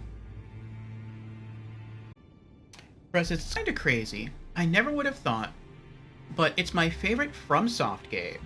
Crazy, since I highly prefer medieval high fantasy, much like yourself. I think that had some contribution to me liking it so much. I went into Armored Core 6 with zero expectations, and it blew me away. Yeah, and I think expectations have a large role to play in how much a person may come to like or dislike a game. I've gone into some games with very high expectations, and I thought the game is at best below average. Like, I've played something like Xenogears, which is a PlayStation 1 role-playing game, and it often appears on people's greatest RPG game lists of all time. And so I went in with like really high expectations. And I played it and I'm like, this game isn't even average. Like saying it's slightly below average is a compliment.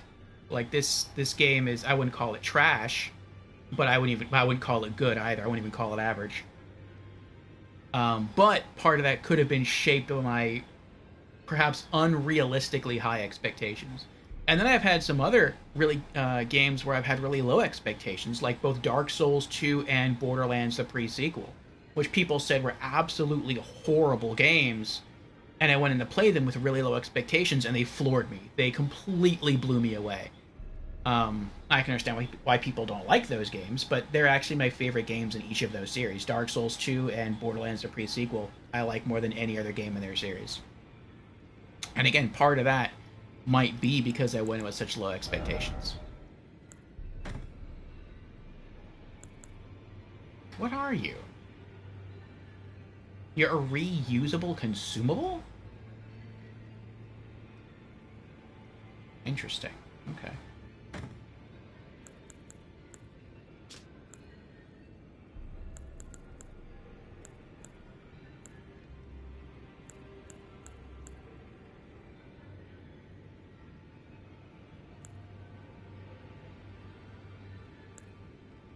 Oh, these are reusable. I didn't know these were reusable. Huh.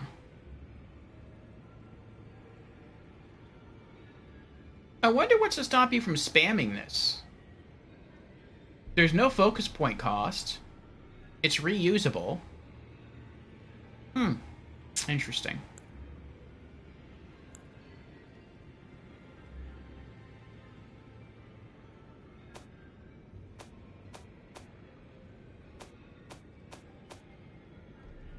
I can sell that.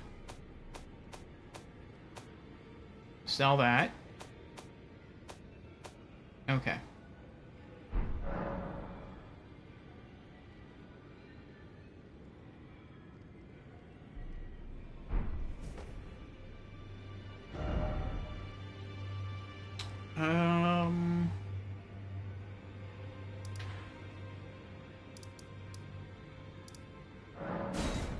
Head back to Merchant Kala and sell those two armor items, or that weapon and armor item.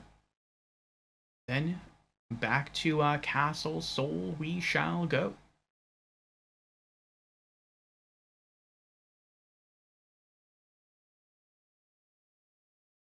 You respect my preferences, just have to gush every once in a while. I completely understand. There are some games that people hate that I love, and there are other games that people love that I just dislike. And, you know, it's not necessarily that one game is good and one game is bad, it's just what people enjoy. Ah, it's you again. Always a pleasure. Care to purchase anything?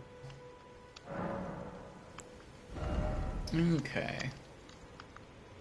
Bro's like, PS1 is Xenogears, you said? I did. Or if it just likes to be edgy and pick the weirdo things. Untrue, untrue, Fusion.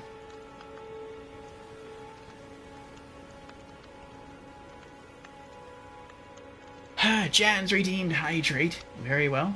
Cheers, Jans.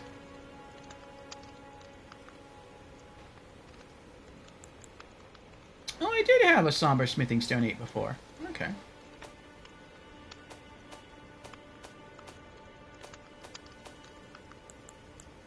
Vulgar Malicious Shotel. And Marionette Soldier Armor. Okay. And we're done. Goodbye for now. 68,000 runes. We need 20,000 runes to level up.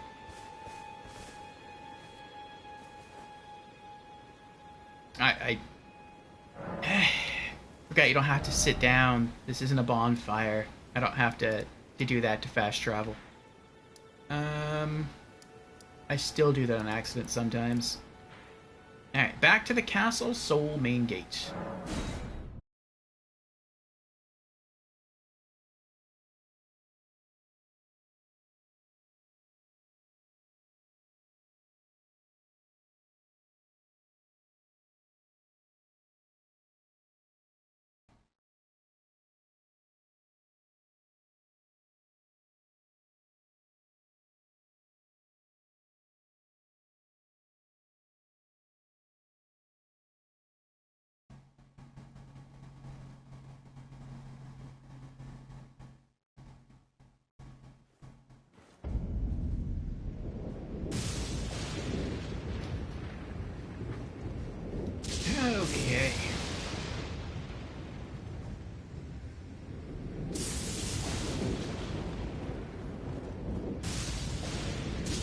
use it again.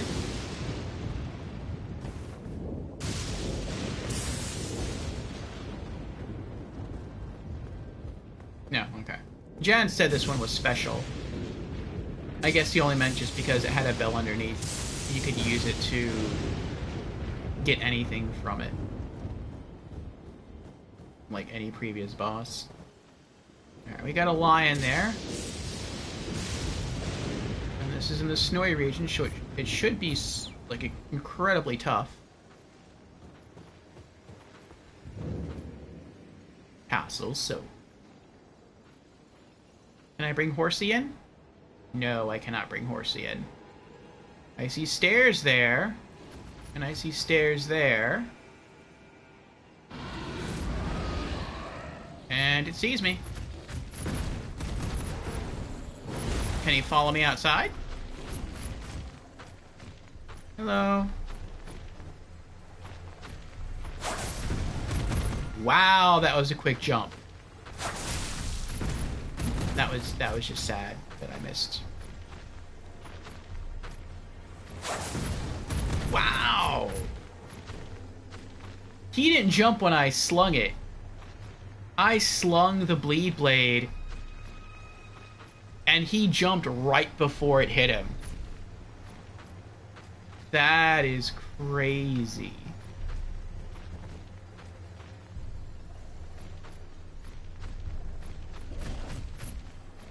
I feel like he probably could follow me all the way up the stairs. And I really don't want to chance this because I'm so close to gaining a level. But 20,000 runes is a lot of runes. I don't know anywhere where I could farm, like, that quickly. Like, the most I know is maybe the Zamor ruins here, and I think every time you kill one of those guys, you get, like, 5,000 runes.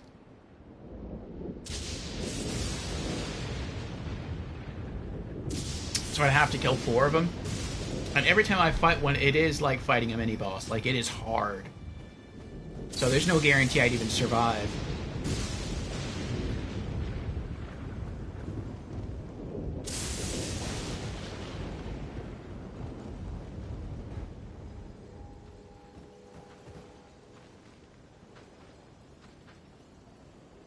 That's way too far, though.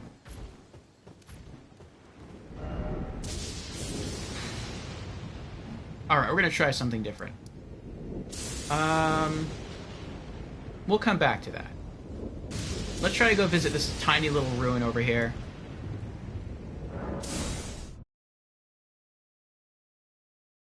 The good news is those lines are spoiler. I'm gonna guess the spoiler means, like, they don't respawn.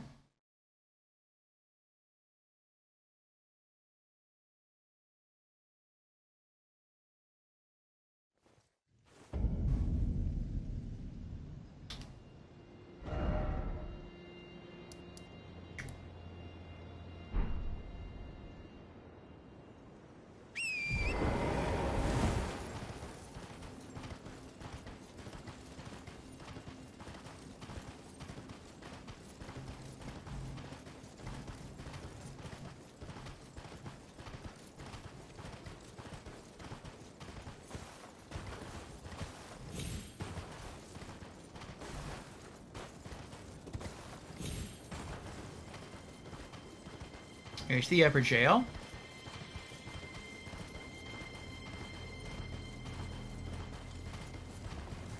I mean, I could try the upper jail. That'd be like a boss encounter, and if I lose, I can always just go back and scoop up my runes. It's not a big threat. That could help us level up if I win. Oh, we've got a graveyard with more runes down there. That's good. Okay. And there's the ruins. Oh. If I were over there, I could have just ridden across the lake. I still don't trust that, though. That seems sus to me.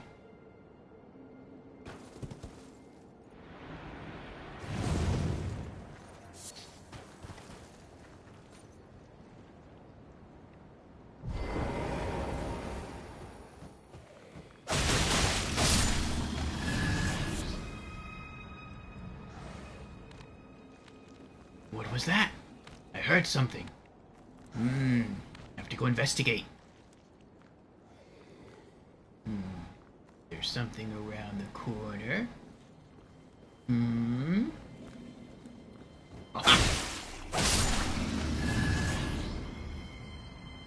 Oh, now he heard something. What was that? Where did Bob go? I must sniff around. I'm coming, Bob. Did Bob go this way? I smell his scent. Yes, Bob did go that way. And he died!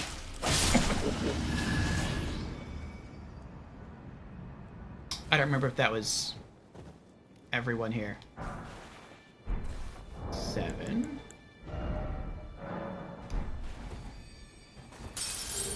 2,500. Nice.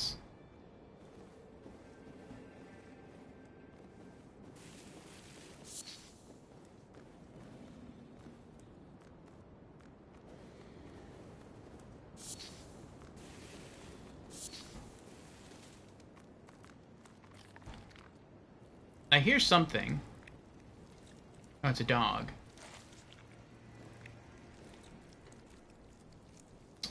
Surprise! Yes!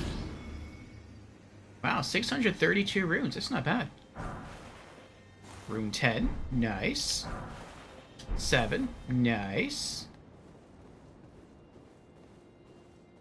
Oh, I thought I saw one over here. I guess not. Ah, well.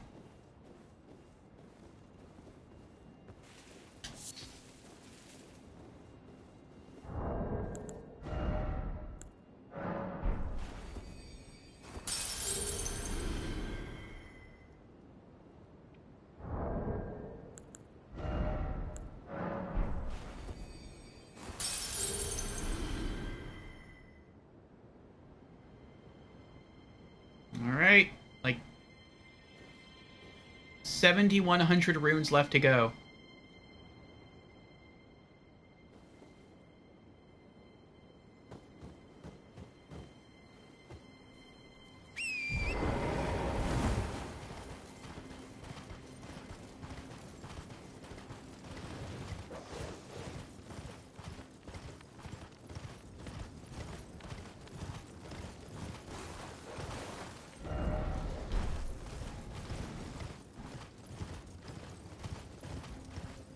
Grace ahead sounds good. Yes. Okay, left me alone. First Church of Mariga. Nice. Yay!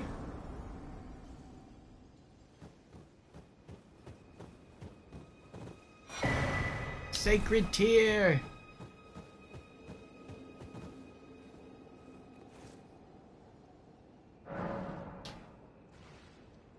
Okay. Flasks. Increase amount replenished by flasks. Yes. Okay. And talk to Melina.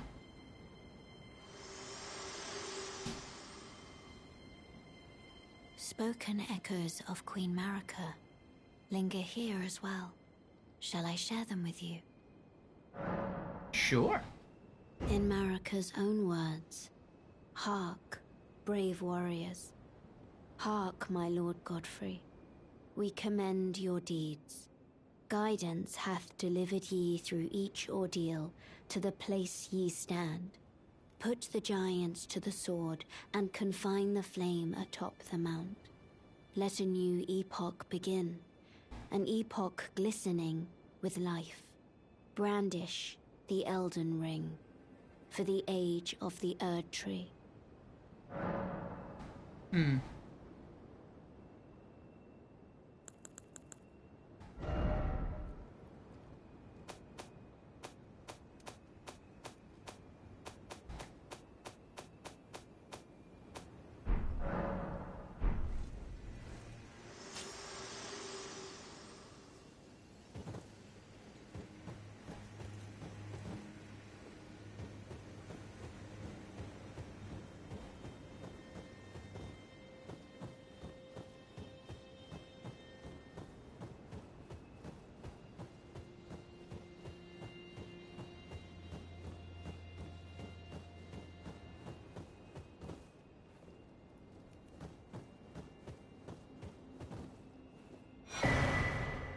Somber Stone Miners, Bell Bearing 3.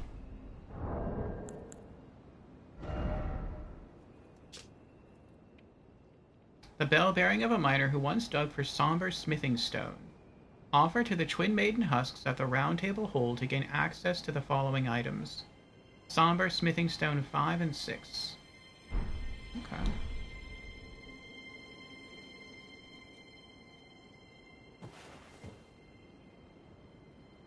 Snow lobster.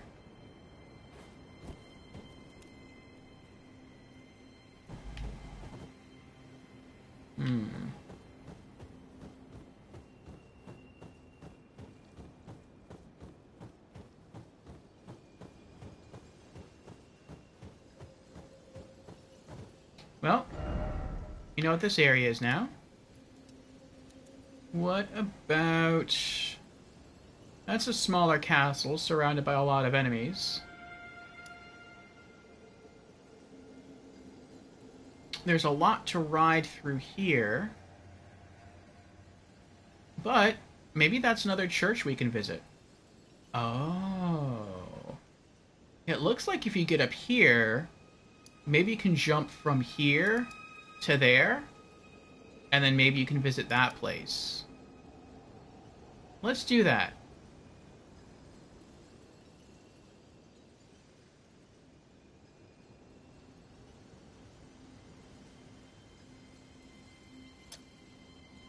I don't want to go to any places that seem too dangerous right now.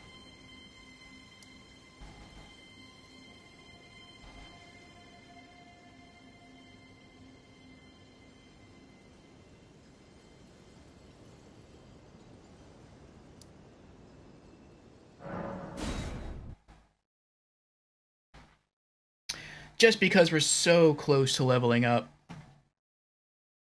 If I didn't have nearly this many runes, I'd be far more adventurous.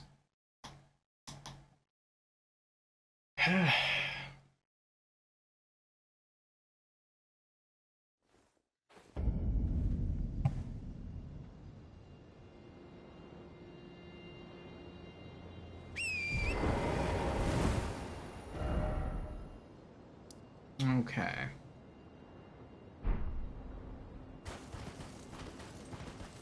I hope none of these guys stand up. That'd be horrible.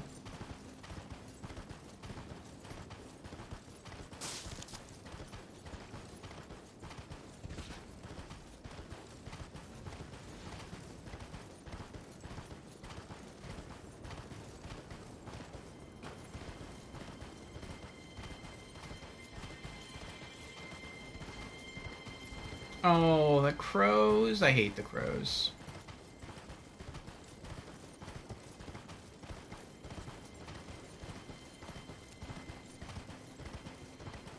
And the hands?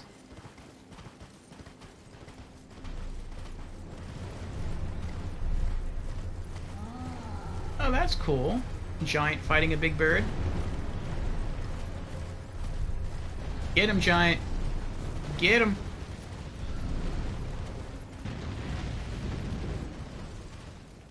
I wonder if this is an easy way to gain some free echoes. You know what? I'm not going to stick around and find out. Because they might turn their attention to me next. And they might be able to one-shot me. So we're just going to keep going.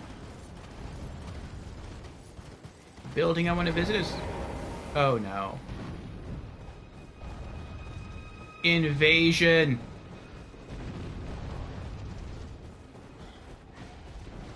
Bloody Finger Okina.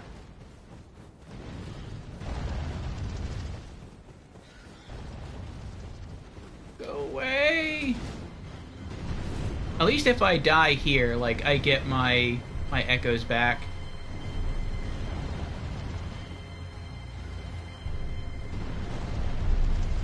I hope.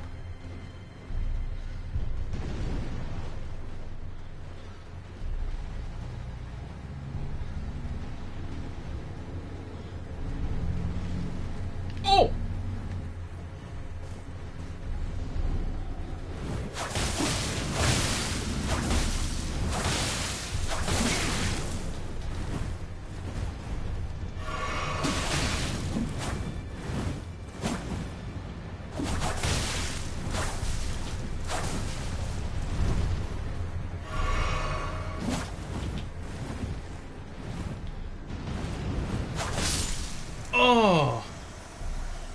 Oh, that was close.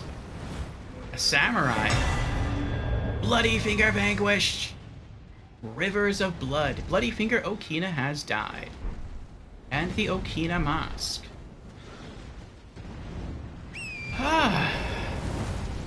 And now we have enough runes to level up. Nice. Alright, well maybe we'll get lucky. And there'll be a site of grace over here that we can use to level up. Jen says, yay, Okina. Okina was scary. Yay, site of grace. Church of Repose. And what is this? Another sacred tier. Wow. I thought it might be a gold seat. Lost grace discovered.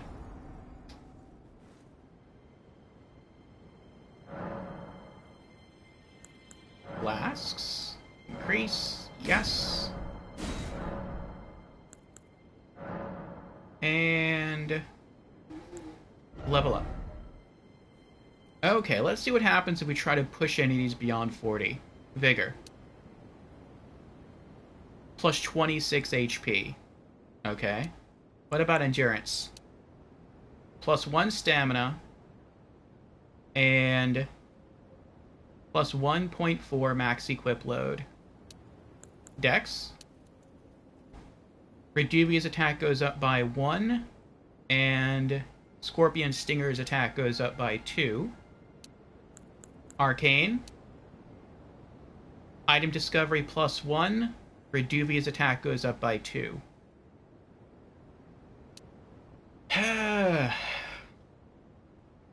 What if I put it into mind? Focus points plus 3. That would give us like 1 extra use. Oh, no, it wouldn't. No, it wouldn't. Reduvia is 6. So that's like half of a Reduvia cast.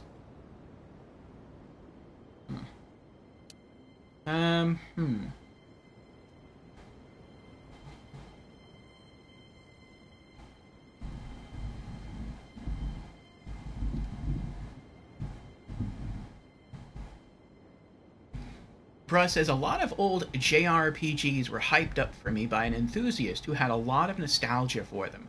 But later on, going to try them myself, I just was not impressed. Nostalgia is a heck of a drug. I agree, bruh, I agree. You know, I actually think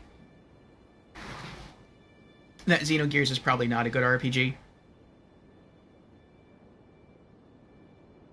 And I think I said this when I was actually streaming Xenogears, where I was like, I don't think I'm the only one who thinks this. I mean, I could be.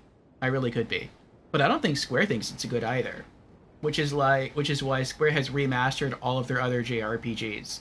Like, all of the Final Fantasy games have had remasters. Maybe not Master Quest. I don't remember. I think that might have been ported from NES to Game Boy. And Chrono Trigger was, Chrono Cross was, but Xenogears has only ever been on PlayStation 1. It never went anywhere else. And fans they're demanding it, but like I can kind of see why they didn't bring it back. I think maybe a fair number of people are looking at that game through rose-tinted glasses. But again, could just be me. Maybe it is truly one of the greatest games of all time, and I just somehow lack the ability to fully appreciate it. Brett says, I'm fully aware of that whenever I hype games up, but I can't help but gush anyway. I'm just more of the same. We all are, bro. We all are. We all have those games that we really love that, like I said, other people just don't care for. My favorite adventure game of all time would have to be Echo Knight, the original Echo Knight, which was on Sony's original PlayStation. And I played it, I really enjoyed it, and then I used to go out when I was younger and buy video game magazines, and I picked one up, and I forget which one it was, but it had a review for Echo Knight, which, by the way, is developed by From Software. And I read the review, and they gave the game a 4 out of 10.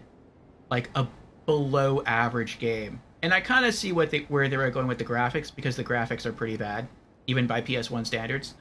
But I really liked the story. I thought the writing was really good. And I thought the gameplay introduced some interesting concepts that I hadn't encountered before in a game. But, like, for me, that game is like a 9 out of 10, or maybe even a 10 out of 10. Probably 9 out of 10. But, yeah, for them, it was a 4 out of 10. So, people just appreciate different things in games. Jen says, I wonder, has Orfeo heard anything about Rivers of Blood? I have heard that it's a very powerful bleed katana. I know that some people use it in their builds. Russ says, Xenogears feels close to being a good game, but I agree. It doesn't feel like a competent game as it stands. I like the art style, at least. That I completely agree with. I think whoever did the art did a good job. I really like the anime cutscenes. I thought those were really, really well done. And I like the in-game graphics. Again, really well done. The combat system is incredibly deep. Both in the mech and outside of the mech. Especially outside of the mech. I think some of the story segments are cool. It feels like there's some stuff left to be desired. Like, you can tell that it's not a finished game. Like, it's apparent. And, you know, they say that disc 2 was rushed, and I'm like, no, this should be a 3. It feels like a 3-disc game, maybe even a 4-disc game. It feels like they had to really rush a lot of content, chop a lot of stuff out. And there were some characters who never really had well-developed stories, and the game feels like a mess. Like, I agree with people's... I've read reviews before where they say, like, if you want to experience Xenogears, play disc 1 and then never play disc 2 and just always wonder what may have been. Whatever your imagination cooks up, it's going to be better than disc 2. And, like, I understand that now. But again, Xenogears could be amazing. It could be the best game of all time. Maybe I just don't see it, to be fair. Let's do some inventory management here first while I decide where to put my level up point.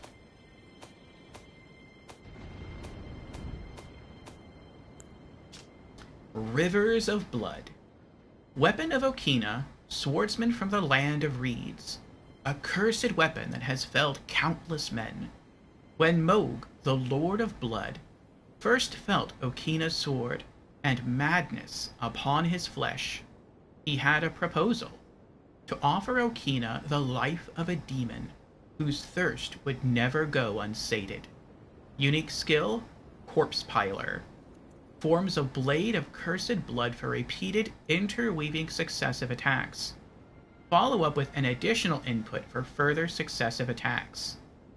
This sounds a little like a faster version of Reduvia. Or like it would be a faster version of Reduvia.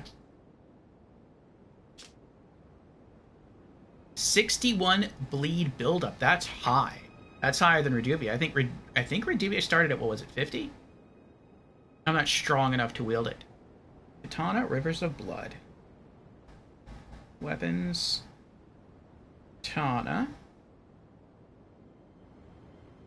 And Rivers of Blood. Nice.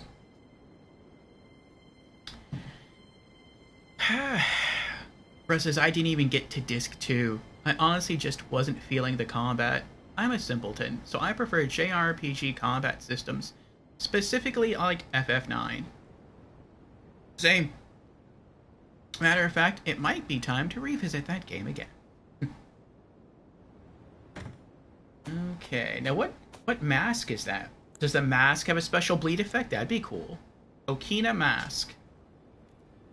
A wooden mask that depicts an old man baring his teeth. The source of the sobriquet of the great swordsman of the land of reeds. Raises dexterity as it lowers focus. So your base attacks get stronger, but you lose mana. The more he sharpened his mind, the more the absurdities of the world came into stark relief. And so Okina renounced it all and rose to a higher plane. There was only himself, his katana, and its mastery. Before long, Okina became a demon of a swordsman. Well, no, I need my focus points.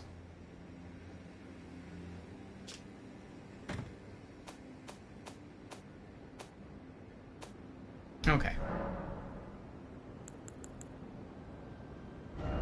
But that was neat. Alright, I have to use the bathroom again. I am sorry. And when I come back, we'll try to figure out where to put this level up point. And we'll go from there. We might do some additional running through and exploring, because if we die after this, it doesn't really matter too much. Burp.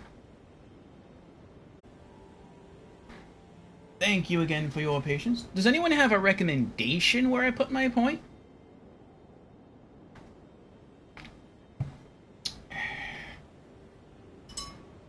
I was really hoping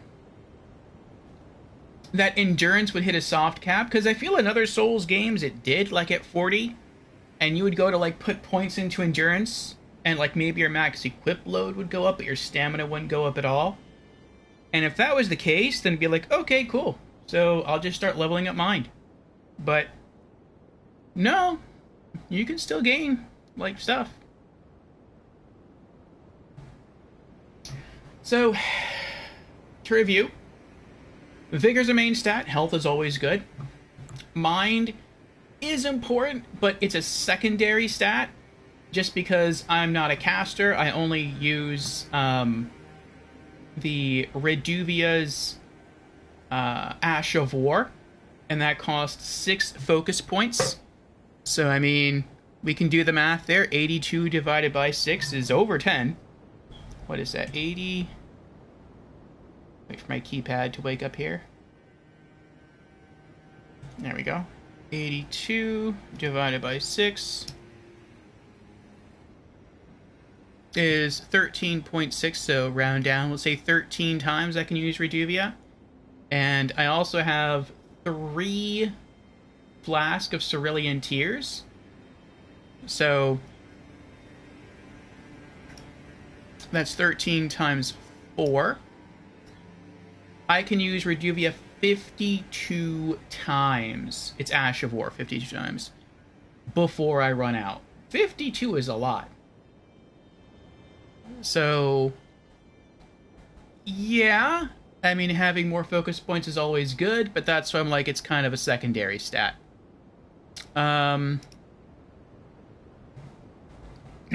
Excuse me. Endurance is good. I'm a bandit. I'm not wearing heavy armor. I need to be dodgy. And I want to keep my light equip load, which we currently already have. So I could go into stamina. Strength. I think my daggers do scale off strength, but it's like the lowest thing that they scale with. Dex is good for more damage, more base raw damage.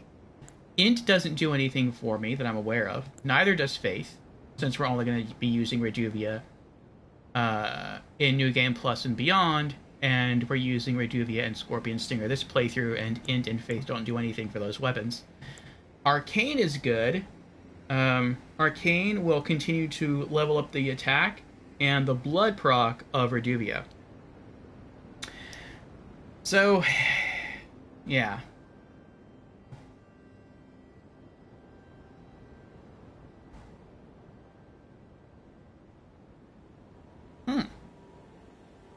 Jen says, Rivers of Blood and Moonveil were at one point the most popular weapons to both beat the game and PvP with. Interesting.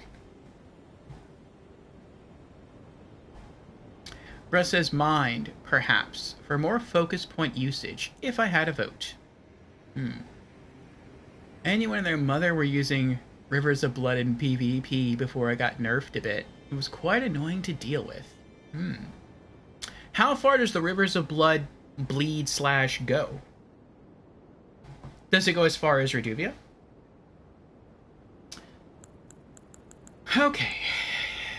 So, we're not going to level up Strength, or Intelligence, or Faith. So again, let's review. Vigor, plus 26 HP. It's not that much, but it's something. Mind, plus 3 focus points, half a Reduvia attack. Endurance, plus only 1 stamina, and some equip load. Dex. I mean, my daggers have been gaining between like 1 to 2 points of attack with every point of Dex in Arcane, so that's nothing new. Arcane. Okay.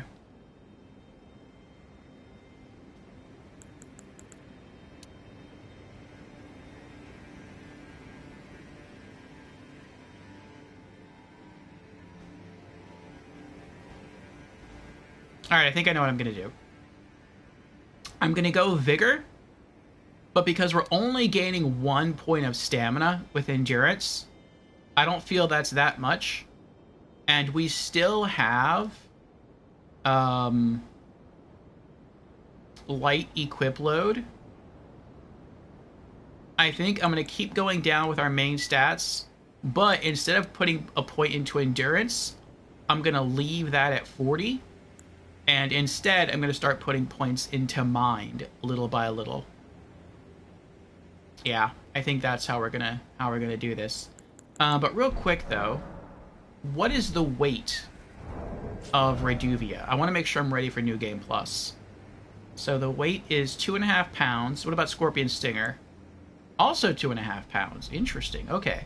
So when I swap out in New Game Plus Scorpion Stinger for Reduvia, there's going to be no difference in weight, and I'm going to keep my light equip load. Alright. So yeah, I'm not going to level up stamina again until I hit either a soft cap with another stat, or if I go to equip a piece of new gear and it shifts me up into medium rolls, then I'll start focusing back into endurance to get my light roll back. Okay. Vigor plus 1.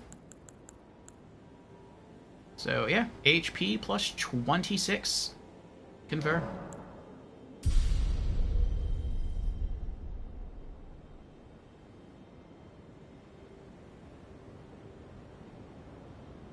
Jan says, yes, far. Well, not Reduvia far. And Jans has also redeemed Hydrate. Very well. Cheers, Jans. 90,000 runes to level up again. That is a lot. Bruh says, nope, it's not a projectile, but rather a multi-hit combo type skill. Oh.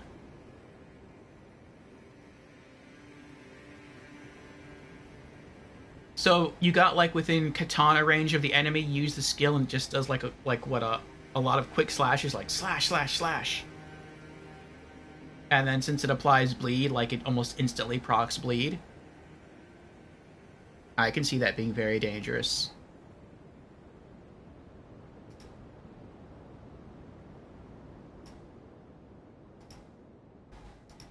Okay.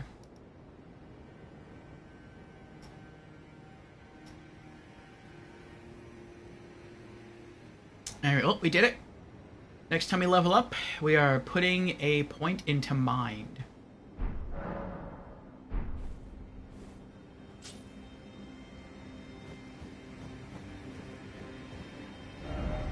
And now, since we are free, we can go explore some. That could be something. That might just be ruins.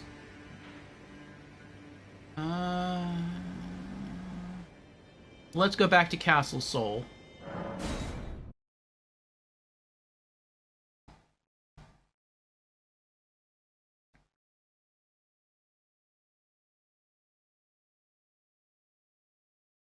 Press says, yep, exactly. But like Jan said, it has more range than your average katana combo. Okay.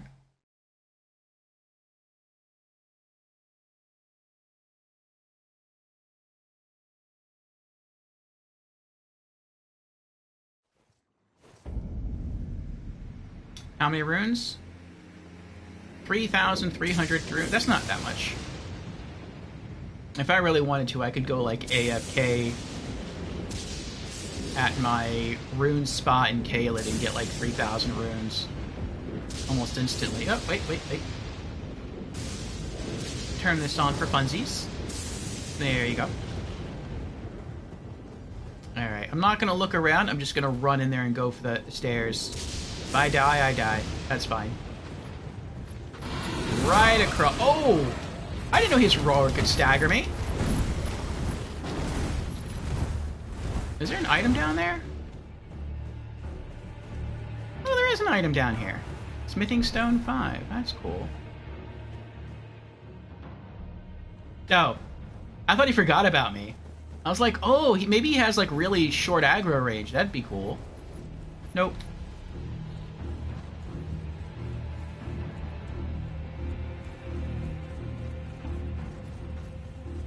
I wonder if he's behind me. You know what? I'm not going to turn around and look. Freezing grease. Okay, I turned around and looked. What about over here? What's that?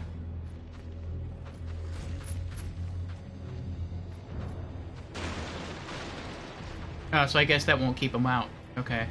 I was thinking about jumping over there and running up the stairs and seeing what's over there, but I mean, if he's gonna follow me, then I'd probably rather not do that right now. Oh, there's an item. Wonder how you get that. Oh, I see. You have to be over there, jump onto that railing, walk across, and I guess drop there, and then go over there. Okay, that's interesting. This is an illusory, is it? No, okay. Ooh, purple item. Oh, bird. Ooh. Oh, and wolf. Wolves and bird. That stinks. An item. Alright, I think... unless they attack me, unless they see me, I'm going to try to snag the item, run past them into that building. Actually, I'm probably going to have to. And the bird's probably going to see me before anything else. Go, go, go, go, go, go, go. What? I didn't think the bird was going to be able to follow me in here. Oh, boy. Hello. Oh, Side of Grace. Excuse me. Ow! That wasn't nice. I don't know where the Side of Grace went to. Eclipse Shotel. Is it out here? Are you trolling me? Maybe it's the golden people. Ow!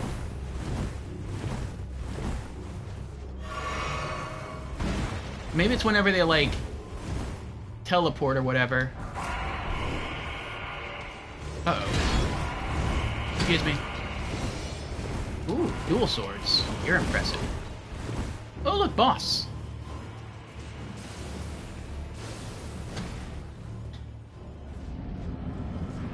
Commander Nyal. Hey, Nyal.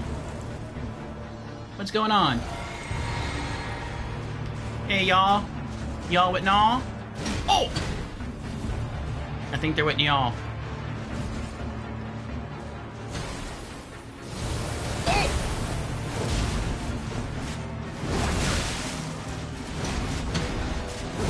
Ah, you're getting in my way.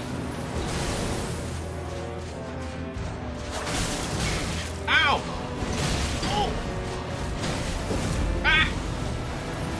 I wonder if he can revive them if I kill them. Oh! That's scary. Ah!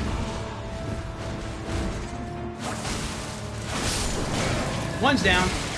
I might be down next.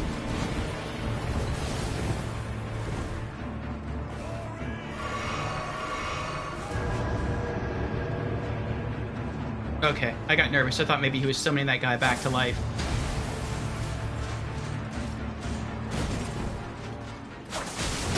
Ow.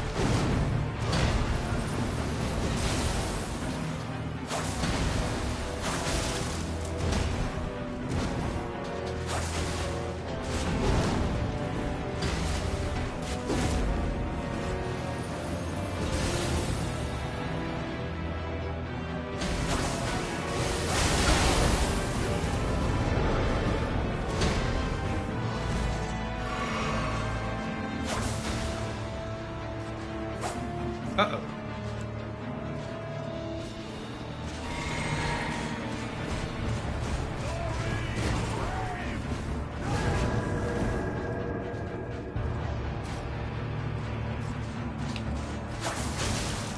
I like that, like, he gets buffed and brave, and then he just, like, runs right into their Dubious Slash. It's like, that's gonna be your undoing, my friend. But feel free to do it again. Please. Please. Please. With Roa fruit on top? There you go.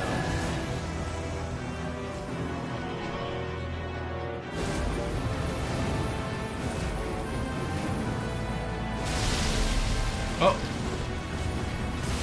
Oh, I thought maybe he was gonna, like, shoot lightning up in the air and then he was gonna, like...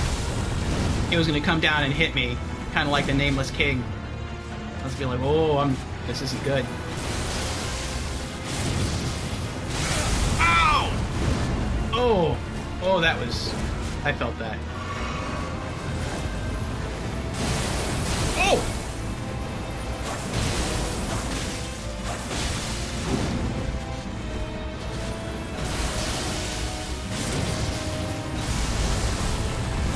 Oh!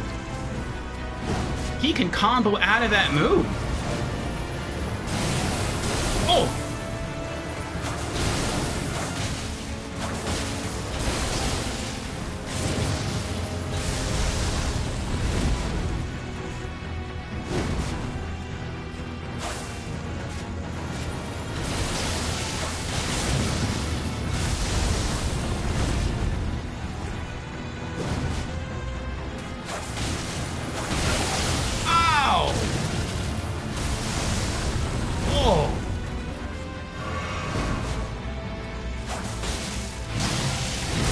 Oh, that was close.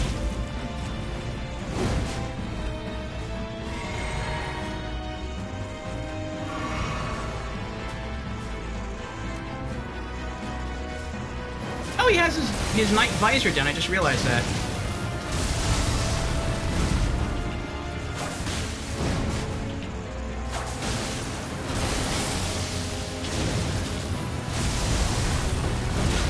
Oh, come on.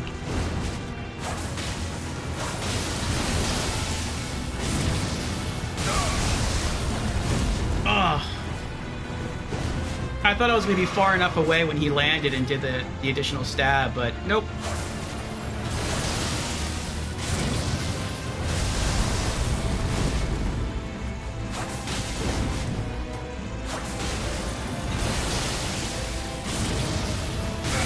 Oh, I didn't roll fast enough.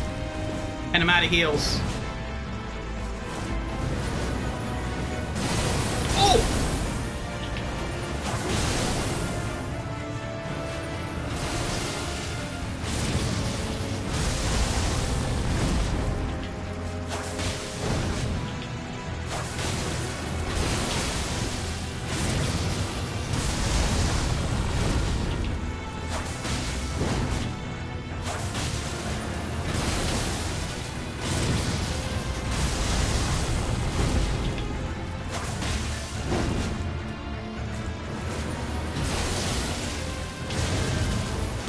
Oh!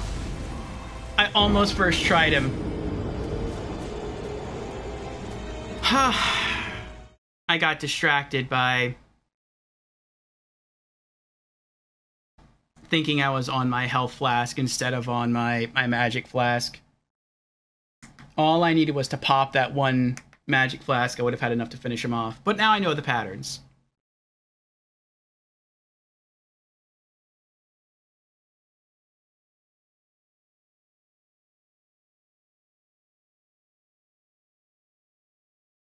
So close indeed. We're going to try him again.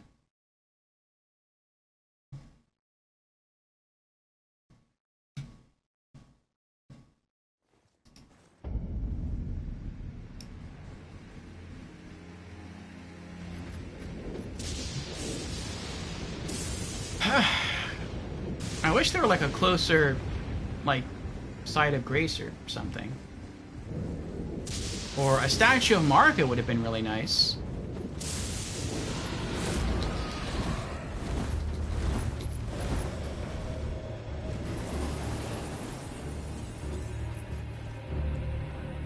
She's not really that far, though.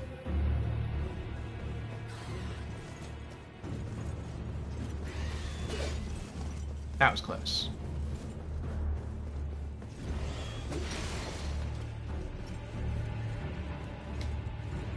Get some stamina back.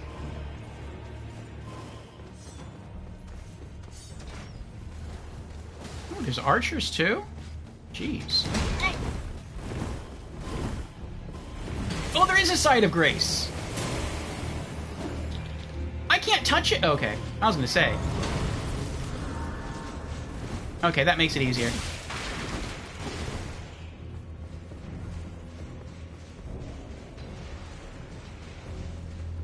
Oh, but I have to kill his friends. That's kind of annoying.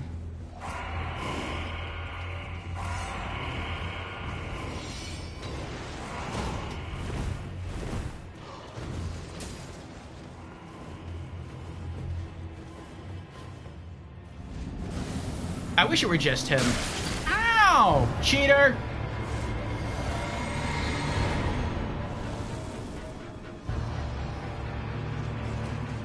Alright, dual swordsman first.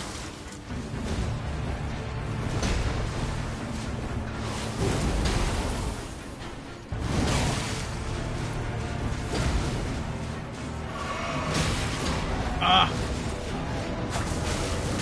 Ow!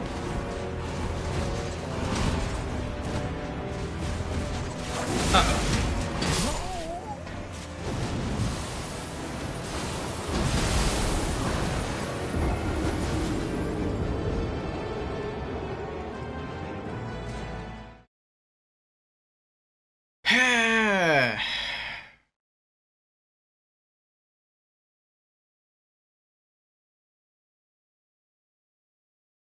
Castle Soul, Prepare to Die edition, brought to you by Belfry Soul Industries. Well, at least we have a closer checkpoint now. Yeah, I didn't remember as I was running there that he had two people. Once that dawned on me, I got irked. It's like, man, I have to go through what feels like a 5 or 10 minute battle just to get him by himself. That's irksome.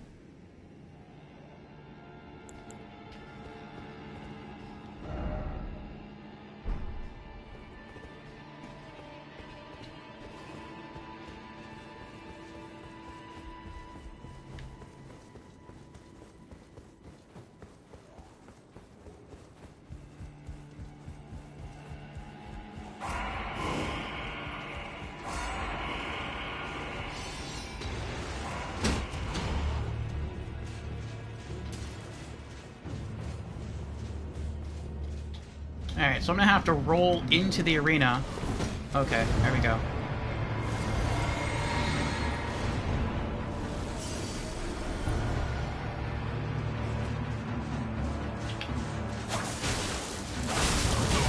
Oh, I thought I could roll away before he got off his first swing. Oh my goodness.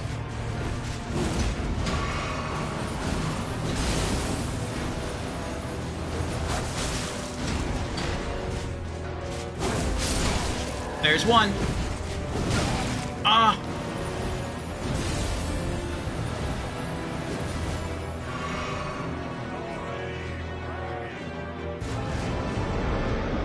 Alright, now wait for him to run at me. Oh! That was not the run, that was the dash. Totally different move. There's the run.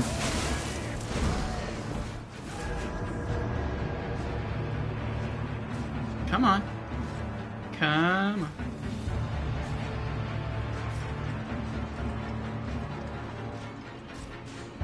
There you go.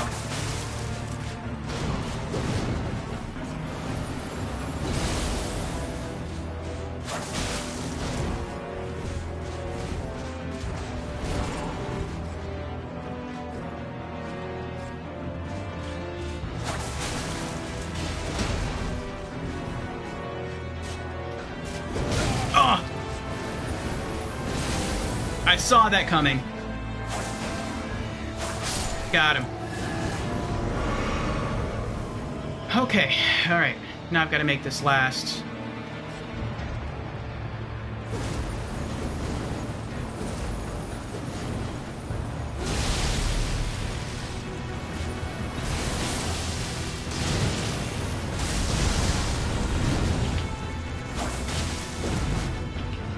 I'm out? I'm out. Okay.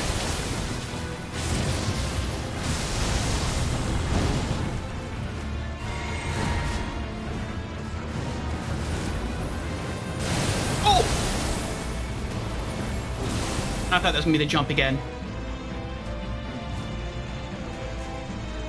Oh, he has no right foot. That's why his right foot becomes like a lightning blade. Oh, that's interesting. I didn't notice that before. Oh.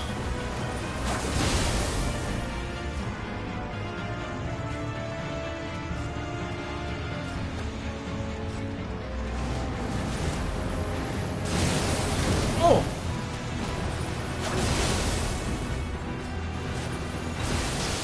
There you go. That's what I was waiting for.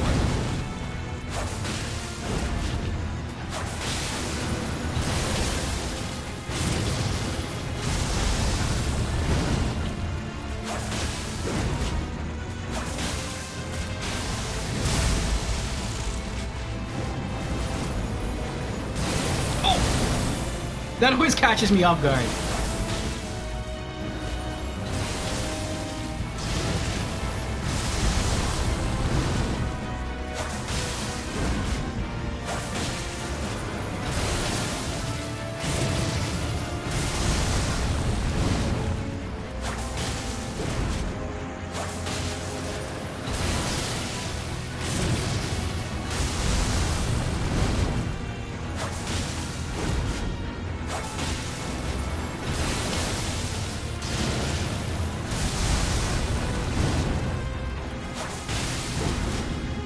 And I'm out. Yep.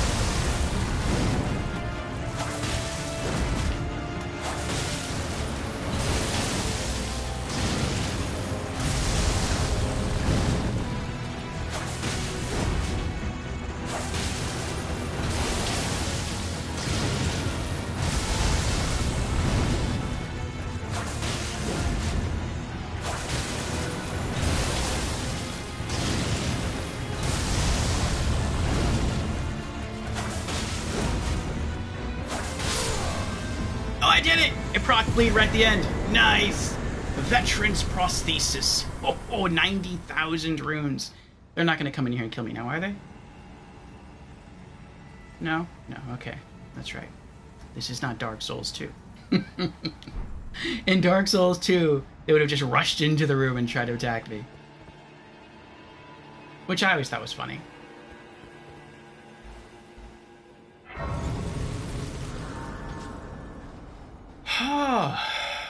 Okay. Another boss down. We killed Niall, y'all. Yeah.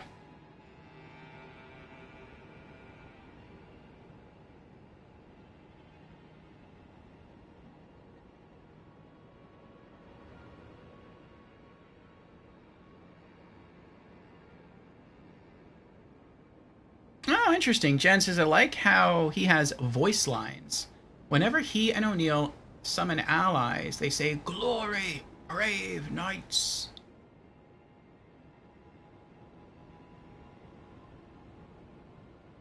Bruce says, yeah, one reason I like Bloodborne more than the Souls universe, it feels more like a living, breathing world, so to speak.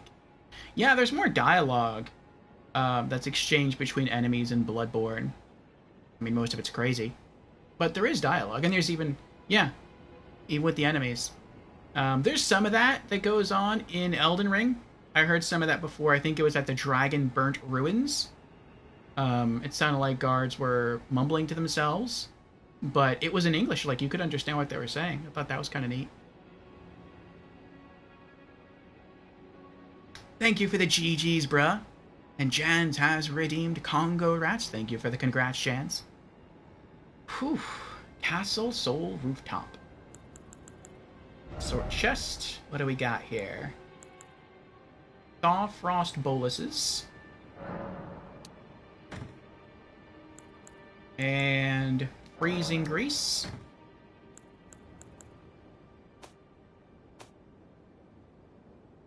I'm not sure what she's here. Maybe she's for a different part of the castle.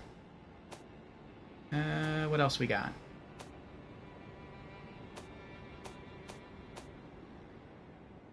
Oh, we got 2 new items. Oh, that's right. We looted something from the church. That was here. Eclipse Shotel. Curved Sword. Storied sword and treasure of Castle Soul that depicts an eclipsed sun drained of color. One of the legendary armaments. In Soul, the sight of an eclipse inspires a dreadful awe, preventing an onlooker from averting his gaze. Unique skill, Death Flare. Set the lusterless sun ablaze with the Prince of Death's flames, inflicting the death ailment upon foes. Follow up with an additional input to bring down the armament, triggering an explosion. That sounds really deadly in PvP. So far, that's, I think, the only weapon I've seen that can inflict the death ailment. That sounds kind of broken. Like, if I inflict bleed on someone with Reduvia, okay, they're going to lose a huge chunk of health. But if someone inflicts, I don't know what, I guess Death Blight is what it's called, maybe? With this Eclipse Shotel, it's not going to deal a chunk of damage. I'm just going to die. Because that's what happens when you get inflicted with Death Blight. Jan says, in real life, you definitely want to avert your gaze unless you have protection glasses. Alright. Curved Sword. Let's add that to our weapon list here. Curved Sword. Eclipse Shotel. Alright. And Veteran's Prosthesis. What is this? A fist weapon. Bladed prosthetic leg and wreathed with the power of lightning. Instead attached to the fist. Commander Niall, veteran of Castle Soul, offer this prosthesis in exchange for the lives of defeated knights held prisoner. He went on to lead these men as an army of no nation. Unique skill, Storm Kick. Thrust the prosthetic leg blade into the ground, creating a storm. Follow up with a strong attack to perform a lightning-infused jumping attack. Interesting. Okay. I'm also glad that it has his name there, so now I can enter that into our boss completion list. That will be the first boss in our boss's 7 command.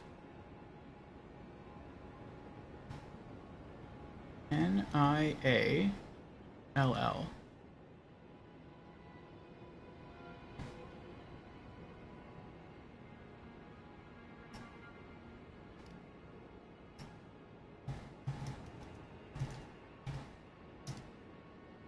There we go. Jan says the buildup of death is very slow. The amount of pressure you must apply is very high.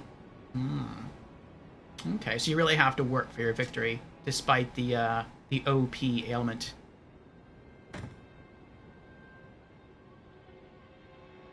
Oh, wait. What was it called? Veteran's Prosthesis. Fist. Okay.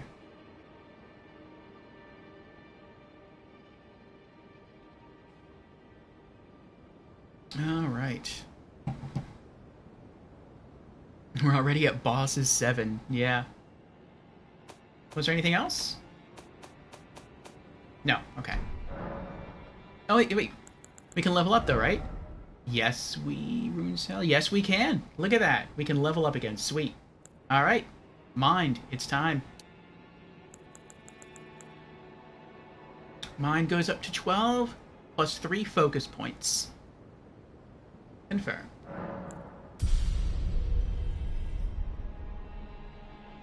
$92,000 to level up again.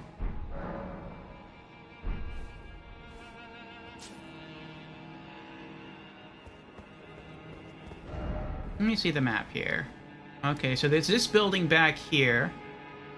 I want to go explore this since we had to beat the boss in order to gain access to this, but then I do want to come back and explore the rest of this area.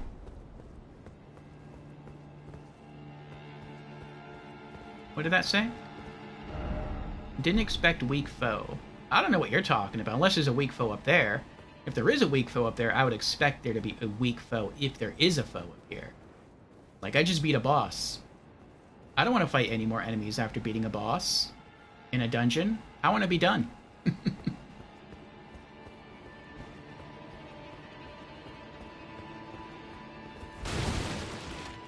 Nothing here. Okay.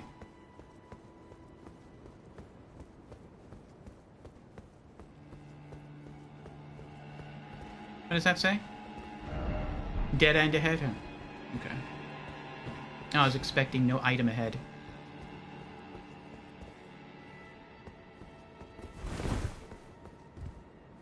No? No? Okay.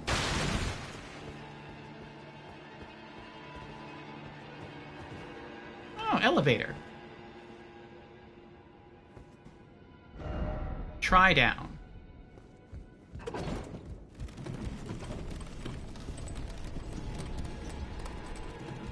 No. No, I think I'm good there.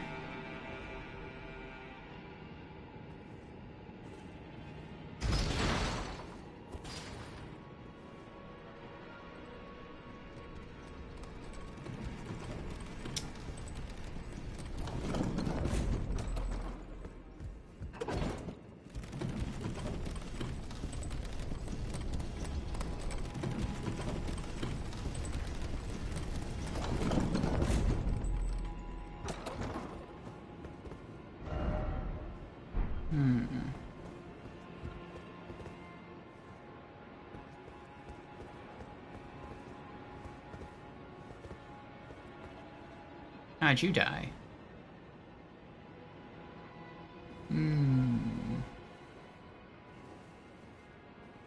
Oh. How did you die?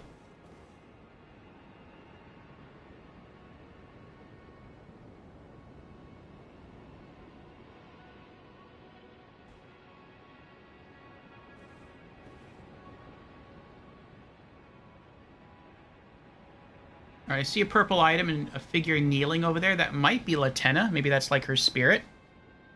I'm gonna wait on that. We have an ad going for the next 2.5 minutes. I'm gonna use a bathroom again, and I'm gonna put my coffee cup in the sink. And then when we come back, we'll continue exploring Castle Sol. So, boob. Thank you again for your patience, everyone. Pop my earbuds back in, and we'll keep exploring Castle Sol. 2 bosses tonight. Not bad. Not bad at all. Considering that I really did think this area was entirely too difficult for us. Anything back here? Ooh, there is something back here. What's back here? Ah, a tree. Yes, indeed. It is a tree. Praise the Erd Tree. What did you do? You didn't jump over the edge, did you? Why would you do that?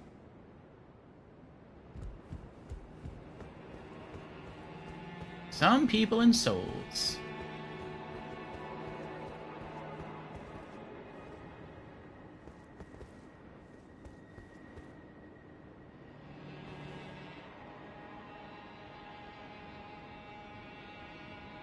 Oh, she's holding a jar cannon.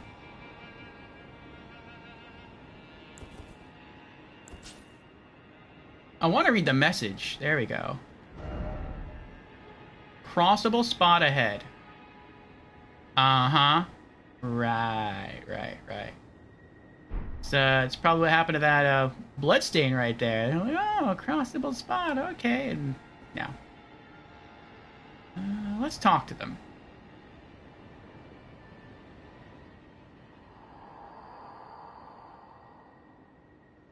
Lord Mikola, forgive me. The sun has not been swallowed. Our prayers were lacking. Your comrade remains soulless. I will never set my eyes upon it now. Your divine Halig tree. Pick up item. Halig tree secret medallion left. Yay, we got it! We have both halves now. Join medallions to operate the Grand Lift of Roll. Weren't we there already? Left half of a split medallion depicting the Halig tree. Brandishing the medallion with both halves conjoined will activate the Grand Lift of Roll, granting access to a hidden... In other words, this secret medallion will guide the bearer to the land of Mikola's Halig tree. Ooh. I wonder if this is optional.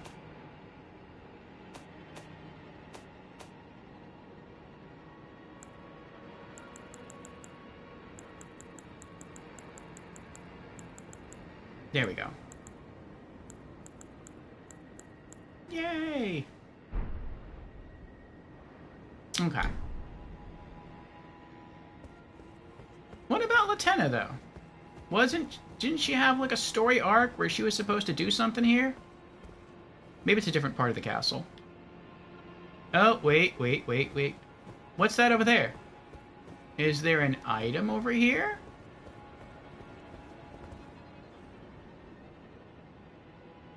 Nope. Okay.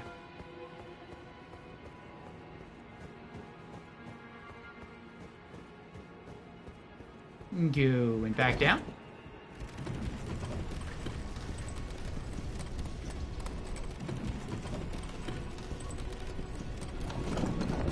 Frosty rhymes too? It does. It is very impressive.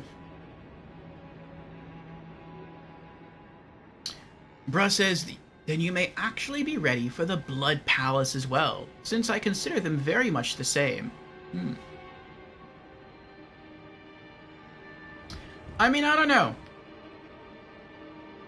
This felt weird. And when I say weird, I meant like... In other areas of the world that I've been in, Liurnia, Limgrave, I would even say Altus Plateau and Mount Gelmir,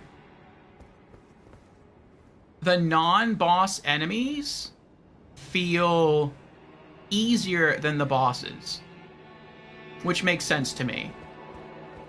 But for some reason here and the Bloody Palace, it feels like the bosses are easier than the non-boss enemies. And I'm not sure why that is. They're definitely tankier. So I'm not really sure why it feels that way to me, but it does.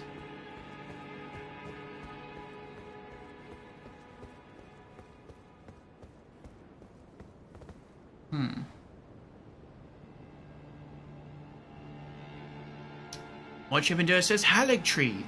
Top funnest place to visit, being tarnished. Wait, where did it say to go again? The rolled lift? The Grand Lift of Rolled. I thought we were there already, though. Isn't that what brought us to the Snowy Mountain place to begin with? The Grand Lift of Rold? It is. Oh, so I guess it can go even higher. Interesting.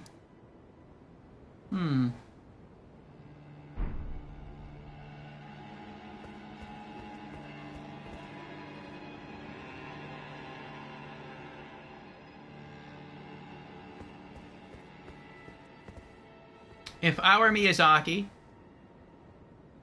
I would allow the player to go take this medallion to the lift, try to use it, and then the lift break, and you have to figure out another way up.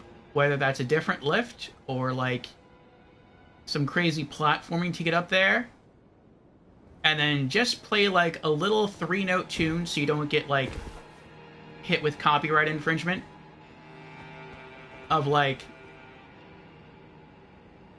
what is that Ashley song? The Rick Rolled song? You're like, you were just rolled. Rick rolled. Get it? Because it's the rolled lift. Oh,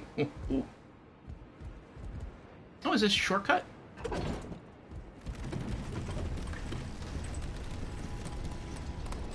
Oh.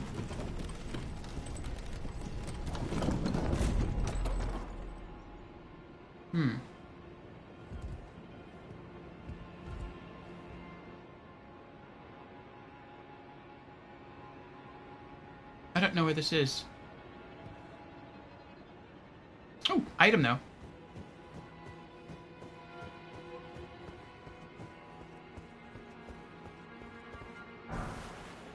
Pearl Calling Finger Remedy.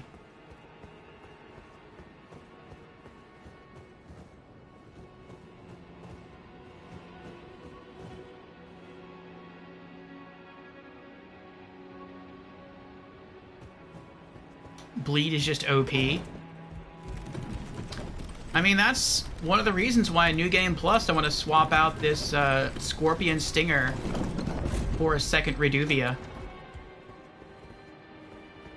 Alright, so where did I come? I came from there. Okay. I want to go backwards and explore the castle as much as I can, and then I'll come back and I'll use that elevator.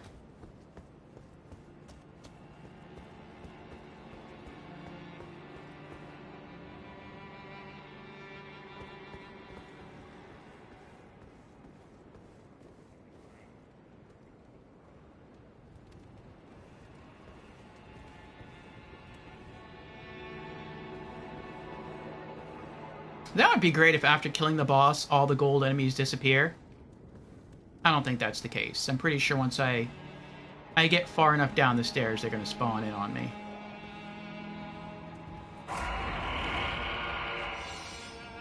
Yeah. Yeah.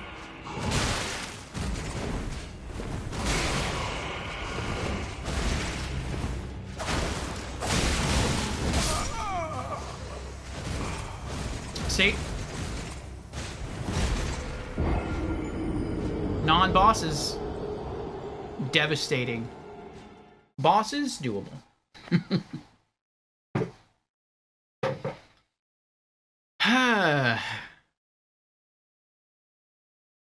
Rivers of Blood and Reduvia weapons. They love chewing through bosses. They do good work.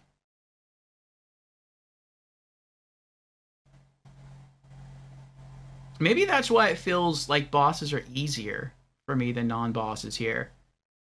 Because I don't use Reduvia's effect, its Ash of War, unless I feel like I have no other choice, or unless I'm fighting a boss. And so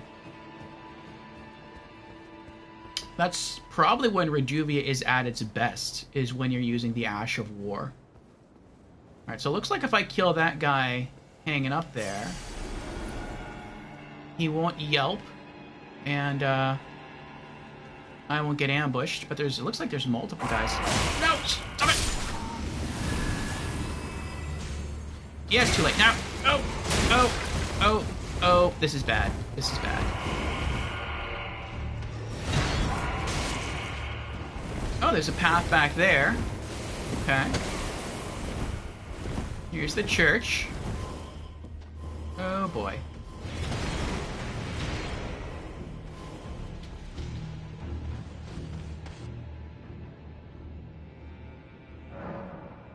Oh.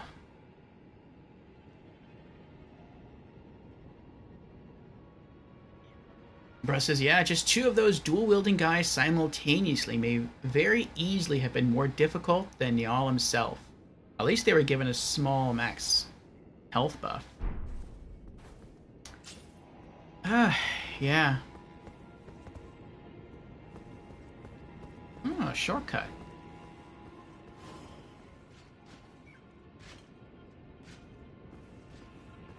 See if I can talk to the spirit in here.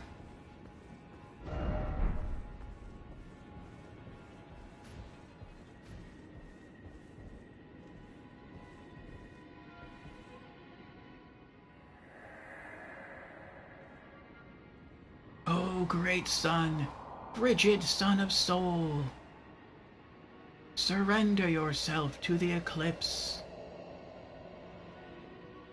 Grant life to the soulless bones.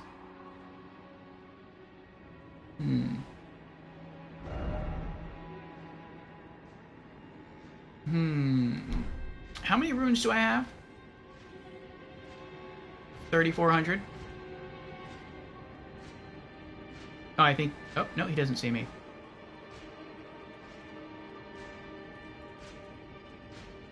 He's about to. Oh. I should have hid behind here. Oh! Ow! I'm almost dead.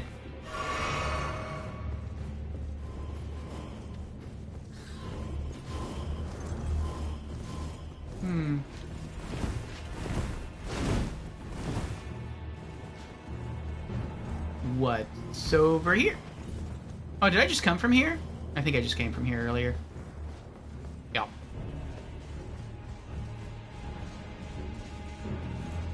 There's the boss room.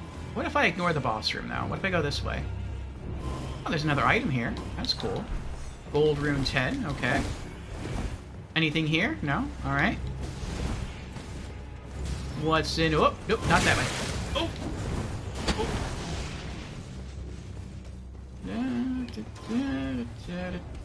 Ooh, what's this way?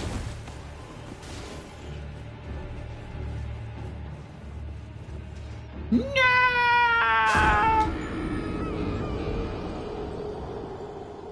I saw a guy pushing open doors. I'm like, oh, that must be something there I can use.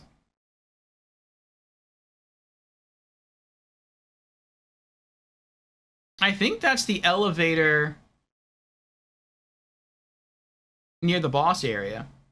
We might be able to just get to our echoes easier from there.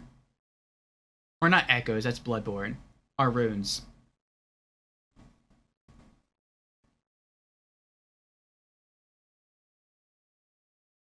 Much of India says these guys are BS of BS enemies. Teleporting, high damage, and weapon combos. Yeah. Alright. Let's go back to Castle Soul Rooftop and see if that nearby elevator can trigger something.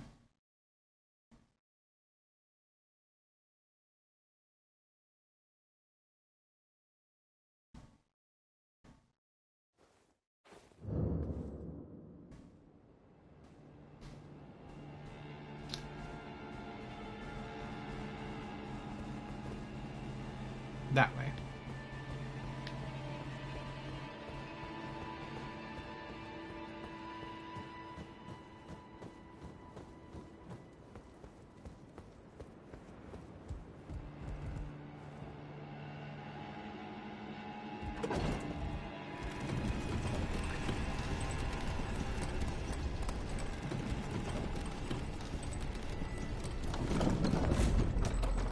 I was right. It really looked like he was pushing something open there. Oh. Huh.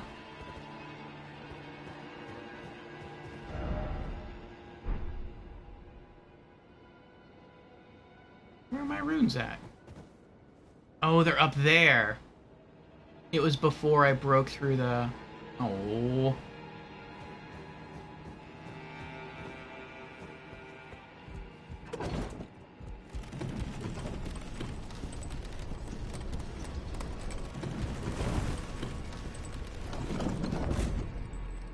Ooh.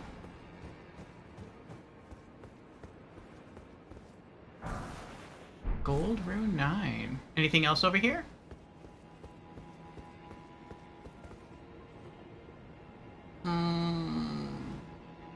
Nope. Nope. Nope. Nope. Not right now. I want to see if I can get my runes back first.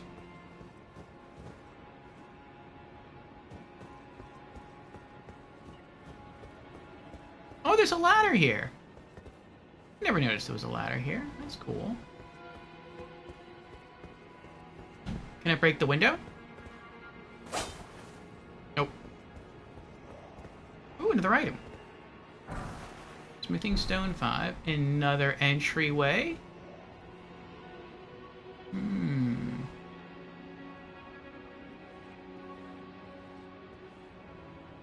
Oh, another spirit. I don't know if that's the church, though.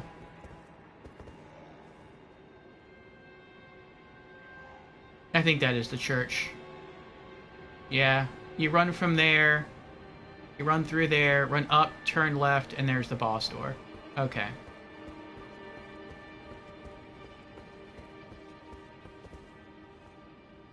Bra asks, did you play Chrono Trigger? If so, what did you think of it? I have not yet played Chrono Trigger, but I want to. Oh, it's a bird. I hate the birds. I will eventually stream Chrono Trigger for RPG afternoons. I don't know exactly when that will be. It will definitely be after we finish all the Souls games and Souls-likes. Huh. But exactly when, I don't know.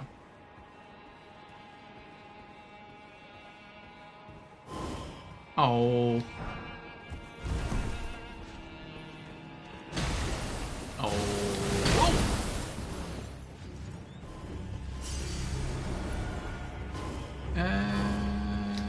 Whee! Hello. Okay.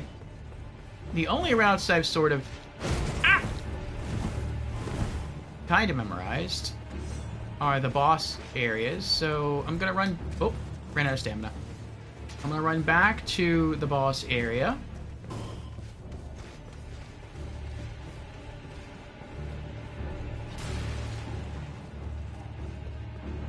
Touch Side of Grace, reset enemies, and then I think I'm gonna try to explore.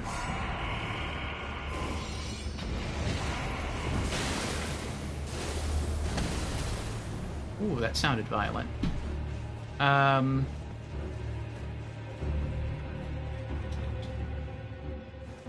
Too late.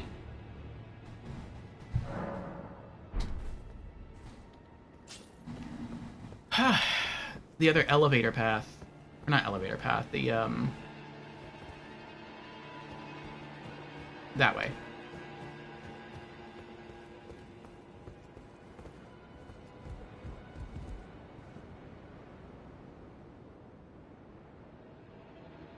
Yeah, I can go over there.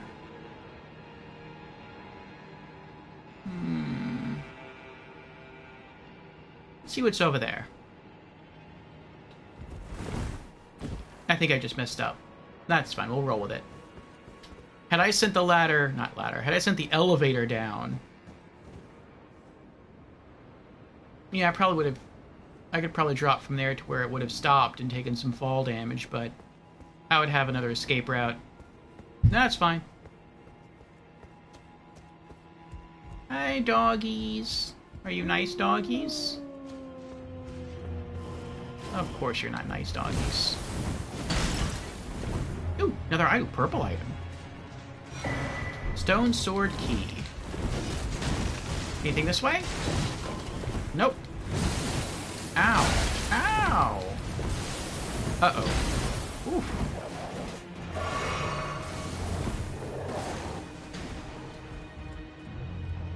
believe I can fly. Ooh. I expected to take damage there. Nice. Nope. What's in here? Oh, that was new. Nascent butterfly. Bye. And there's a bird coming after me. Oof. Anything else here? Anything else? Hope nothing can follow me. Oh, another item. Nice. Fan daggers. Ooh. Wonder if I can drop from here and open that door as a shortcut. I'm not gonna try it. Oh. Oh.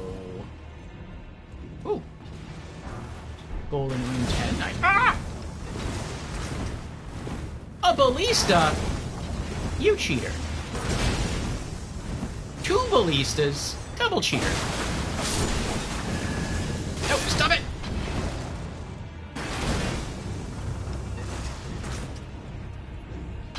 Ow!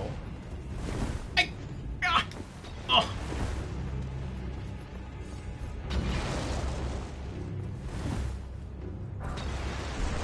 This is very unsportsmanlike. Ow!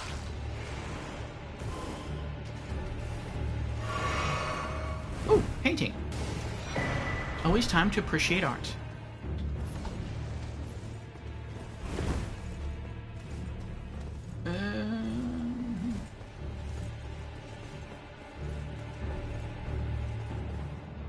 No. Oh, I know where this is now.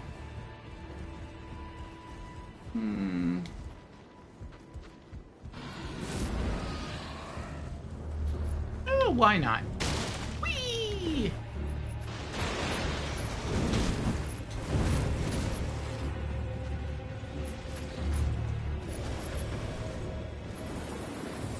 Hello? Oh, nope, nope, nope. Mistake. Bad idea. Bad idea. I meant to roll through that. Didn't quite work out.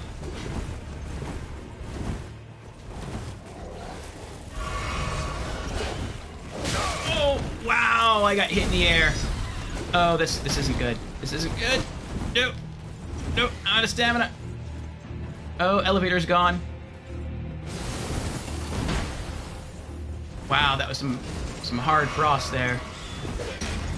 Oh, oh, oh, oh, oh. I'm gonna go play with the kitty. You all are crazy. Oh! Ooh, is that an item? I think that's an item. It's an item. Oh, Kitty was sleeping. I'm sorry, Kitty. I didn't mean to disturb you.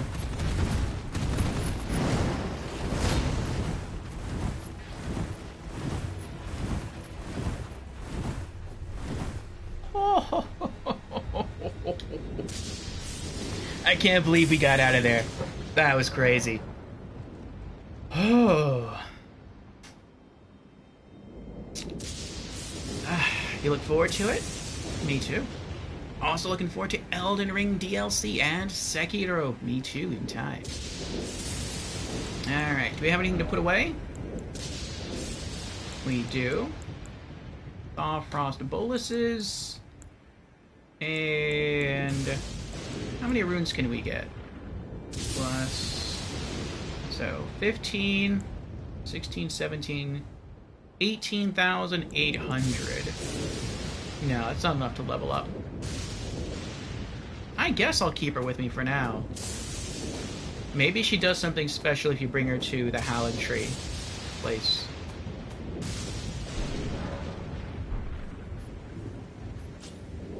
Okay. So where else can we go? Where else can we explore? We may have missed some loot in here. In fact, I think we did along the front, but we can save that for when we're feeling stronger.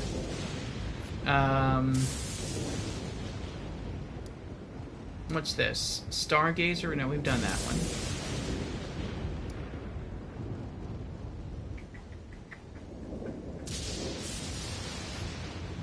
White Ridge Road. We can explore the castle here. We haven't done that yet.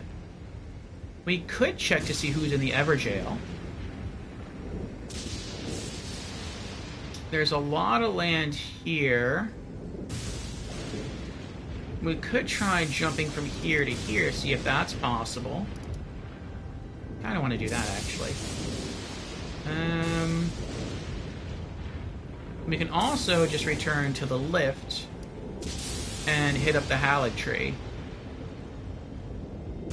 I want to try... I mean, this kind of looks like a Church of Marika. Maybe we can find a gold seed here, some more tears.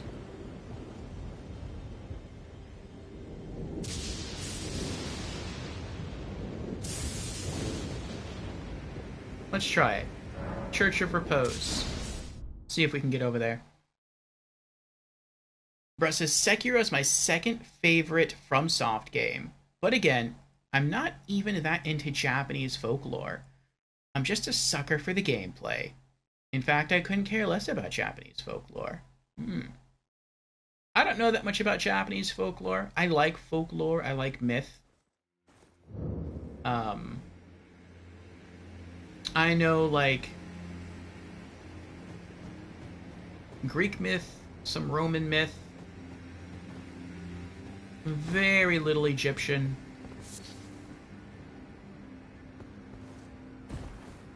I like the tales of Hans Christian Andersen.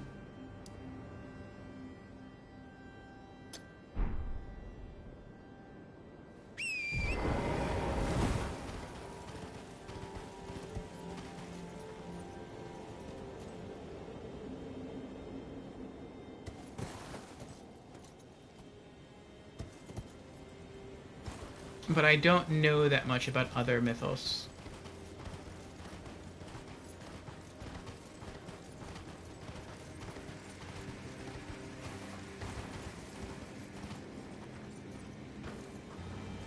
Oh no.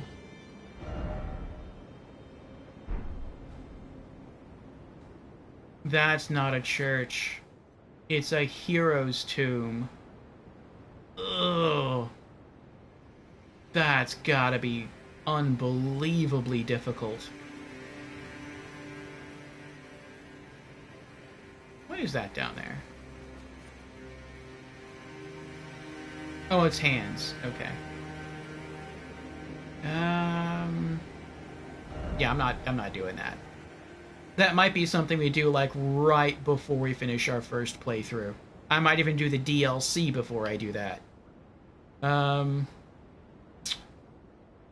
So what does that leave? Hallig Tree and Castle. I want to go see the Hallig Tree. Maybe it's pretty. And then we'll come back and we can check out Castle.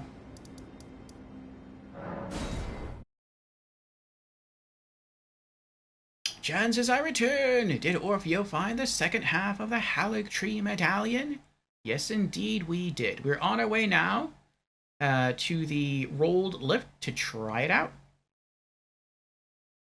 Bro says, Greek is a popular one. That I happen to like. I usually despise mainstream things, but it's hard to deny the effect Greek mythos have in video games and general fantasy. Indeed. Okay. I wonder how this works. I wonder, is it like... Does it ask you which tablet you want to hold up? Hoist medallion.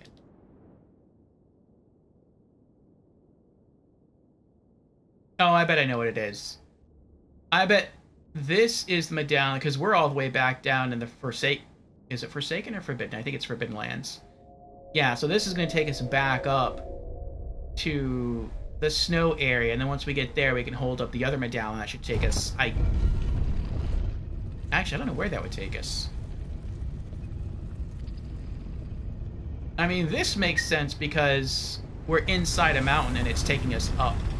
But once we get up, there's nothing above us.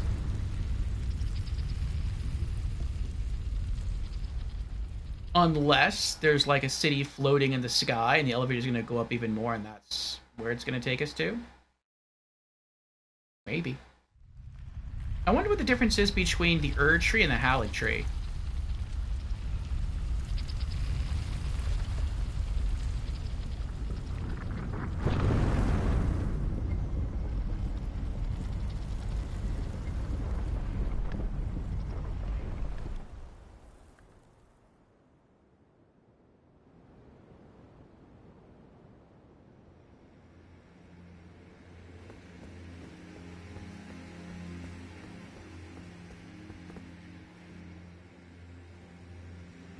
Okay, yeah, so this is the snowy place where we were before.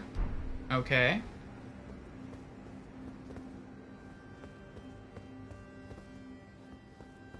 Maybe I have to activate it here? Yep. Hoist medallion.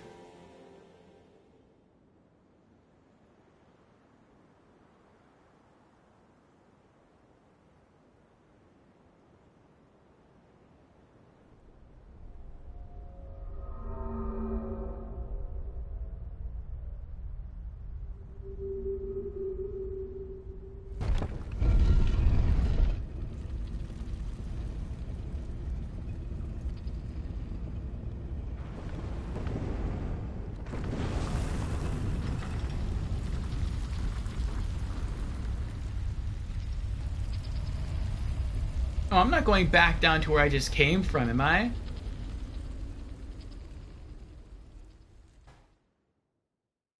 Unless maybe the Halley tree's like way underground. Could be.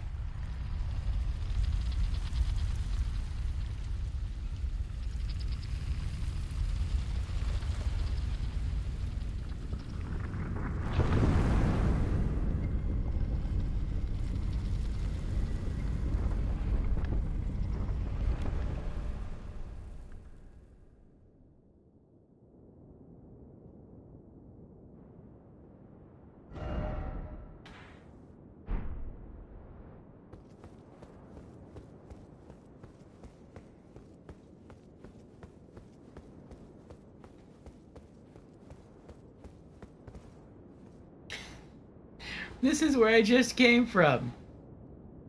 What? Oh, new painting. Sorcerer painting. Work of a wandering artist. Reminiscence of a painting titled Sorcerer. This painter is said to have captured the landscape seen during the last moments of those welcomed into death's embrace. The soul of the painter and vestiges of the dead's last moments can be discovered by visiting the location depicted even now.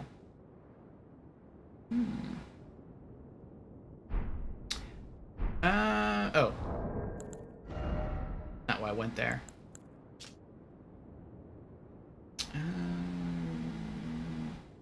Grand left of rolled, granting access to a hidden path. Will guide the bear to the land of Michaelis Halley tree.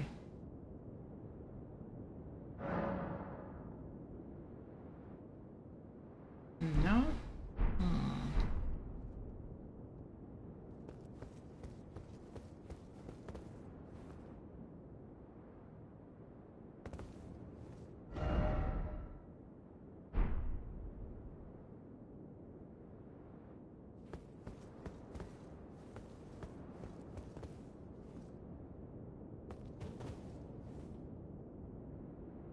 Oh! Hoist secret medallion. Okay. Never mind. That makes sense. Let's do it.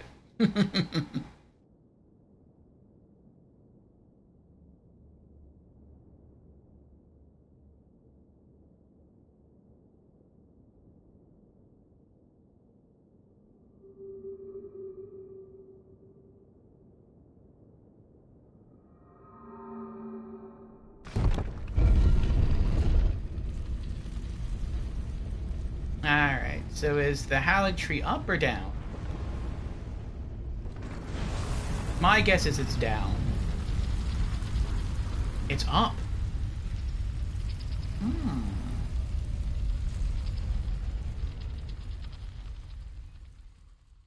Interesting. Is it a city in the sky?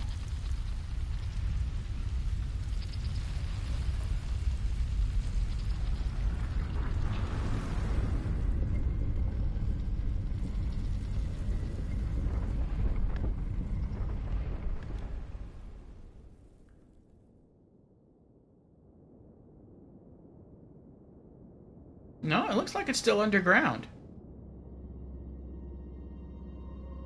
Huh. That's weird. If it's still... That makes me think, like, it's above the Forbidden Lands, but it's beneath this snowy area. But if that's the case, then why wouldn't we just use the easier to obtain medallion and then just, like, run and jump off as the elevator goes up?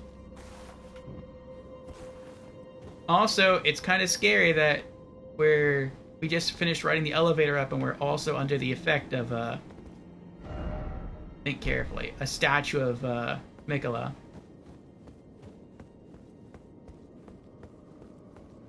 Thou art overthinking.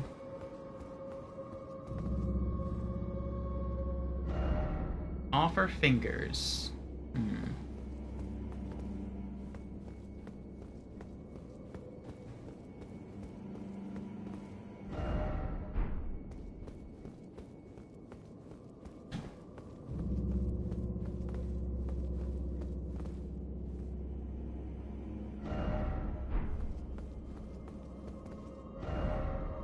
Time for suffering. Ooh. Oh, this looks like a catacomb. Visions of death, in short, skill required ahead.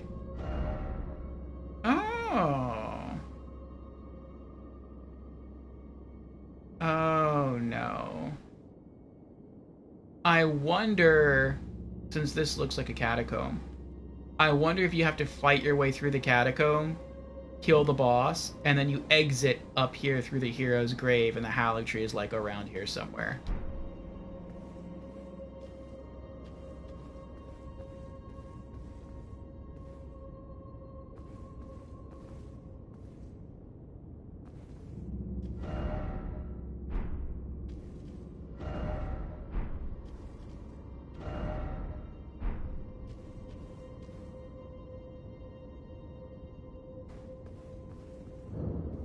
Hidden path to the Haligtree. What happened to you?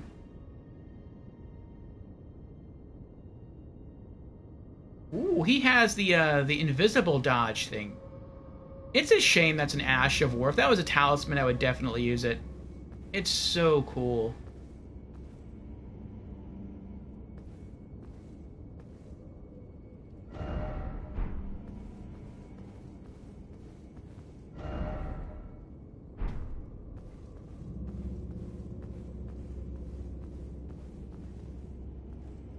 Maybe this is a PvP area. Could be.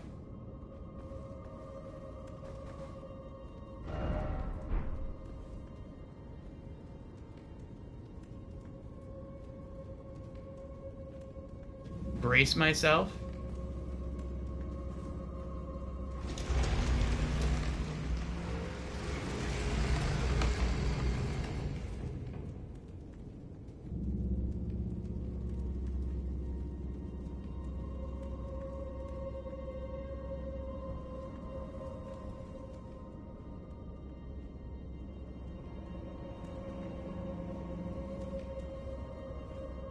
Vulgar militia. They hit hard. The beast eye quivers. He sees me. They hit really hard, but they go down pretty quickly.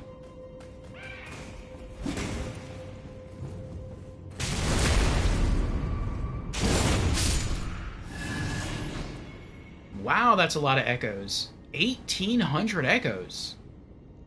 I think that's the most echoes I've ever, like, farmed from an enemy. This wouldn't be a bad farm spot. Oh. Of course it would be a bad farm spot. That's why there's no Site of Grace outside. Because people would probably just farm him over and over again. Smart From Software, smart. I was wondering why there wasn't any Site of Grace, like where the elevator was and it's just a Statue of America.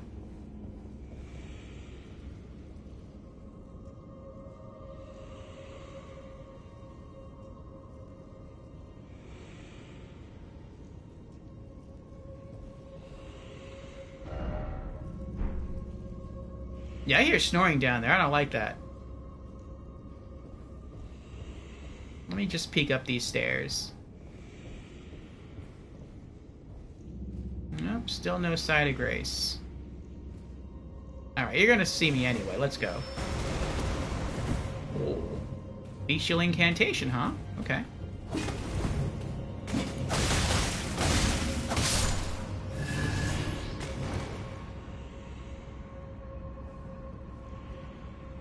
No, of course there wouldn't be a Site of Grace up here. That wouldn't make sense. There was a guard wandering down these stairs. He'd be way too close. Is there an item down there, though? There is. Something's obscuring it.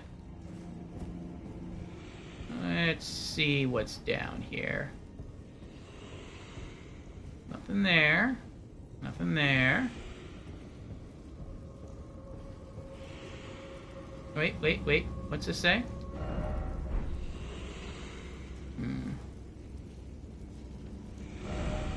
First off, stay calm. Didn't expect up. I don't know what that is down there.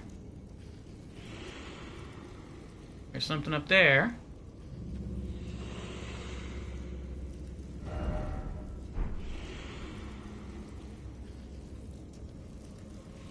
What is that?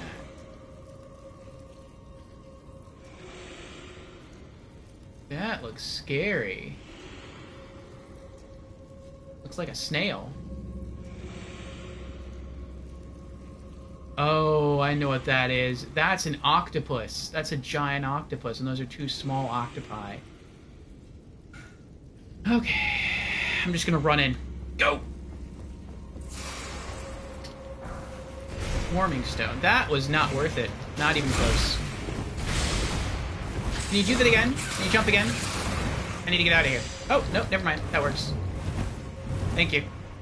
Bye.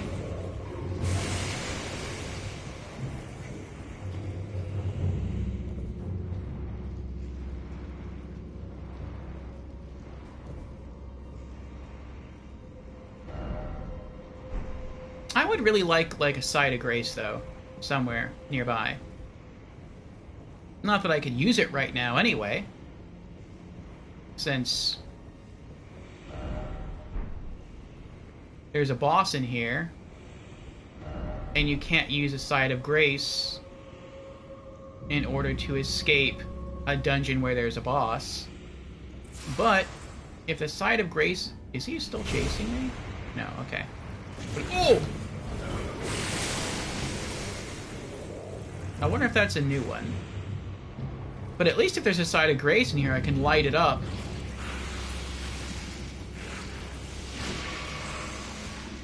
What was that? Huh.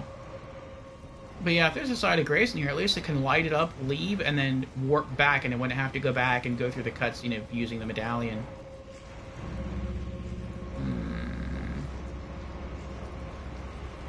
Now, let's... Oh! Let's do this.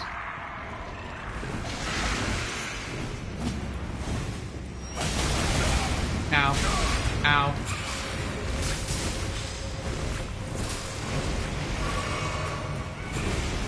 Nope. Stop. Stop. Okay. Oh.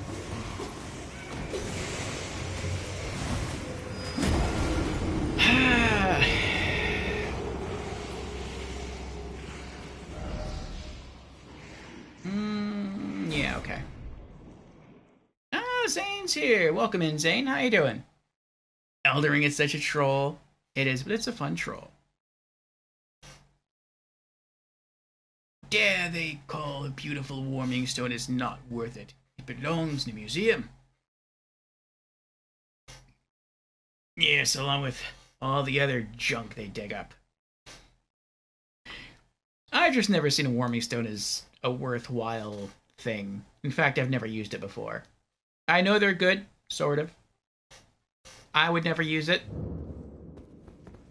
Not if it follows the same rules as the Dark Souls 2 Pyromancy that heals everybody. Like, even enemies that are in the area, that seems like a really bad idea. Alright, come on. You see me. Come on. Let's go. Come on. There you go. Come on. Ow! Yeah. That was on me. I should have rolled faster. Sooner. Medium. Let's try that again. That was better.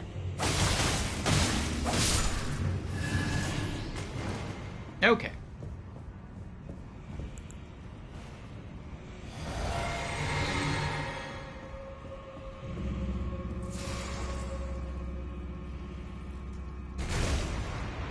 Oh, that was kind of funny.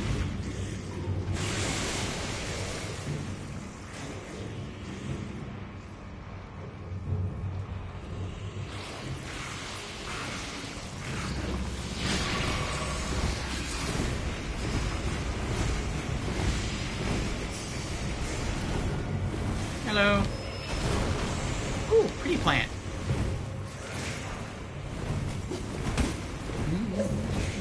Hey, side of grace. Sweet.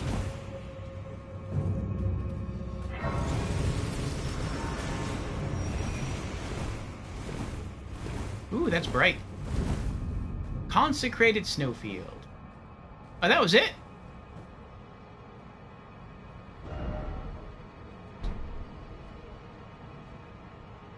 That's right. Get yourself back inside. It's kind of weird. I mean, I'm definitely grateful. I thought that was going to be like a really hard, lengthy dungeon.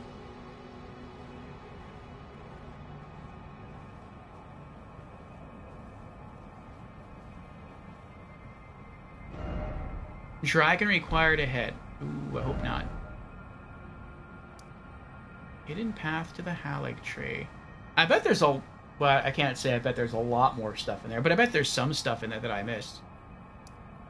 I think there were some routes maybe I could have gone, but that's fine. Oh, this is how you get to the left and unlock all this stuff. I see.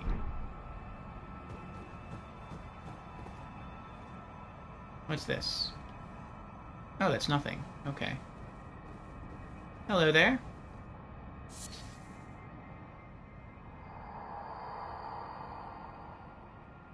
Show me the path, O gentle lights. The promised path to the Halig tree. Am I still under the effect of Statue of Marika? Yes. Can I warp out? Oh, now I can warp away. Okay, that's cool.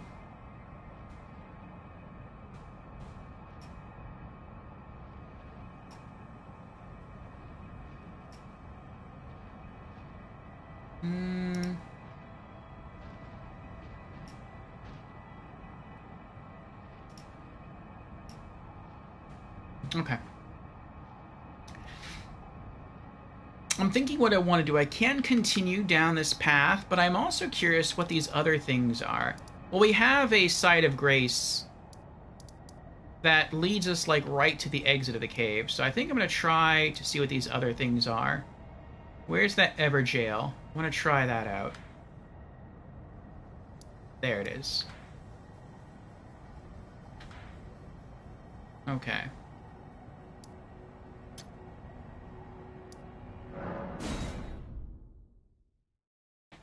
I want to check out the Everjail. Then I want to check out that castle that the fire monks are guarding. And then we'll go back to the road there. The Halig Tree place.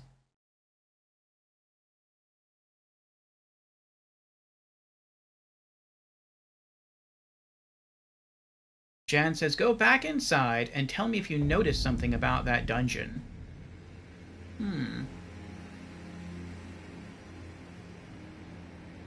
Oh, I see.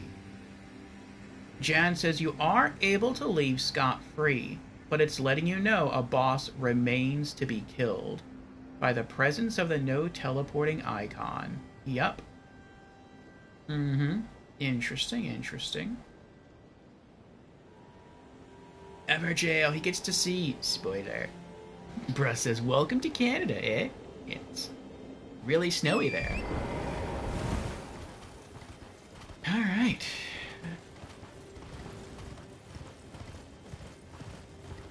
I feel like if I want to just farm for runes, that would be a really good place to do it. At least at my current point in the game. Like, just go back to that cave and work my way backwards so I backstab the enemies there and kill them in like one hit. Gain like 1,800 runes per. I mean, that would still take a while. Like, I need, like, what, 90,000 to level up? But what does this say? Try rushing in. Lord ahead. I mean, I would guess that's a Lord ahead. Visions of Lord, but madness. Oh, madness. I hope it's not madness. I don't like madness. Let's check. Entering the Everjail.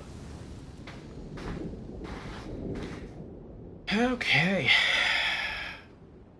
Let's buff.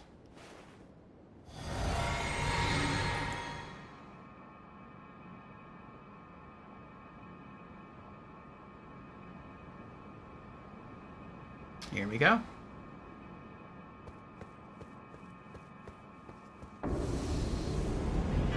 Round Table Knight Vike.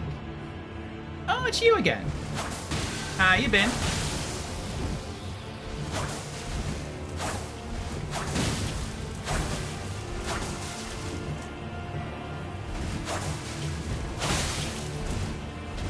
Oh, out of stamina.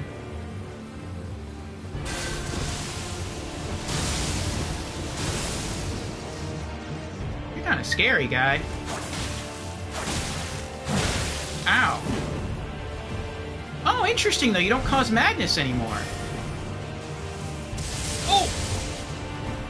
You got lightning, though. Oh, I'm out. Ah! Wow, that's some range you got there, buddy. Uh-oh. Oh! Whoa! Ow!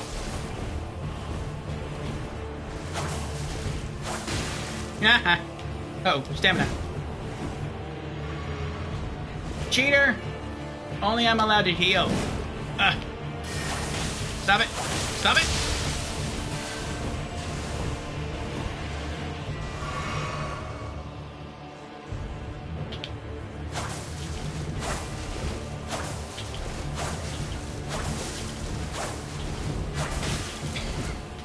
Oh!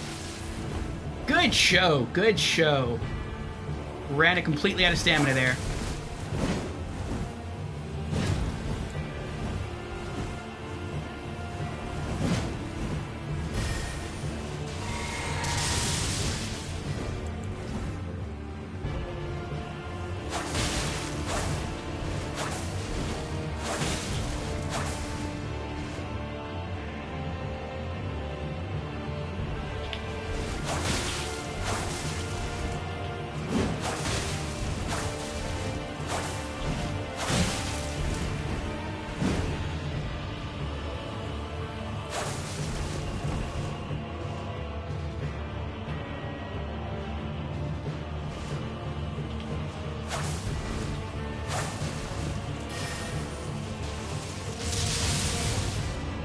I wonder if I'm out of mana. I think I can cast one more time.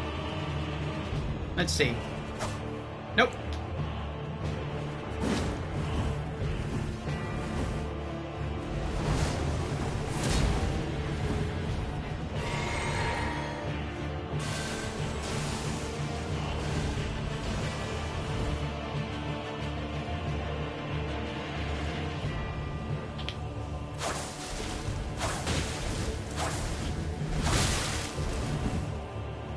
Oh, you're out. That's a shame.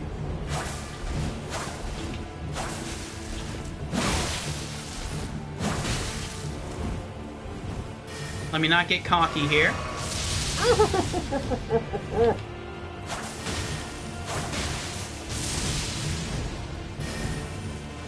Oh, he's getting desperate. He's casting in my face. I need my stamina to get back up here. There we go. Gain some distance. Oh, he's going for it. He's going for it. Oh, need to heal again. Oh, oh, oh, oh. There we go. Oh. All right. Come at me, bro. Come at me. Right there. There you go. Oh!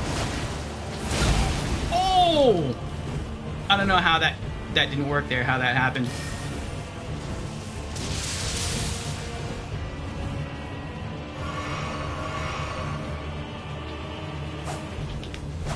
Oh, that's how it happened. I'm completely out of magic. Oh, I have to earn it now.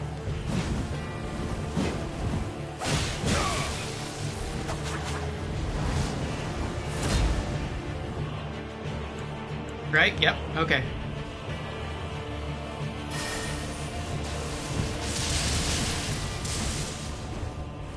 Oh, I think he's got me.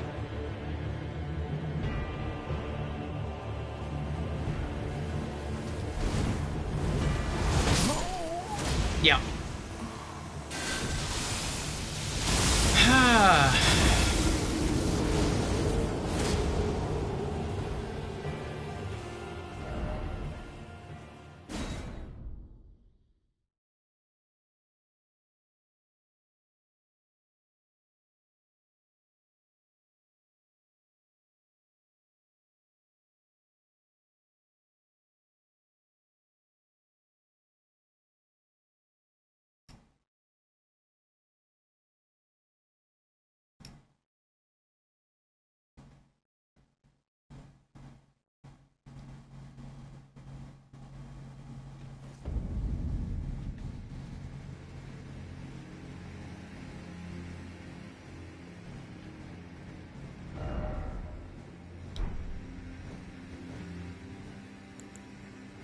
Alright. I'm going to try to play this differently. I'm going to see what happens if I just stay on top of him and try to pound him.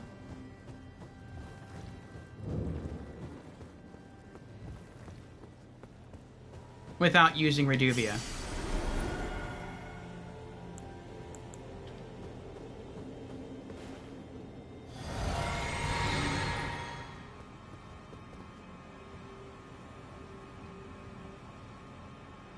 Jan says, Vike, oh fallen hero, before you came along, he was the only tarnished to gain 2 great runes. He was the main character.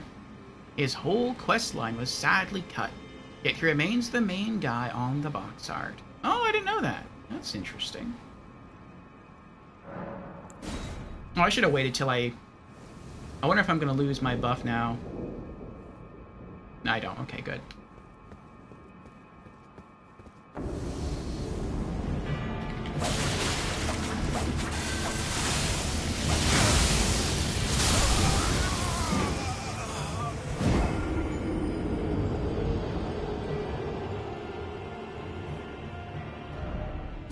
That was quick.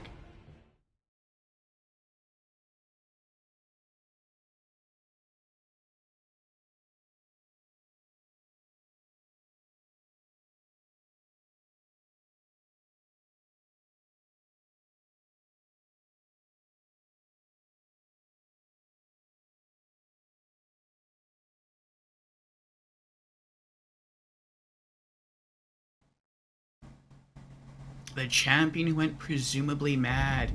Yes, we beat him earlier. Or at least we beat his maddened self earlier. That's how we got Vike's War Spear.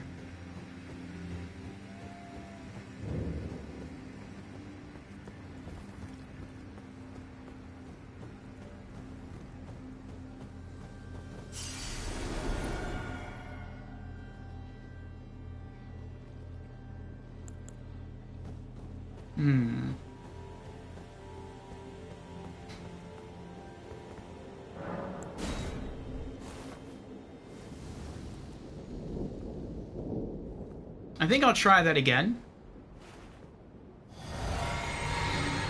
But after the first combo, I'm going to back off.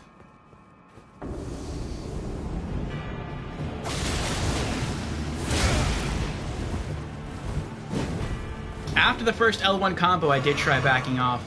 I was spamming the rollaway button, I couldn't do it in time.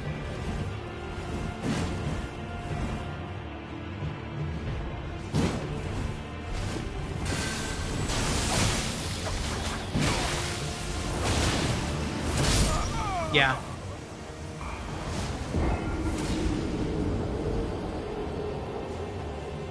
I guess it's because he has a lot of poise. So when I come out of a roll and I hit him, he can immediately go into an attack, and I don't have enough time to roll away. So if I'm gonna get up close and personal with him, I can only do it when he spawns in, and I can only do it to punish, but I can't be aggressive.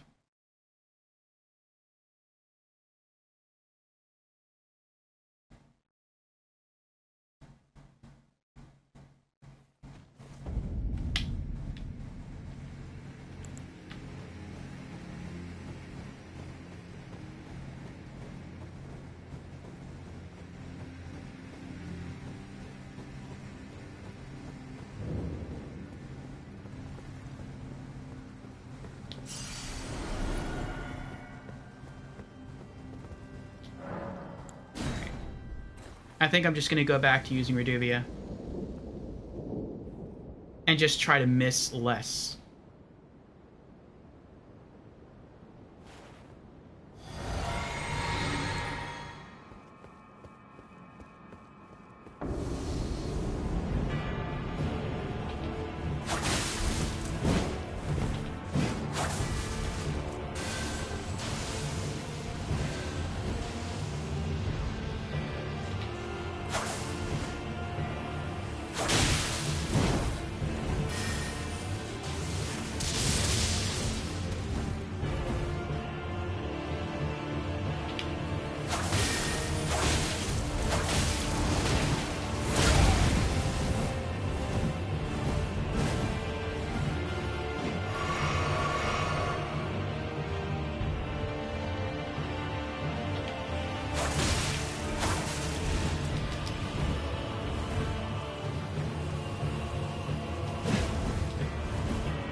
He's gonna heal soon.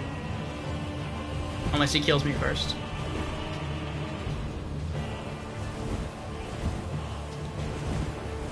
Oh, that was close.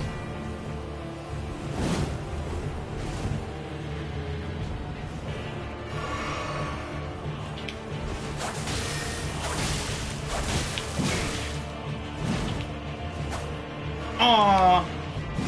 That was the perfect time I ran out. That was the perfect time for him to heal. The perfect time.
Oh! Oh.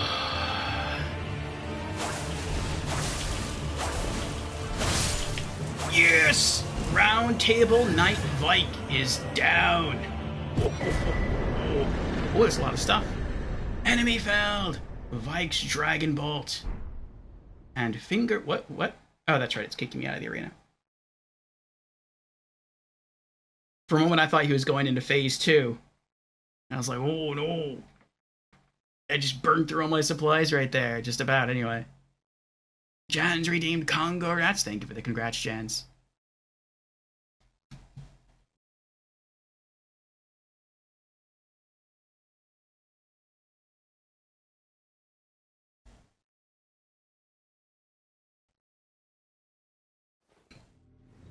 People love spamming his skill art in PvP as well.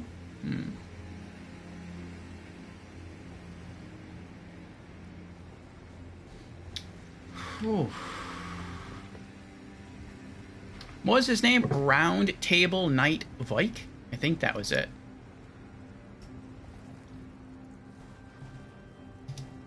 And Round Table Knight Vike.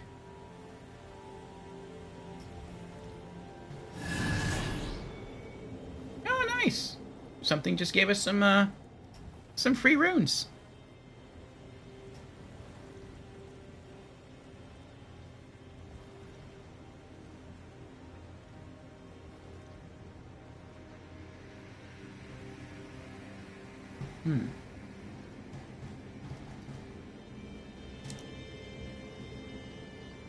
All right.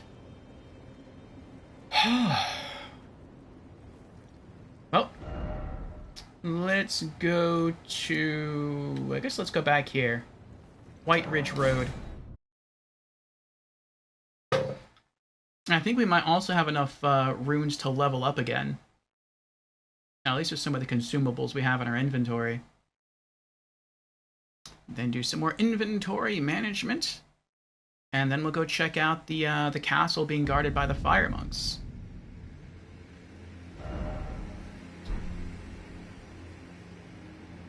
Oh, there it is.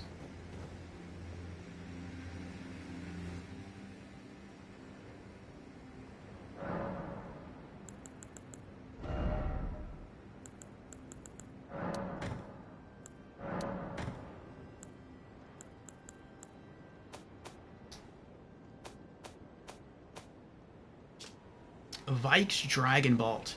Incantation of Vike, Knight of the Round Table Hold. Summons red lightning to bolster both the caster's body and their armament held in the right hand. Enchants armament with lightning affinity attacks and increases maximum equipment load. However, lightning damage negation will be reduced. Ah. Of all the knights, Vike the Dragon Spear was the one Lansiex loved the most. Interesting.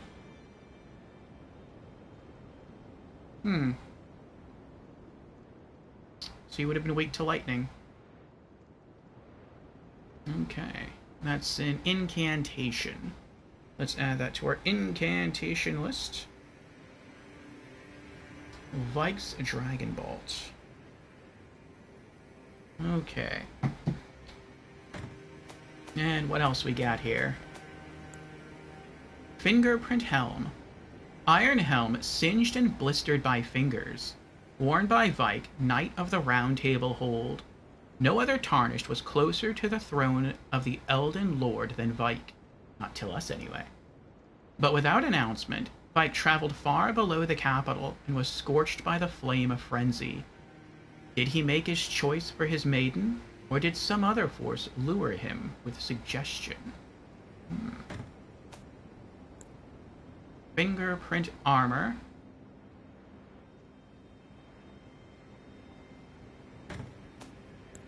And gauntlets. And greaves.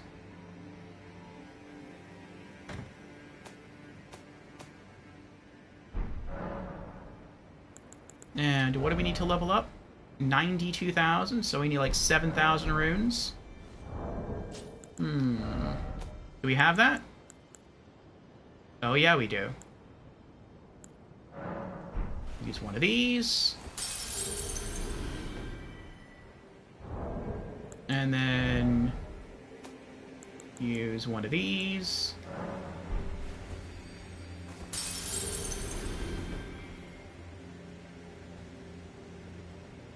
And level up.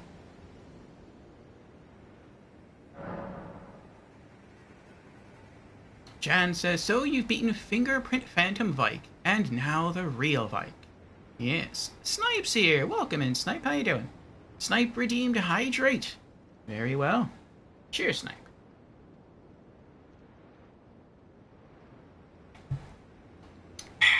Thank you for the hydration redemption. Alright, what's next? No. It was Dex. Alright, Redubi's attack goes up by 1, and the Scarlet Scorpion Dagger's attack goes up by 2.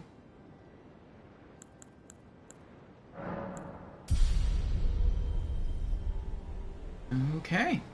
93, basically 94,000 runes to level up again.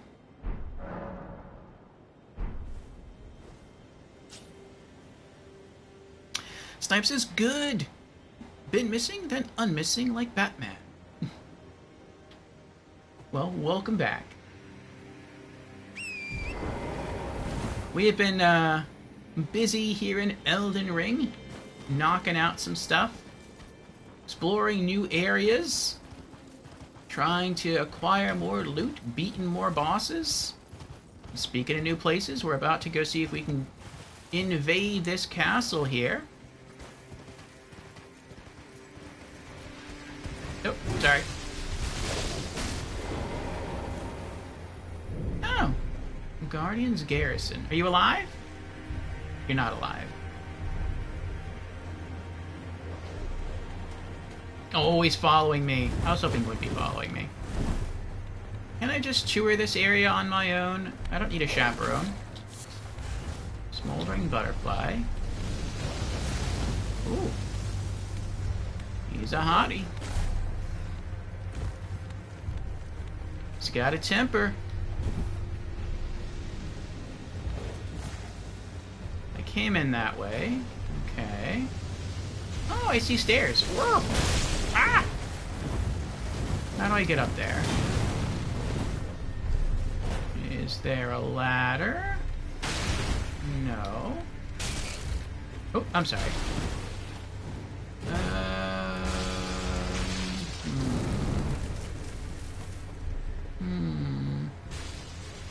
How do I get up there?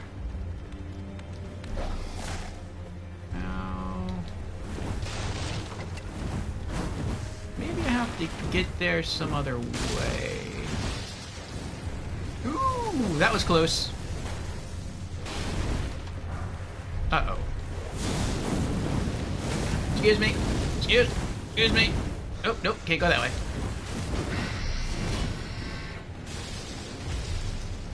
Are they fighting each other?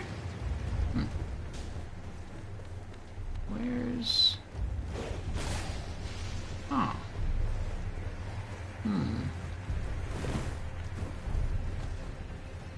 Oh, wait. What was that?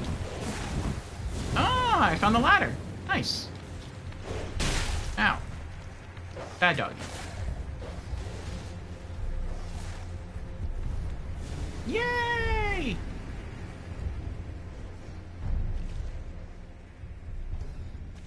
I'm pretty sure I can think of what that message says.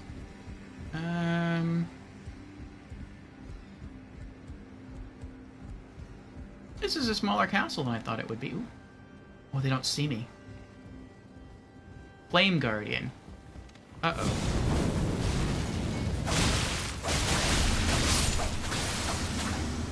That was a unique name. Huh. Or it seemed like a unique name. Oh, you want to go, bro? You want to go? Let's go. Come on. Come on.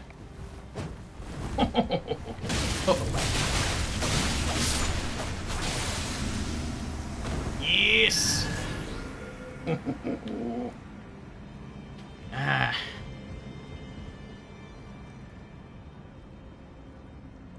Ah, yes. Good night, Chance. Thank you for being here. Sleep well, my friend. I will see you again.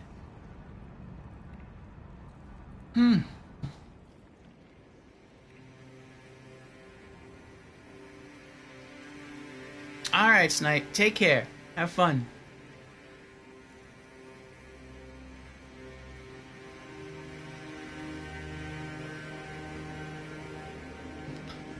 Alright, I feel like we're almost done with this castle. There's not a lot here. Not that that's a bad thing. I'm not criticizing it.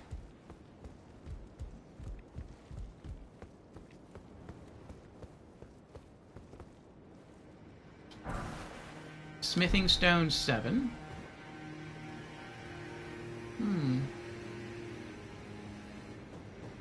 Is that all of it?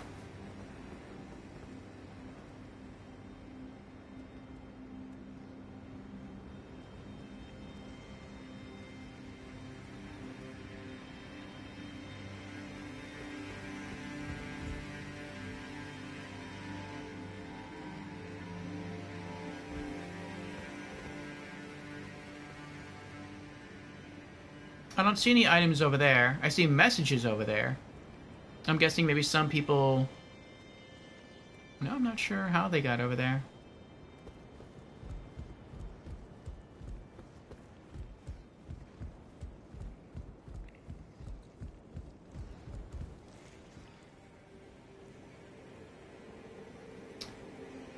I don't see any items on the roof. It doesn't look like you can get inside the tower. I don't see any items over there. It seems that was it, which is weird. Because I didn't get anything significant in this. What is it called, by the way? Guardian's Garrison. Yeah, I didn't get anything significant in here. Did I? I don't think I did. Well, the Smithing Stone 7. And the Golden Runes, I mean, that's something. But aside from that, like, no, not really anything.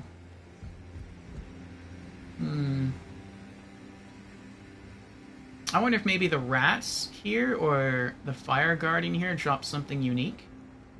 Like maybe you have to kill them all. This is the only area in the game, at least so far, where I've seen fire guardians. So that could be it.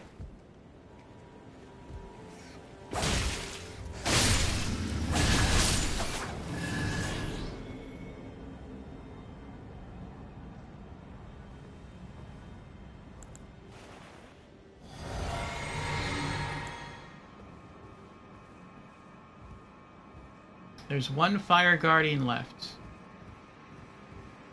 I'm gonna try to take him out.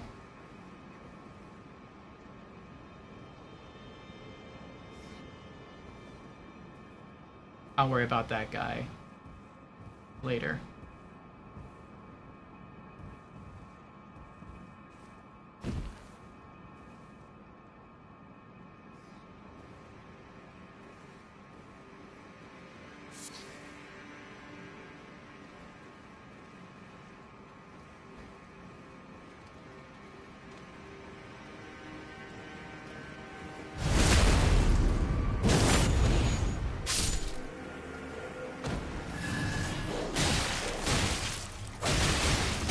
How dare you?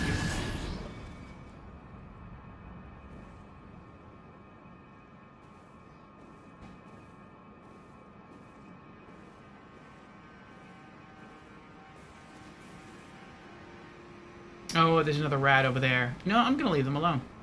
I don't think he's a unique enemy. What was that? Oh.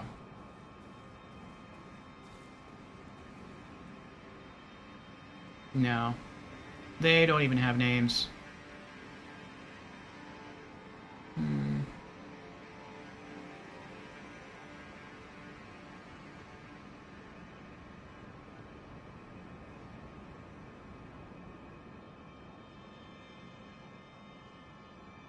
Well, I was up there before.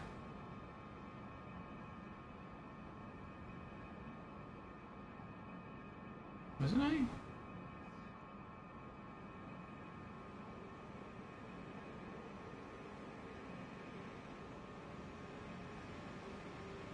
I think so, but you can't jump over there. Okay.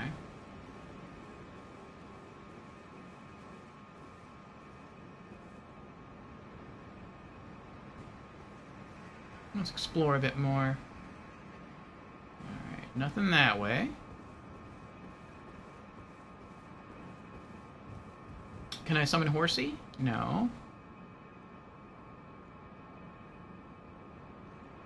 Maybe you can make that jump, but it doesn't look like there's anything over there.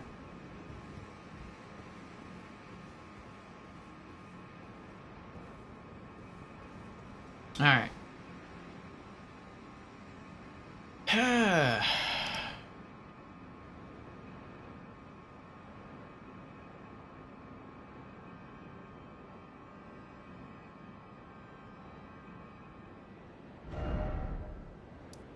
Is there anything else here?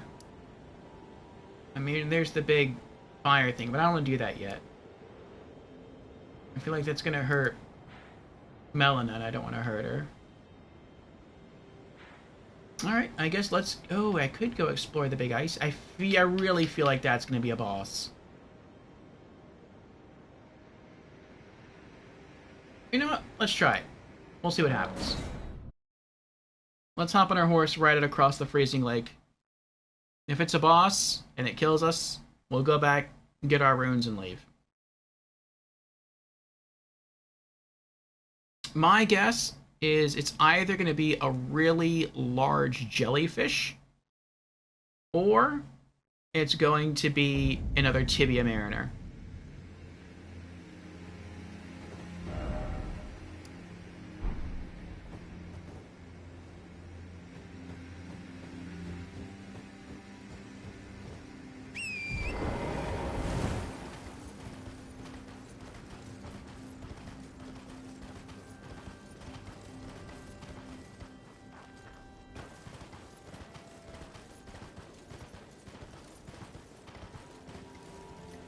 I don't believe that this frozen lake has nothing here except for peaceful jellyfish.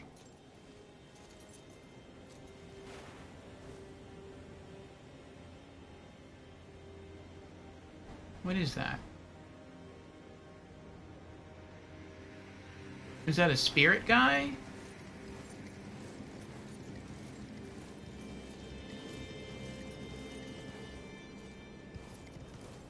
No, I think that might just be snow. Like, ice or something.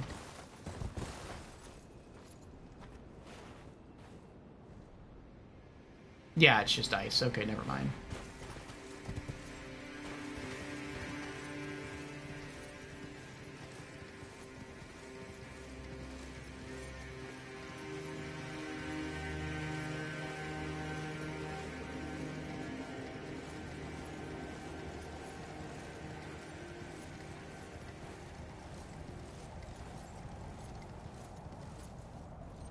Uh-oh.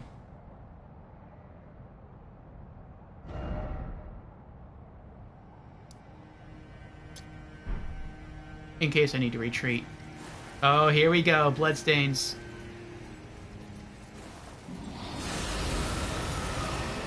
Borealis, the freezing fog. The freezing fog?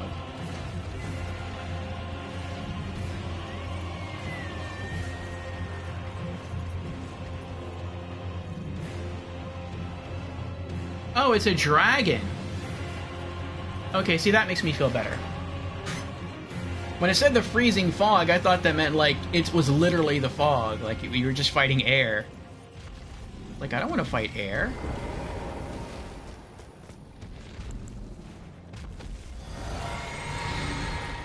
So, it's a frost dragon, okay. I wonder if I can beat it.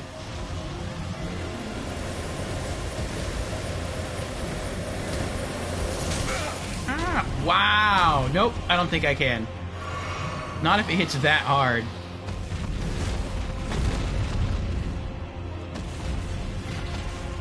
Run, little squirrel, run!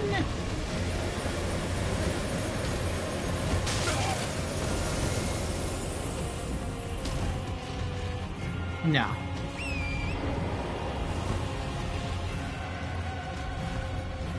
this thing can easily two-shot me.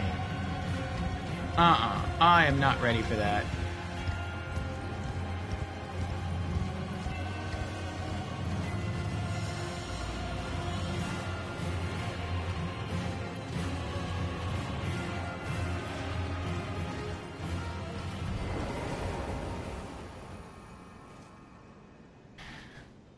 Oh boy.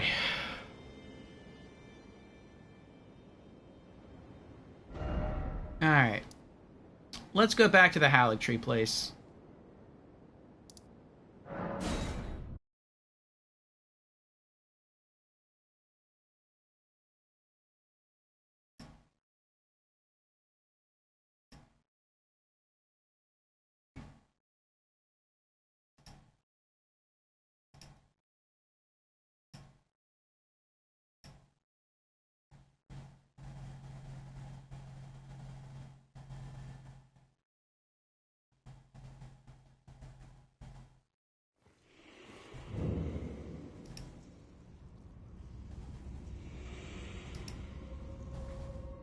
Okay.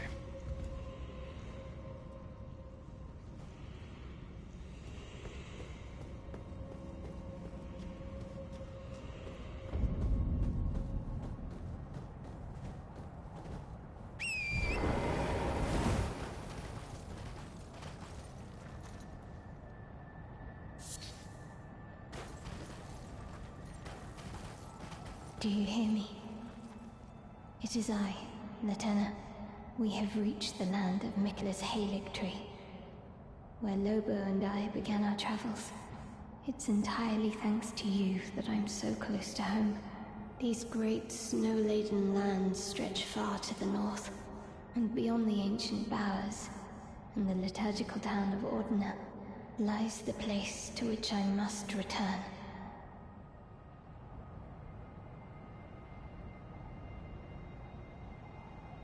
Okay.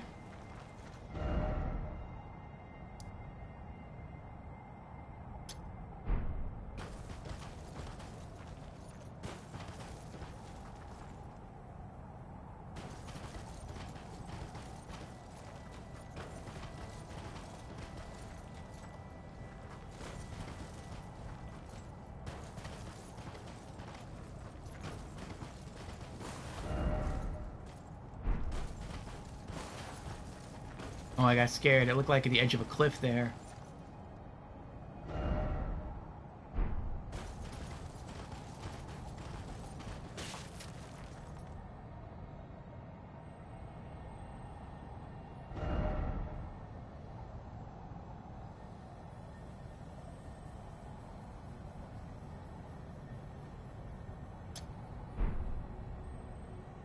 Alright, so I guess just follow the lines and we should be okay. There's some enemies. I hear a beetle.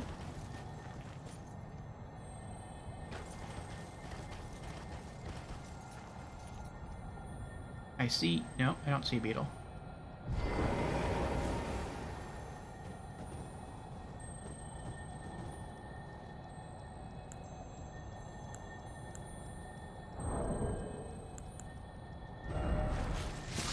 Uh-oh.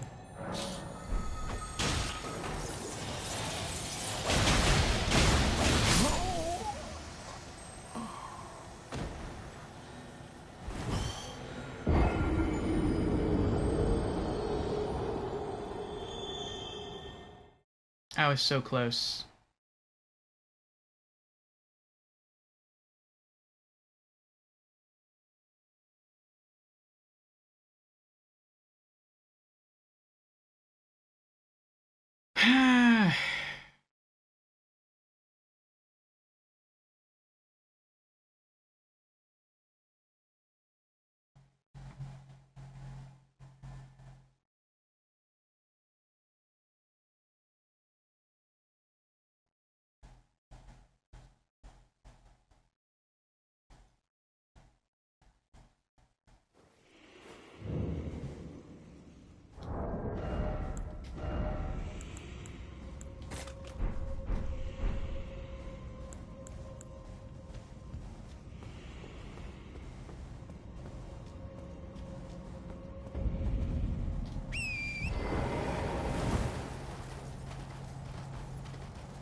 Got him.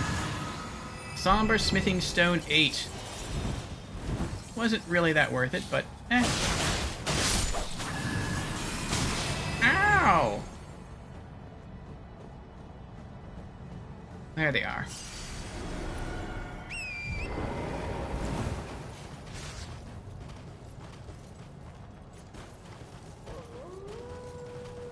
Alright, we should be fine if I just go straight here. I hope. Nope, nope, nope, nope, nope.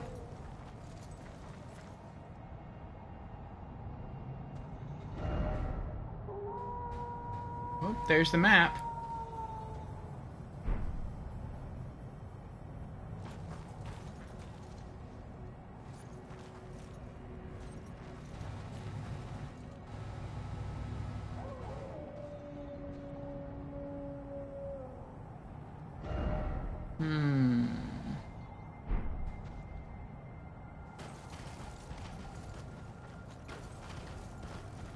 That person with the bloodstains probably did the same thing I did.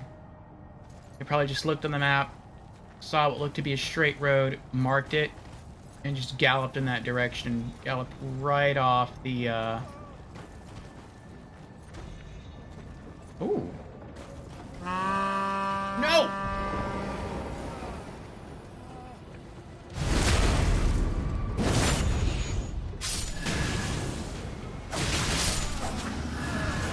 Oh! Oh, this is bad. Yep, that was bad.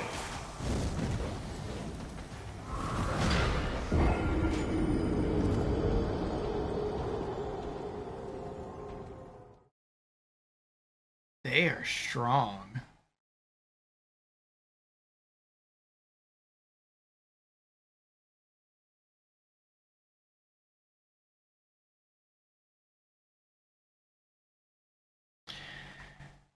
Okay, I think I am going to